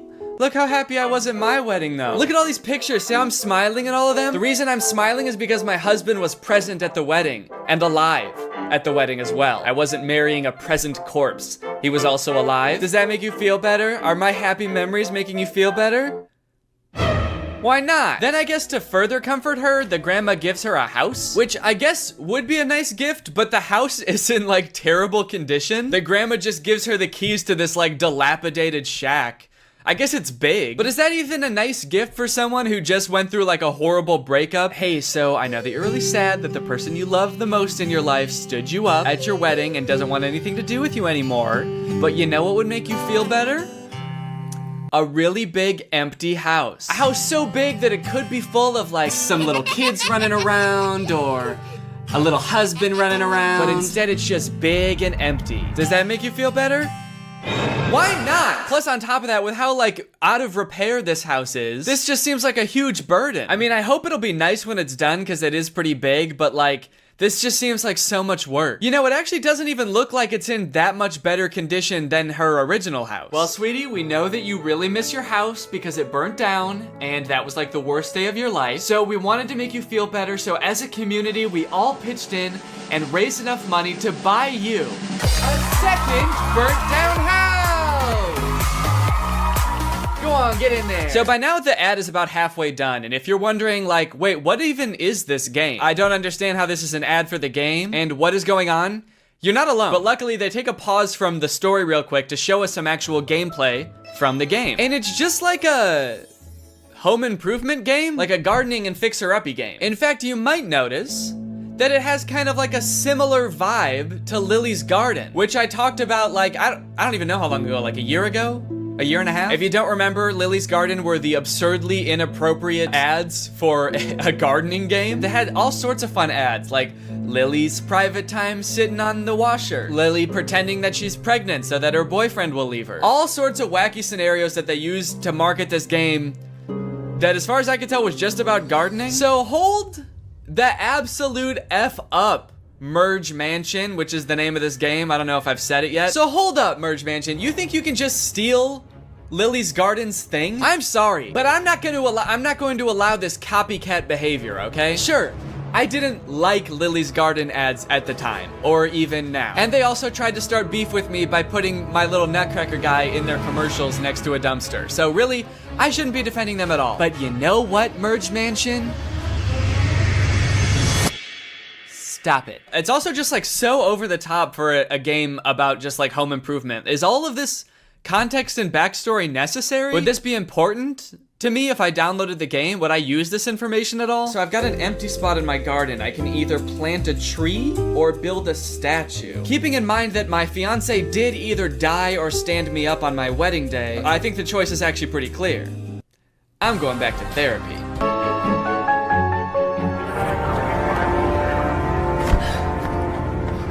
Okay, so then the ad takes a drastic turn. What the hell did Grandma do? Huh? It's not clear what they're arresting her for. And they never explain it either, so I'm not sure if it's just like another thing that you're just gonna have to accept you don't know the answer to, like what happened to her fiance and how did her house start on fire? Or maybe it has something to do with the fiance and the house. I don't know. Did she burn down the house? Did she burn down the fiance? I don't know.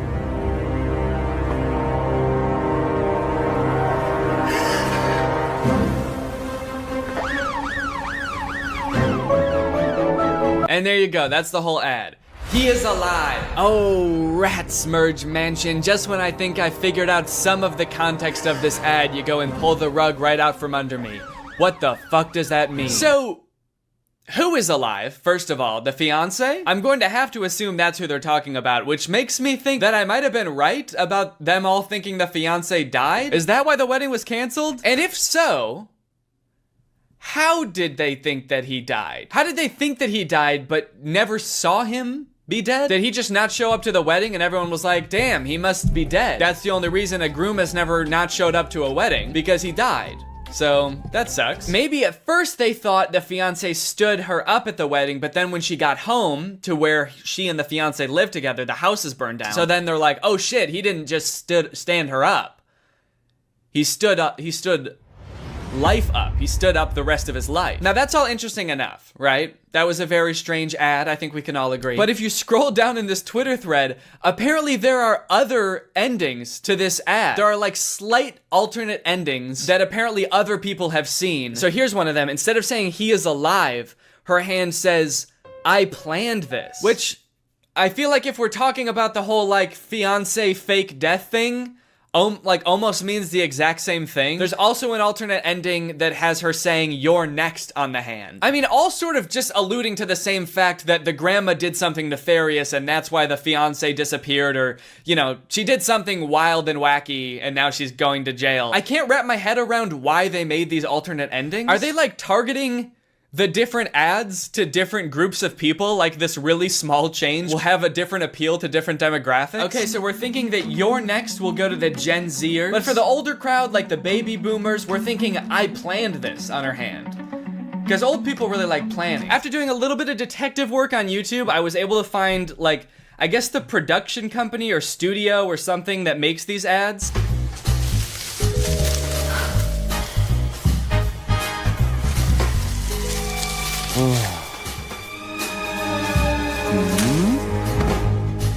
Okay, so that ad is about having a threesome. Does the game, I just want to know, does the game have anything to do with these ads? This home improvement game? I can't imagine it does. Okay, so now I'm out in the garden and here's a bush. What do I want to do here? I can either water bush, cut bush, have sex with two people hiding in bush. It's interesting that this is like the studio that makes these ads because they have a little description. Merge Mansion, a hit game from Metacore, needed 3 different ads full of warmth, humor, and drama.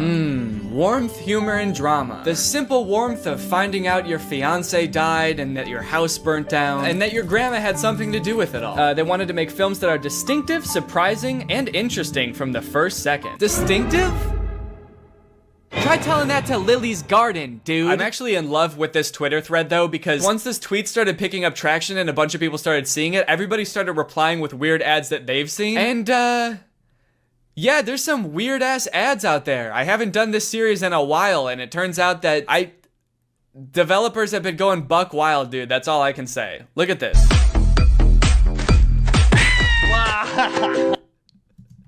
Dude, what a brutal kick. Oh my god. The sound effect and everything. I know that this is a common theme for all of these game ads, but I couldn't even wager a guess as to what this game is about. They're like stranded on an island, maybe?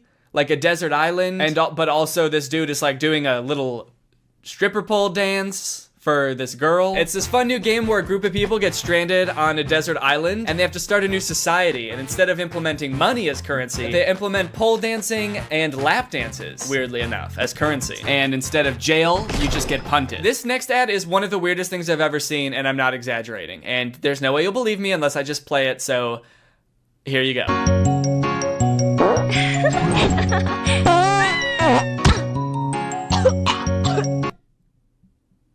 Dude, what is this? Stinky fart dragon game? Dragonscapes.adventure. What the hell? What is this? The dragon farts once and the girl laughs and she's like, oh, you like that? You kind of like when I fart? And the girl's like, yeah, I guess it's kind of silly. It's kind of like funny in an immature type of way. And the dragon's like, oh, okay. Well, how about I fart so hard that I break your spine? You like my farts, huh? How about I fucking kill you? Wait, is this the same girl? Dude, it is! Wait, okay, so this ad had nothing to do with dragons, but this is clearly the same girl. She's got the same outfit and everything. Okay, maybe this game doesn't have anything to do with pole dancing or dragons. Is it just about punting this girl? Sending her flying? Okay, so the main object of this game is to wait until this girl's having a good time, see how she's dancing and having fun, or she like thinks that the dragon's fart is kind of funny. You wait until she's having fun, and then you just fucking send her. Oh, wait. In the very last frame, it looks like now she's on an island by herself. So is this like the backstory for how she gets stranded on Stripper Pole Island? She was just having a good time watching her dragon and then she got like farted onto a deserted island? Maybe I'm reading too much into this. Is this even a real game?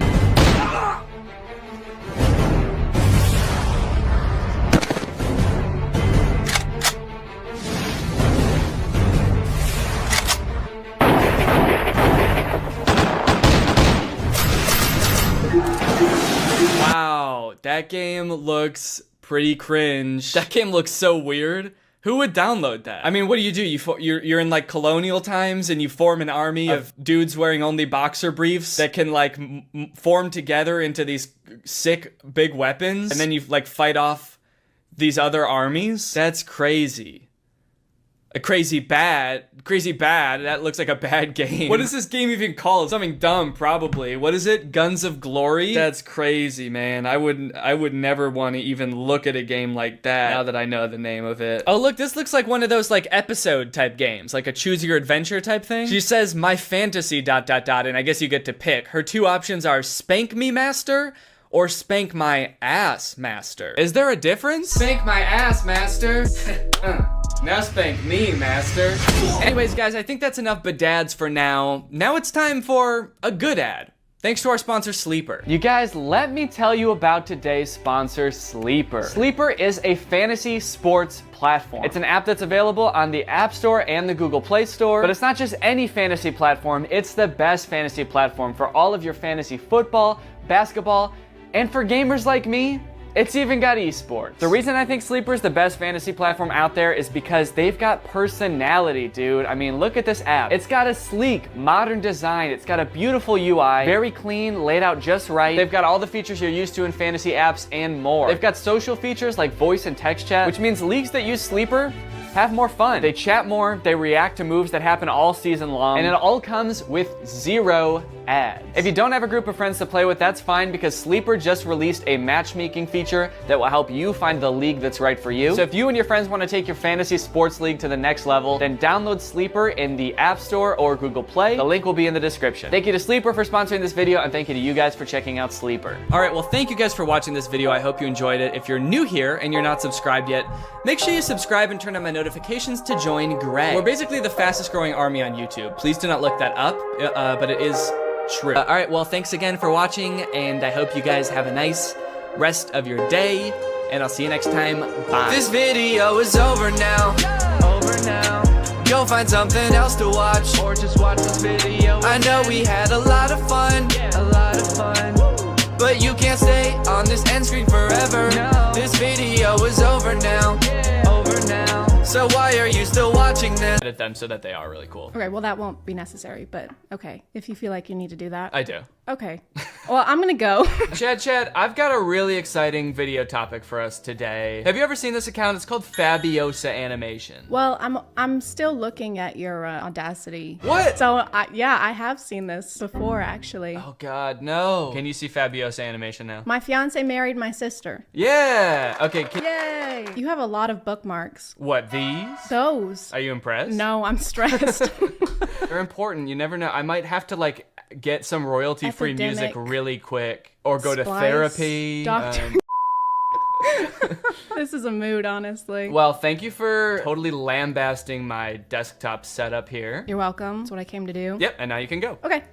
I threatened to leave for the second time in like 10 minutes. It's kind of funny because I can't see you, so I actually wouldn't know if you left for a second, like if you just were silent. Let's get into the video. This account is called Fabiosa Animation. Their account is described as a place where you can discover other people's stories and share your own ones. So we're like co-owners of this page? We can post on here? Yeah, I guess so. Well, first off, it seems like all of the stories here are true. Of course they are. And we somehow should have access to post our own animated stories to this account. I have a few of those. Let me just upload those real quick. All right, so let's play this. It's called My Fiance Married My Sister, as you saw. First off, it's way too loud. I don't know if it is for you, but I'm gonna turn that down. Can't hear. Oh my God. Can you hear this?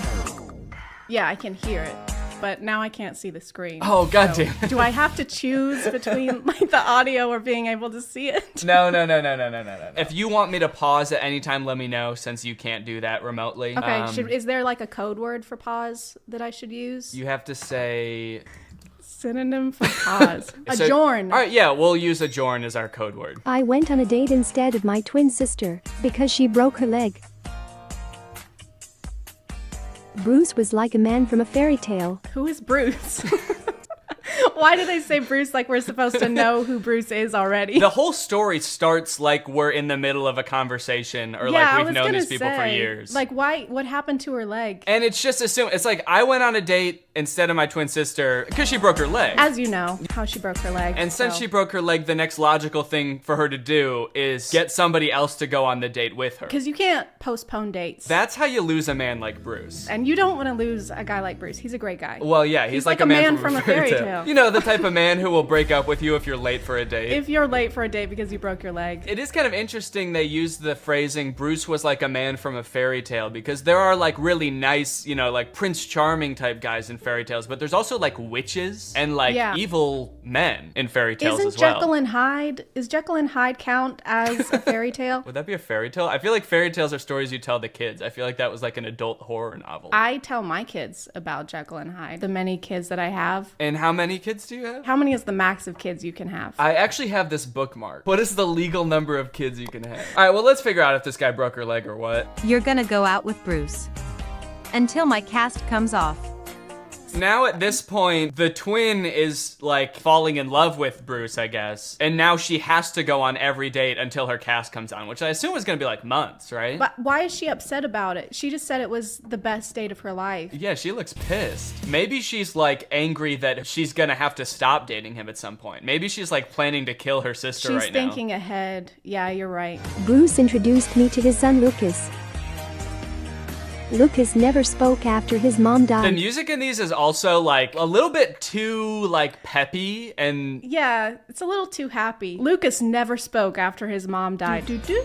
Lucas was a deeply troubled child, and I'm like banging my head over here. Is horrifically traumatized.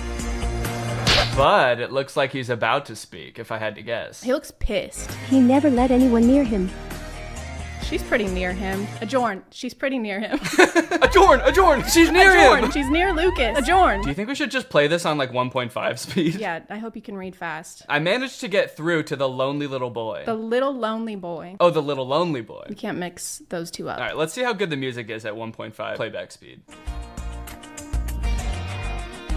Laura's cast was off, and she could walk again. I'm finally gonna meet Bruce. I don't know if this is just a weird way to word it, but she's like, I finally get to meet this guy. I'm just trying to think of a situation. So if this was like an online dating kind of thing, right? Where they haven't met yet, and then she breaks her foot, and she's like, oh, well, I don't want him to think I'm a catfish, so you need to go. And you need to date him for a month before I even know if I like this guy at all. So for all we know, like, Laura doesn't even know if she likes Bruce at all. And she's about to go back into this relationship where Bruce thinks he's already introduced her to his kid, and they're like closer than he's ever been to anyone since his mom died. His walls are finally breaking down. He's letting her play with pirate ships with him. He's just a little boy now and not such a little lonely boy.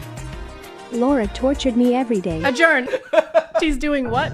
Laura waterboarded me every day. Laura pulled off my fingernails each night. Laura broke my leg, and now she's dating Bruce. Oh, she tortured me every day talking about dating Bruce. Oh, okay. I'm getting married to Bruce. That day, my heart was shattered. When Laura introduced me to Bruce, he said that my sister and I were totally different.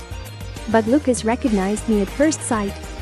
John. I only know one of the twins' names, Laura. I'm just gonna, is it Laura and like Laura part 2? Well, it's Laura and me, because this story is like from her perspective, so she never says her name. So this is us. Yeah, this is us. So Lucas is not a little lonely boy anymore. He's a little lonely dog, I guess, that can smell the scent of us and know that it's the true us, the true Laura. Because this isn't how we looked when we knew Lucas. We weren't wearing these glasses before. Maybe we just smell really bad. Oh, I miss my trash mommy. Oh, you smell like shit. I missed you. Laura's relationship with Bruce went downhill before my eyes. Oh. Calm down, your god-awful son. This took a dark turn. This is messed up for Bruce and Lucas. I feel like they need like a true crime doc dedicated to them or something after this. I can't tell if it's weirder from Bruce's perspective or Lucas's perspective, because Bruce thinks this is the same person who loved his son and now is all of a sudden being so mean to him. But Lucas like kind of knows that this isn't. Yeah, he thinks this is a demon probably. And he can't do anything about it because he doesn't speak. So he's just like writing messages like, on the fridge magnets. He's like, Laura is Satan. Oh my god, that's terrifying. Call him your god apple. Call me your apple son. Call him little Johnny Appleseed. What's his name? I like that there's one comment on this video and it's just a heart. That could say a lot of things. It's like, I love this, or like, you know, sending positive vibes, get better soon, whoever wrote this. Oh, I just realized that one of the hashtags is karma. So I wonder what's gonna happen to the bad Laura. Well, we don't really know the moral compass of the people who wrote this. Maybe Lucas is gonna get his karma finally. Lucas didn't eat his veggies one night, and then his mom turned into Satan. So eat your broccoli. Laura dumped Bruce and disappeared. In her letter, she said she filed for divorce. One day I got a call from Bruce. He had no one to leave his son with. The princess tricked the prince, and she suffered for it. Well, she's like reading him a story that is like thematically the same as what's going on in their real life. There's actually nothing. That's a blank notebook. She's just making it up as she goes. She suffered greatly for deceiving the prince. Laura was an annoying bitch. Sorry? No, I coughed. Oh, okay. Thought you said adjourn. Adjourn. Yeah, your coughs sound like you're saying adjourn. Adjourn. No, I don't know why. Okay, you just Why you cough like think that? Jern, yeah. It was you. So now, if you found out this had happened to you, if you were in Bruce's shoes, would you be like, oh, thank goodness you're back? Or would you be like, why the fuck did you lie to me? No, the second one. Yeah, I feel like I'd have a lot more questions. They still haven't explained why they would need to switch places if she had a broken leg. Because you can still do things with a broken leg. Right, unless Bruce on right when they matched on Tinder was like, oh, thank God I finally found somebody that doesn't have a stupid broken leg. On the requirements, it says, don't message me if you have broken legs. I'm sorry